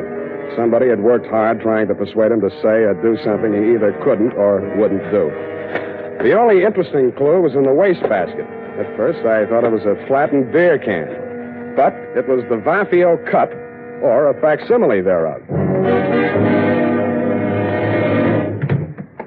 Well, how do you like it, Sam? I don't. He was my client. I wasn't hired to protect him. I didn't like him, but he was my client. How would you like me for a client? I'll give you the name of a lawyer, sister. My name is Enid. Ain't it?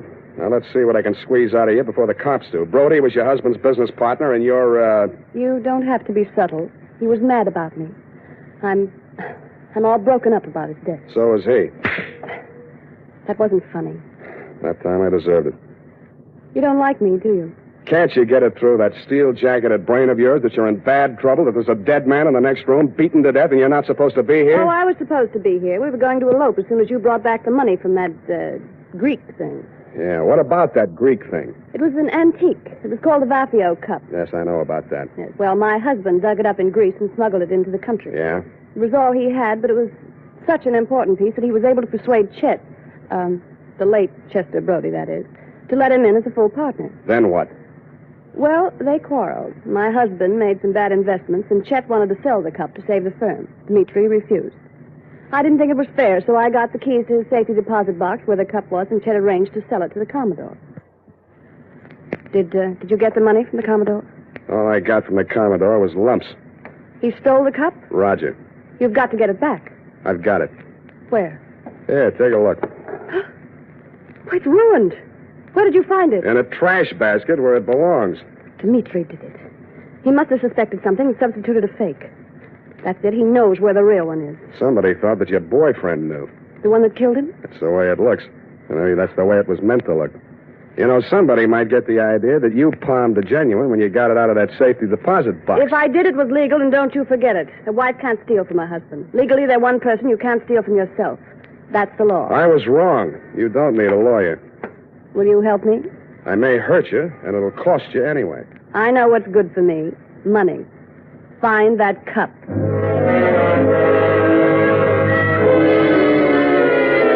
I know what's good for me, too, so I took her $100, advised her to go home, and made for my own humble lodging. They were not only humble, they were crowded. The man was small, but the gun was enormous. I said, don't bother to introduce yourself. Your name is Dmitri Theophilus, and you want this package that I'm carrying.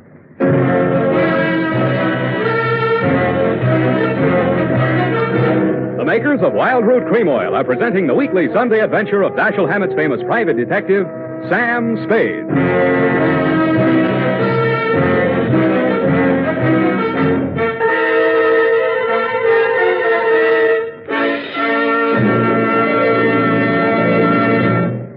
Here's important news on good grooming.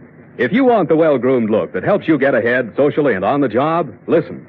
Recently, thousands of people from coast to coast who bought Wild Root Cream Oil for the first time were asked, how does Wild Root Cream Oil compare with the hair tonic you previously used? The results were amazing. Better than 4 out of 5 who replied said they preferred Wild Root Cream Oil. Remember, non-alcoholic Wild Root Cream Oil contains lanolin. It grooms the hair naturally, relieves dryness, and removes loose, ugly dandruff. So if you want your hair to be more attractive than ever before, get the generous new 25-cent size of Wild Root Cream Oil, America's leading hair tonic, on sale at all drug and toilet goods counters. It's also available in larger economy bottles and the handy new tube. Get Wild Root Cream Oil. Again and again, the choice of men who put good grooming first. By the way, smart girls use Wild Root Cream Oil, too. And mothers say it's grand for training children's hair.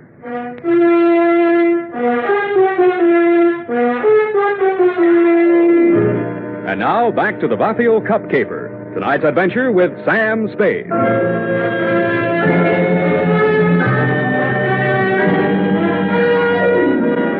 He didn't answer me, so I said it again. Don't bother to introduce yourself. Your name is Dimitri Theopolis, and you want this package that I'm carrying. Of that be assured. You obtained this from my dear wife. And how did you find my darling? Not at the city pound, surprisingly enough. Oh, you know my dear wife. How soon you know my darling so well, more than I her husband? Is it possible? I don't know, is it? I don't know either. I employ a detective. Not this one. I have need. My poor partner, Mr. Brody. You are interested? If you are interesting about who killed your partner, that's one thing. But if you want somebody to dig out your family secrets, that is nothing. With me, you are, shall we say, no place. But why don't I get the right to know? There'll be no trouble, no scandal, no divorcement suing. Of that be assured. Even poor Chester is dead, so he's what one calls ancient history. While he lived, I knew nothing. I was blind. After he died, I see certain things. Yeah, well, do you see that maybe your wife had a hand in Brody's death? What then? Well, if it so happens that you cannot separate my darling from that, do you follow? Not quite. I'm not an old man, but my dear wife is but 22 and a truly lovely person. Oh, she's all right. Would it not be the part of husbandly wisdom to have, shall I say, a hold over her? If she's guilty, you won't need it. Good. Please, I cannot hold the gun and handle my wallet at the same time. Please. No, thanks. You keep the gun. I'll take the wallet. Oh, you trust me. You will work for me. Yeah, I'll work for anybody. Here, I left your cab check. Oh, assuredly, you are so very kind. Oh, I'm not so Now kind. the package, yes? No. Then I don't hesitate to shoot you. Wait a minute. Yes? This is the fake. You sure you want this? Assuredly, yes. A man has already been killed for it. Your life's a high price to pay for a fake, though fancy, tin cup. You still think that's the price? Brother, I know it. Then you know I will kill you for it. Okay, if it means that much to you, and I guess it does, it's all yours. Okay, thank you. Okay. Please remain where you are. If you follow me, I will surely shoot you.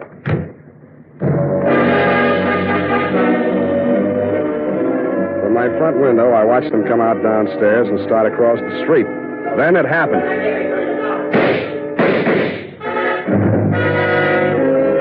I saw the gun flash as it fired, and Theophilus slumped to the pavement. The package slid away from him into the gutter. I beat it down to him. He'd taken all 3 pellets in the midsection from close range. His pulse fluttered once or twice and then stopped. When I went to look for the package, it wasn't there. I called homicide and waited until they took him away. When I told Lieutenant Dundee what I had in mind, he congratulated me on my brilliant scheme and told me to go ahead with it. That was his mistake. I even talked him out of assigning any of his harness men to watch my building for the next couple of hours. That was my mistake. I went upstairs, opened the bottle, and waited for your knock on my door, Commodore. Well, sir, a man would almost think you expected us. Keep a weather eye on him, Clarence. Don't let him get lured. Aye, sir. Welcome aboard. No time for scuttlebutt, Mr. Spade. We're bound for Bullylong Bali on the lookout for Maru, sailing at dawn. I want that cup. The true, the genuine, the Vathio cup. No more deceptions, no more trickery. You will hand it over without further delay. Sure. Be glad to. Oh, no, not like that. You will tell Clarence where it is stowed, and Clarence will fetch it above deck. Why, you old barnacle. Theophilus never had his mitts on a genuine Vafio cup. Bilge water, sir. When Theophilus landed in San Francisco, he didn't have a farthing. Now he owes $500,000. If he hadn't got the genuine cup, how could he have borrowed all that money? Because a bunch of morons like you believed he had it. Lost my binnacles, man. You sound as though you believed what you're saying. Look, Commodore, you're interested in high finance. Now, how did Ivor Kruger make his millions? Why, matches. He was the match king, sir. Matches had nothing to do with it, Commodore. He started out with $15 million worth of phony government bonds that he printed himself. Follow? They weren't even good counterfeits, but he was smart enough not to try and cash them. He just kept them in a safety deposit box and borrowed money. Theophilus used his phony Vafio cup the same way. Lost my binnacles, man. You sound as though you believe what you're saying. Well, there's a familiar ring to it. I do. And I'll tell you why. He knew that was the fake in the package when he held me up for it. He was willing to risk his own life to get it out of circulation. Dash my timbers. Old Theophilus has left us without a shot in the locker. You steer us onto the shoals. We're on our beam ends. Hey, turn them off, Commodore. You're pumping bilge flush. We better haul our wind. Yes, indeed. I'm afraid it's getting rather warm in San Francisco. Bull along, Beckham. You won't make it past the potato patch. What? The cops are going to want some answers about a couple of stiffs you left behind in San Francisco. I'm glad you reminded me. Shall I plug him? No, we're taking him with us. Oh, that's what you think. Take it easy, mate. This ain't gonna hurt a bit.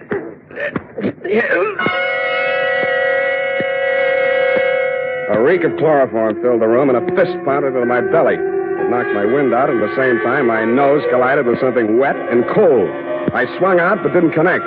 Before I could swing again, the room blurred, and a ceiling light floated down to meet me. Then the lights went out altogether.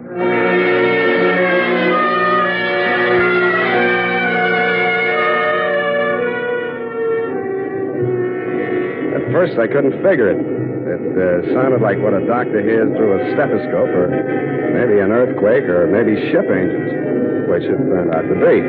When the lights came on again, I was lying on a bunk in a stateroom. I staggered across to the wash basin and splashed water on my face. Hello, you. Enid, as I hardly live and breathe. It could get worse. Yeah, where are we? Oh, not very far out. Not past the Farallon. Good. I'm a stowaway, and they'll put me off with the pilot. Oh, no, you're not. Your passage is paid. Mine? It is, huh? It is. Do you know who you are? Who am I? Chester Brody. Then I'm dead. They'll bury me at sea. Roger. Who are you? I'm your widow. What's the score, widow? Chester and I booked passage on this ship a week ago. It was part of the plan. Chester and the Commodore worked it all out. Yeah, the cup was to have been stolen from me on the train. Yes, but when the Commodore discovered it was a fake, everything fell to pieces. Yeah, he thought Chester was double-crossing him. They forced Chet to talk. He told them Dimitri still had the genuine Vafio cup and had hired you for the double cross. Maybe he really believed it. Anyway, they killed Dimitri. Yeah, well, there's nothing on them yet. But you're a material witness, sweetheart, to at least one of the killings. That's extraditable. When that dawns on them, they'll scuttle you, too. It's already dawned on them. I'm desperate. Yes, I noticed. For you, you're practically hysterical. We have to face facts. Yeah, well, give me a couple to face right now. Where are the Commodore and Clarence? Up on the bridge. Good. All you have to do is walk straight up to the captain. He'll put him under arrest. Well, that might be a good idea, darling. Only what? Only the Commodore is the captain. That torrid. Your salty talk had fooled me, Commodore. I never dreamed that you were really an old sea dog, and I do mean dog. But two can play at that game. From my own intimate knowledge of sea story magazines, I realized that all hands would be turned to in the cargo gear, and the crew quarters would be, therefore, empty. In more time than it takes to tell, Enid and I had fitted ourselves out in dungarees, jumpers, and watch caps, and turned to with them.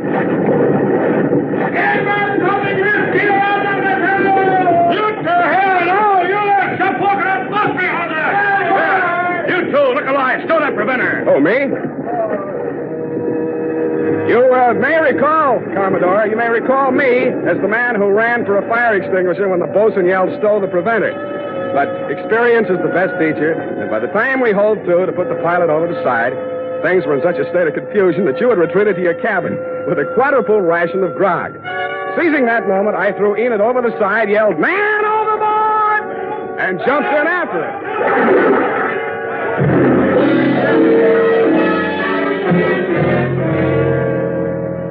Once safely aboard the pilot schooner, we revealed our true identity, and a merry laugh was enjoyed by all. It dropped us at the foot of Market, and we waved warm farewells to our erstwhile rescuers, then to the snug haven of my office in a friendly cup, if you'll pardon the expression, in the grateful warmth of a gas radiator. Unhealthy. Who, me? Gas fumes. Why don't you move into a building with steam heat? I like this building. Yeah, I've been here for a long time. You don't make much money, do you? You don't have to rub it in. It's a living. You happy? Sure I am. Well, guess it's all right then. You know, sweetheart, there's something missing in you. Huh? What? I don't know. Then how do you know? Forget it. Well, I guess I'll go. Do you mind if I don't see you to the door? Why should I? What? Hey, you are human. Yeah, they're wet. Go ahead, sweetheart. Cry all you want. It was been tough. You shouldn't have kept it bottled up this long. No, it's not what you think. Well, what is it? It's you. You're so nice. I'm nice. Yeah, but you're no place. You never will be. And neither will I.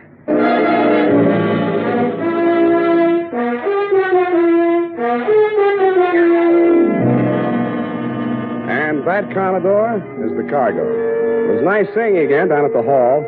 They tell me you and Clarence are both trying to turn state's evidence. But according to the late bulletins, Clarence was leading by a neck in the stretch. Get it? The DA was afraid the jury might not understand your salty talk. Period. End of sea chanty. Oh, Sam. Yes, what? Oh, Hmm? oh I just can't. Well, why can't you? Are you feeling okay, F? Oh, Sam. You betrayed your trust. Effie, speak to me. What is it? What is it? I betrayed my trust. What? Those criminals were on that boat. Yes? And you jumped overboard. You feel that I was recalcitrant? Is that it? That my actions were not true blue, clear cut? Is that it? Oh, I'll just go type this up, and I'm sure you can explain. I hope you can. I hope. Sour racket.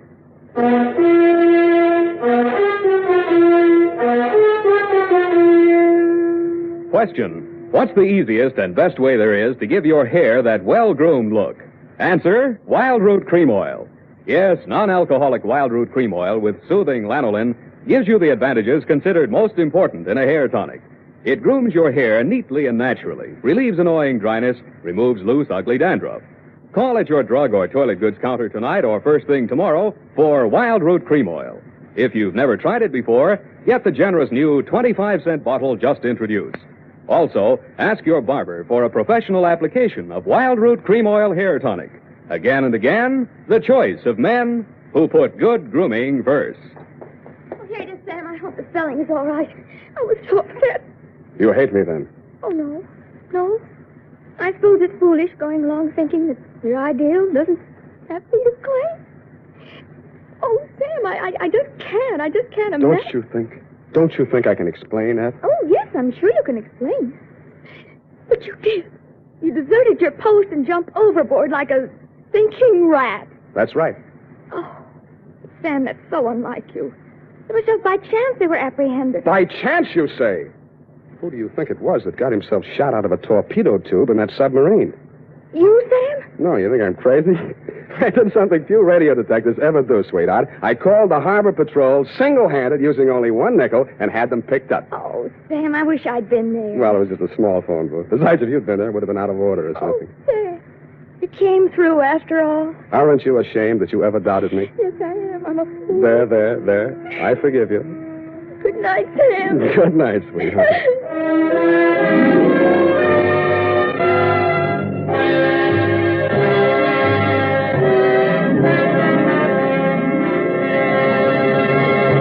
The Adventures of Sam Spade, Dashiell Hammett's famous private detective, are produced and directed by William Spear.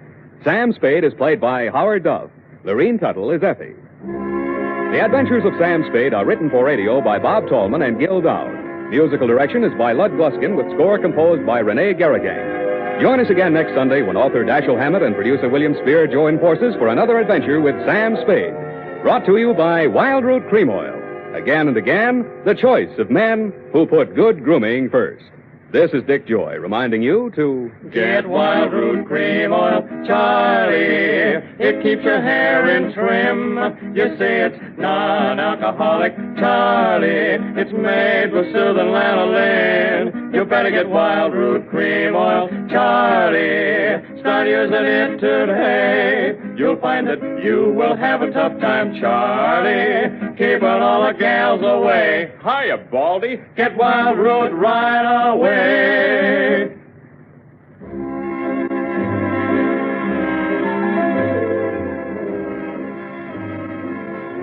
This is CBS, the Columbia Broadcasting System.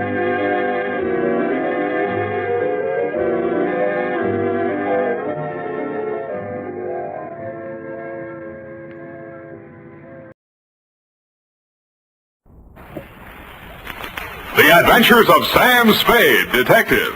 Brought to you by Wild Root Cream Oil Hair Tonic, the non-alcoholic hair tonic that contains lanolin. Wild Root Cream Oil. Again and again, the choice of men who put good grooming first.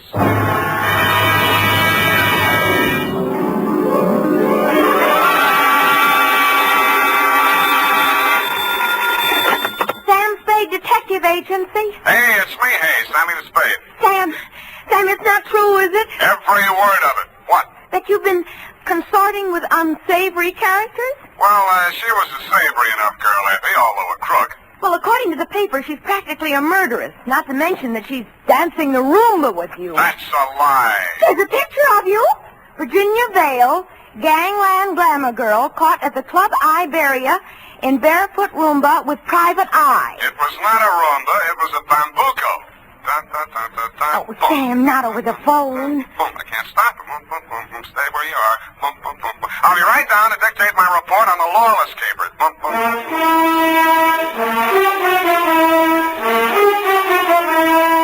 Dashiell Hammett, America's leading detective fiction writer and creator of Sam Spade, the hard-boiled private eye, and William Spear, radio's outstanding producer-director of mystery and crime drama, join their talents to make your hair stand on end with the Adventures of Sam Spade. Presented by the makers of Wild Root Cream Oil for the hair. Say, have you gotten acquainted with Wild Root Cream Oil yet?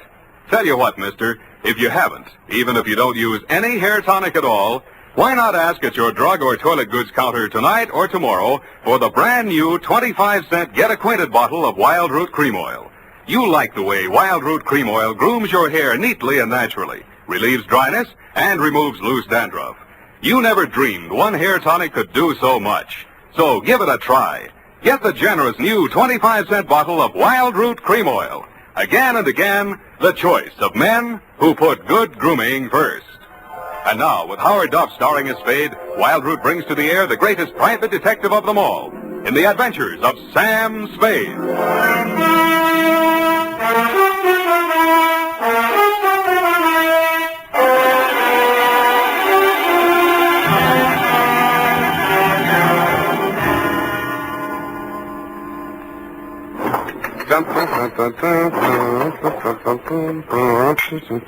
I think I'm getting it, Eric.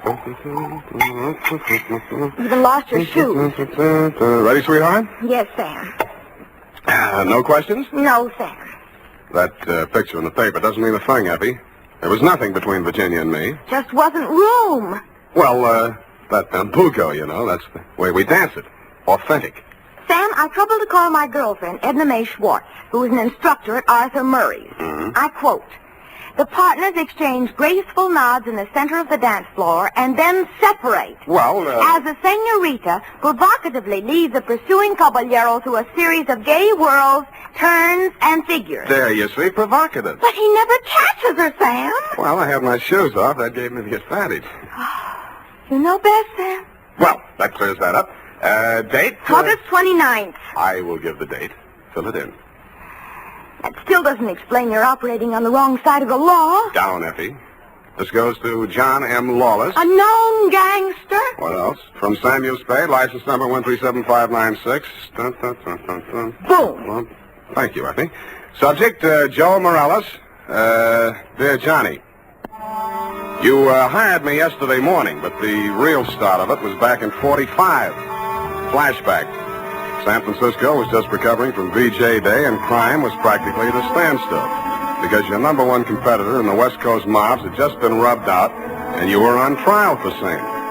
Nothing about the trial made any sense. The tea-time chatter in the better pool rooms was that you were taking the rap for your worst enemy, Joe Morales.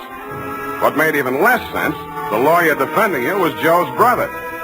So I wasn't a bit surprised to receive your check for $25, together with an invitation to be in the third row of the courtroom when the jury returned the verdict. I was. The defendant will please rise. Step forward, please. Have you anything to say why judgment of this court should not be passed upon you? Yeah.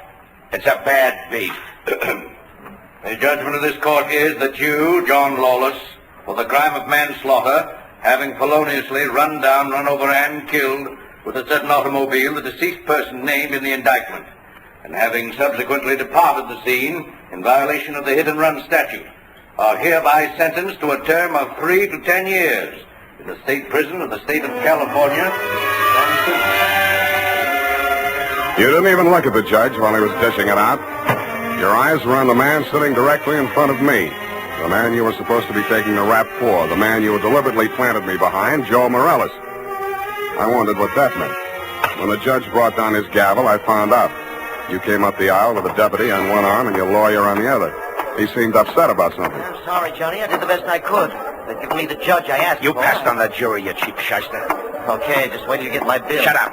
Now, wait a minute, Sheriff. I want to speak to a friend. Hey, Johnny, hurry up. We got a train to catch. Hey, you, Joe. Yeah, Johnny? I got just this to say to you. I'm going up, but I'm not staying, see? If I'm not paroled out in 3, I'll break out. Either way, I'll get you, even if it means a murder rap. Oh, now listen, Johnny. You heard me, Spade? Yeah, Johnny, I wish I hadn't. Come on, Johnny, we gotta go. Okay. Don't forget what I said, Joe. So long, Sam. Good luck, Johnny. Hey, Sally. Yeah, Joe? You hear what he said? I know. He's gonna knock me. This guy's a witness named is Spade. Spade, my brother Sally. Salvador Morales. You may have heard of me. Yeah, if I'm ever up in a hit-and-run, remind me not to hire you.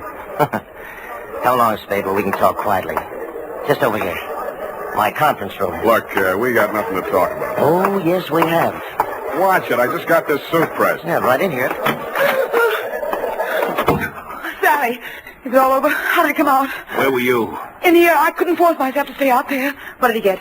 3 to 10. 3 to 10, is that... Oh, I mean, how terrible. How terrible. Best I could do. This is Sam Spade, my dear. It's Virginia Vale, Johnny Lawless's fiancée. The San Quentin widow. Well, how's Tricks, Virginia? Why did they bring you here? Maybe they know. He's a witness. Witness? To a threat Johnny made against my brother's life. My own client. What's funny? Ask your brother. That threat would even get you a writ against him to keep the peace. What do you mean, Sam? Sweetheart, threats don't mean anything in law unless they're backed up by some action. Even if he told you the when, the where, and the how, it wouldn't be worth anything until you're dead. But it would be worth something then? Sure, it shows premeditation. Then if he knew he was overheard and you'd be forced to testify if anything happened to Joe... Hey, beautiful. What are you trying to do to me? Well, I mean, he'd think twice before he tried anything. You'd be safe, Joe. Well, honey, I didn't know you cared. About you, I don't. I just wouldn't want Johnny to do anything foolish.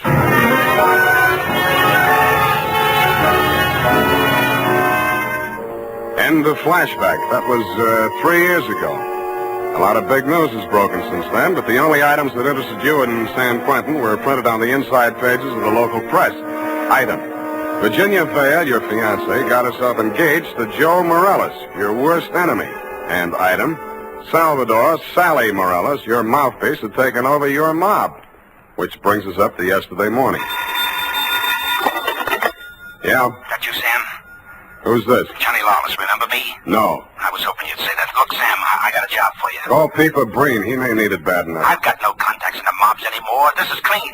How clean? A chance to save an innocent man from the gas chamber. Well, There's $1,000 in it for you. Well, I got a pencil. Now, what was the address? The Alma Arms on Pine Street near Jones. Yeah? Buzz me 3 times. 1 long, 2 short. And make sure there's no one on your tail. Got it. I was not tailed. I found your name on the bell panel, buzzed one long and two short, and the automatic lock clicked me in. You were waiting one flight up in the open door of your apartment. You didn't say anything, just made sure it was me, motioned me inside, locked the door, and led me back to a bedroom. Well, there it is, Sam. Mm-hmm. Joe Morales. Dead about 3 hours, I'd say. 4 slugs, chest, shoulder, and head. Looks like amateur work, a professional aims for the belly, or did you mean it to look like an amateur job? Would I be sap enough to drop him in my own apartment? Besides, he's my lawyer's brother, and I might need Sally again. Why did you call me? Well, you heard what I said to Joe after the trial. Who told you that, Virginia? Yeah, but she didn't have to. Didn't I ask you to sit there? Oh, that's one thing that worries me. Look, let's go in the other room, huh? I feel like a drink. Well, here's my pitch, Sam. I checked out of San Quentin yesterday morning. I didn't have a mark against me. The warden himself put my case before the parole board. He called me the ideal prisoner. Shall we dance? Okay, Sam, okay, but a man can change a lot in 3 years. So can a woman. Virginia met me at the gate and we drove into the city. We didn't have a thing to say to each other. The way I felt by the time the ride was over, Joe could have her and welcome. I had other plans. Such as? Well, the parole board was getting me a job with a mining firm, a surveyor. I took a course up at Quentin. You seriously expect me to swallow this line of guff? Listen, you don't get fat making a living on the mace. Take half of these guys you hear telling the world what wonders they are at puffing boxes, knocking over joints, and the rest of the lays. Yeah, not half of them make 3 meals a day at it. Then what chance has a guy without a regular racket? And, brother, that's me. I'll buy that for now. Let's talk about that dead body. All right. Well, I called Joe on the phone this morning, see, and I told him to meet me here at 3 this afternoon. I wanted to tell him, forget about what I said about how I was going to get him. Not that I wanted to write off that rap I took for him. But if he was scared, he might come gunning for me. I might have to break parole to defend myself. About Virginia, like I told you, we got nothing to talk about. Yeah, it was beautiful while it lasted. So he was due here at 3, huh? Huh? Yeah, I was held up. As a matter of fact, I was with my lawyer at the time. Sally? Yeah, I phoned the building and told the superintendent to let Joe in, and then I got here about 4:15. But I didn't find him till just before 6 when I called you, Sam. How come? Well, I just didn't look in the bedroom. I figured he got tired waiting and left, you know. Yeah. Mm-hmm. Well, look, Johnny, assuming your story is true, and if it isn't, you ought to be ashamed of yourself, who do you think did it? Well, that depends on why. If it was somebody gunning for him, it would depend on what's going in the mob since I've been in Clinton. You know more about that than I do. If it was somebody trying to frame me... What do you mean, trying? Hey, wait a minute. I got a phone homicide. You must have known that when you called me. Yeah, that's why I ripped the wires out.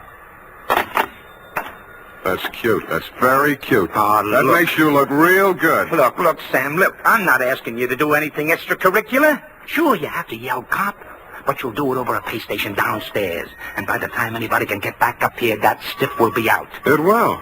How's that going to be done? I got a friend in the undertaking business. Met him up at Quentin. He just installed a new crematorium. You should have called him first. I did, but I can call him off. You're stir-happy. Look, Sam, how about it, huh? So the cops come in tonight, tomorrow. Who cares? Not Joe, the weather he'll keep. What do you say, Sam? What do you say? I say you're probably bluffing, that you got no way of getting rid of the stiff, but on the outside chance that you might not be bluffing, I'll swing along with you for a couple of hours. If I don't turn up anything by then, the deal is off.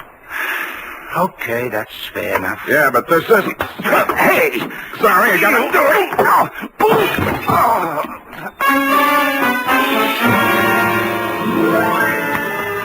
I hated to do it, Johnny. You were out of condition and you weren't expecting it. But I wanted you to look like a hospital case. After you went down and out, I transferred my fee from your wallet to mine, examined your wounds, and decided you were good for 2 hours at St. Agnes Hospital, where I know the head nurse. Incidentally, never mind. So without further delay, I toted you downstairs, threw you into a taxi, and delivered you to the ambulance entrance. That's when I remembered that I had forgotten one thing. I hadn't given you a chance to call off your alleged undertaker friend. I was sure that part of your story was bluff, but just to make sure, I rushed back to your apartment in less time than it takes the average undertaker to back his hearse out of the garage, I thought. When I got there, I wasn't so sure. The apartment had been tidied up, ashtrays emptied, glasses put away. They'd even vacuumed the rug. The blood-stained bedspread had been removed, and with it, the corpus delicti. I found myself humming an old tune. I ain't got no body.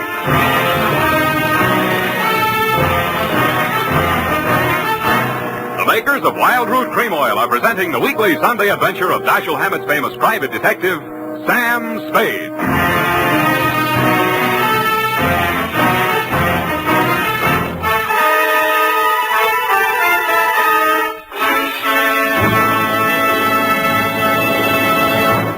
Now, here's important news on good grooming.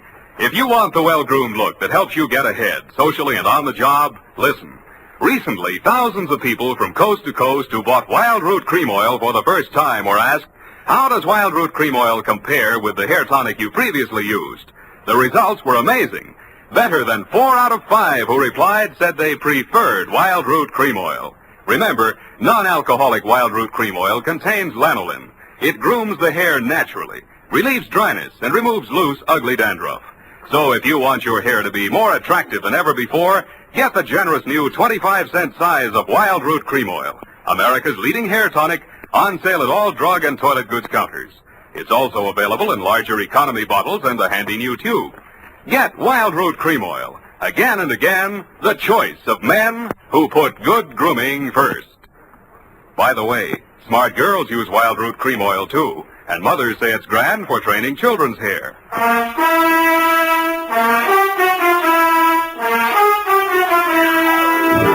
And now, back to the Lawless Caper, tonight's adventure with Sam Spade.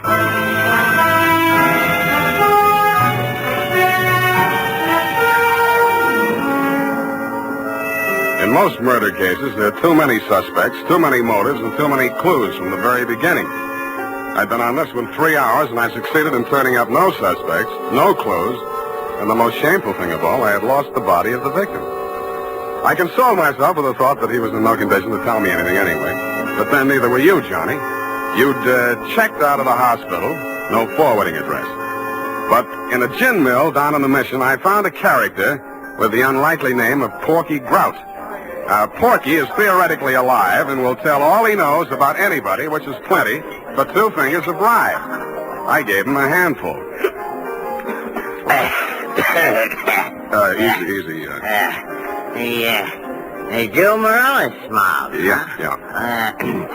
They dusted this town. They moved to Las Vegas 5-6 months ago. How come Joe stayed in San Francisco?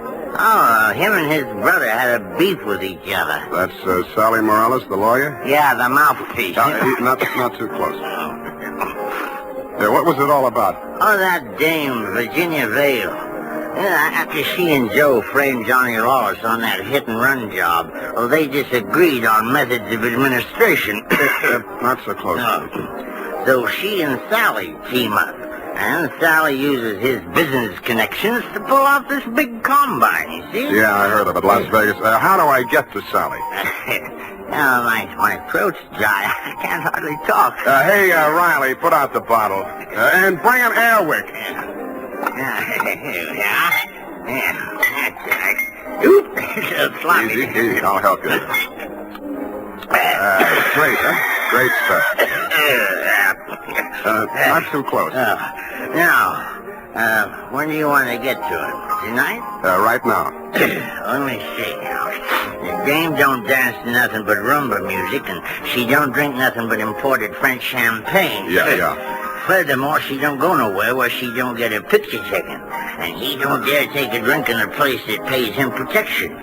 Well, this being after hours, there's only approximately one place they could be at. That's the Iberia out on Van Ness. Thank you and good night, Porky Grout. If your friends won't tell you, I will. What? Please don't bother to answer.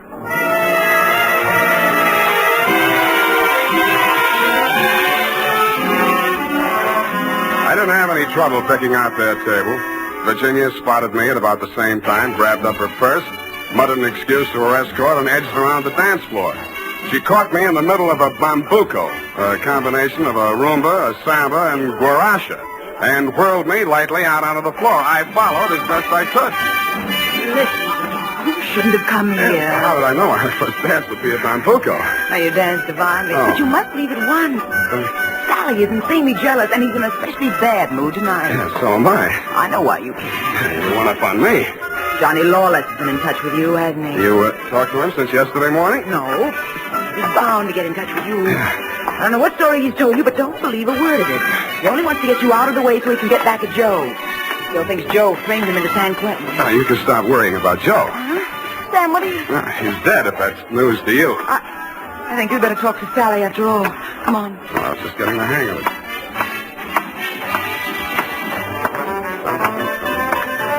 Well, my dear, so you've met another old friend. Hello, Sally. Hello. Sit down, Spade. Thanks. Sally, Huh? Sam says Joe is dead. Joe? Murdered? Yeah. Well, it was bound to happen. I warned him to get out of town before Johnny Lawless came back. Johnny says he was with you when it happened. Juries don't go for alibis, Spade.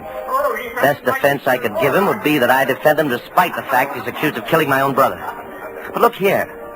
As his attorney, I have the right to know what he retained you for. To find out who did kill Joe. That's what he said. Have you found out? Not yet. Any leads? Not many. Now, what's the difficulty? The corpse. Somebody swiped it. You can't mean that. I can, and I do. Well, that doesn't make sense. Unless Johnny arranged it himself. But he couldn't have. No contacts. Of course, he might have disposed of it without help. It's been done, you know. Not tonight. I'm his alibi there. I don't believe it. You're just telling that story to see how we'll react. That's why I'm telling it, but it's not a story. It's the McCoy. Sally, what can it mean? If Johnny didn't do it, then somebody must have done it to frame him. And if they did that, they wouldn't turn around and get rid of the evidence, would they? What? Well, the whole thing is wild.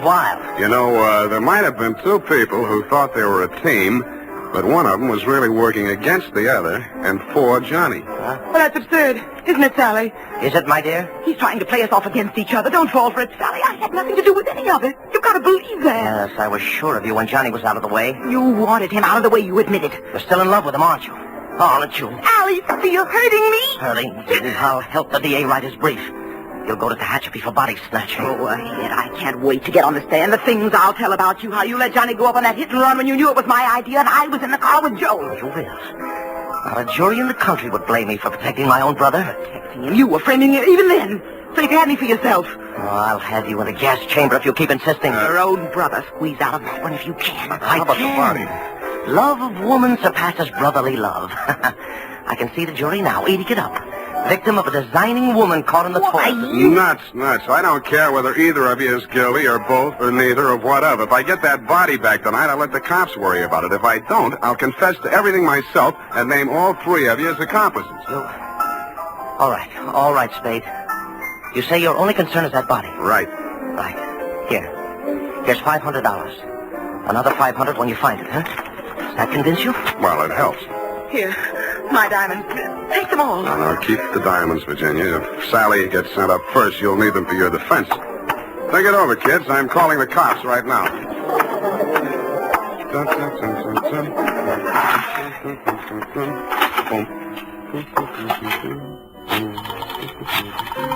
I guess 1 foot back.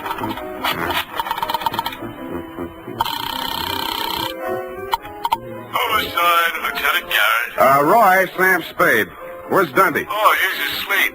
Sam, I've been trying to reach you. Yeah, but do you know why? Why, sure, about Johnny Lawless. Is there something we don't know, Sam? Well, I'll come down and give you a statement. It's about Joe Morales. Well, what about him? Well, he got knocked off, and somebody lifted the corpse. Oh, Sam, nobody lifted it. Then who did? We picked it up, Sam, right after you called us. Right after... Oh, yeah. Yeah, what time was that? Let's see, I got it here. 20 minutes past 6. Lose your watch? That ain't all. What's that, Sam? Call you back. What's up, Sally? Come out of there. Well, I wasn't planning to spend the night in a phone booth. Why the heater? It's for you, Sam. You must be nuts pulling a gun in a crowded joint like this. Hey, stop looking at it. Come on, up those stairs. Now, look, son. In there. Easy. Where's your girlfriend? Well, I sent her home, Sam. She can't stand the sight of blood. You clown. Oh. You were pretty funny, too, when you made that phone call. I didn't believe you'd go through with it. What makes you think I'm interested in that old rap? Johnny's already done the time for it. Joe can't talk, and I don't want to. I don't care what you want. It's what I want. That's what counts. Does it? You wanted Virginia? You got it. Oh, not the point. Just doesn't sound good. Salvador Morella's sweetheart going up on a murder rap. Well, you trimmed it down to manslaughter for Johnny Lawless, and she's enough prettier to rate an acquittal, or are we talking about the same killing? You think Virginia killed Joe Morales, don't you? Why? Because she seems so anxious to pin it on Johnny Lawless. Well? Well, nothing. Only I've got a score to settle with Johnny Lawless myself, you see. He left me out in a limb with that body snatch. If I can pin the killing on him, I got a story for the cops. Now, show how smart you are. Shoot me. I fully intend to. Now, look. Hold it, Sally. Hello, Johnny. Hey, you can do it yourself, Johnny. I was going to do it for you, but you can do it I don't get it. He's trying to pin that murder on you, Johnny. Like you pinned that old hit and run on me? But it's not the same, Johnny. Joe's killing is worth life if you're lucky. I never had much luck. Let him have it, Johnny. What have you got to lose? Well, you want me to... No. Step back, Sally. Okay. He dead? Yeah. You planned it different, didn't you, Johnny? Yeah, but I might as well get two for the price of one. Yeah, I planned it different, but I don't seem to care anymore. Well, then you won't need that. Huh? Sorry, Johnny. By the way, I'd like to thank you for keeping me in the clear. How come? That phone call you made the homicide using my name. Without that, I might be going up with you. How'd you figure it? Nobody but you had anything to gain by making that body seem to disappear. You knew I wouldn't check with the police till I'd made a try at locating it on my own. You knew I'd use the disappearance as a handle to shake what I could out of Sally and Virginia. You knew they'd suspect each other because I had you alibied at the time of the body snatch, and that would start them screaming accusations at each other. Did they say enough to send them up? Yeah, I don't know how much will stick, but enough. They both admit Joe did that hit-and-run job I was sent up for? He and Virginia together. So she was with him. 3 years ago, I wouldn't have wanted to know that. Now it sounds good.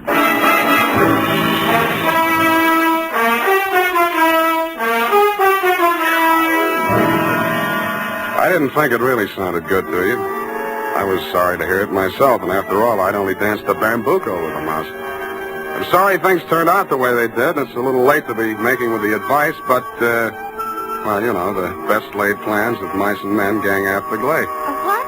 And as you say, what chance has a man got without a regular racket? Period. End of report. Well, heavens to Betsy. Oh. How can you be so sympathetic with a girl who did all those terrible things? Oh, I know, F, I know. It's a silly dance, but she looked cute when she was doing it. I don't mean the dance. You mean the best laid plans? What does that mean, Sam? That gang after glade? I'll give you a hint, sweetheart. It's something you never need worry about. No.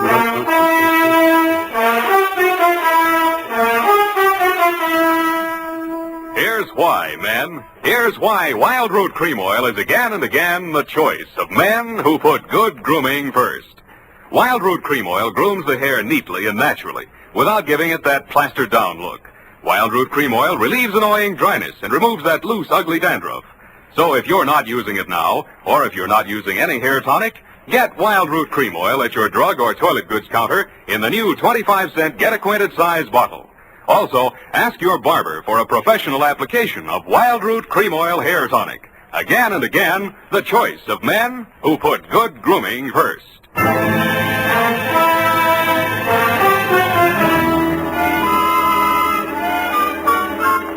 here it is, Sam. My, terribly confusing. I sensed that somehow. Who was that hit-and-run victim? Well, they named that dance after him, George L. Bambuco. I don't believe it. Sam, what does it mean? What does it mean? You know. Gang after glade? Snafu. Oh, why didn't you say so? Darlings, yes. Good night, Sam. Good night, sweetheart.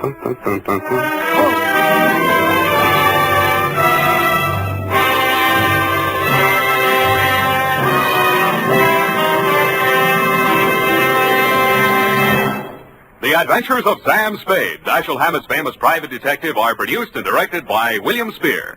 Sam Spade is played by Howard Duff. Lorene Tuttle is Effie. The Adventures of Sam Spade are written for radio by Bob Tallman and Gil Dow. Musical direction is by Lud Gluskin with score composed by Renee Garrigang. Join us again next Sunday when author Dashiell Hammett and producer William Spear join forces for another adventure with Sam Spade. Brought to you by Wild Root Cream Oil. Again and again, the choice of men who put good grooming first. This is Dick Joy reminding you to get Wild Root Cream Oil, Charlie. It keeps your hair in trim. You see, it's non-alcoholic, Charlie. It's made with soothing lanolin. You better get Wild Root Cream Oil, Charlie. Start using it today. You'll find that you will have a tough time, Charlie, keeping all the gals away. Hiya, Baldy. Get Wild Root right away. 50,000 Americans die from tuberculosis every year. Yet tuberculosis is curable. The disease can be wiped out. The secret is discover it in its early stages. Why not be sure you and your family don't have tuberculosis by getting a chest X-ray right away? This is CBS, the Columbia Broadcasting System.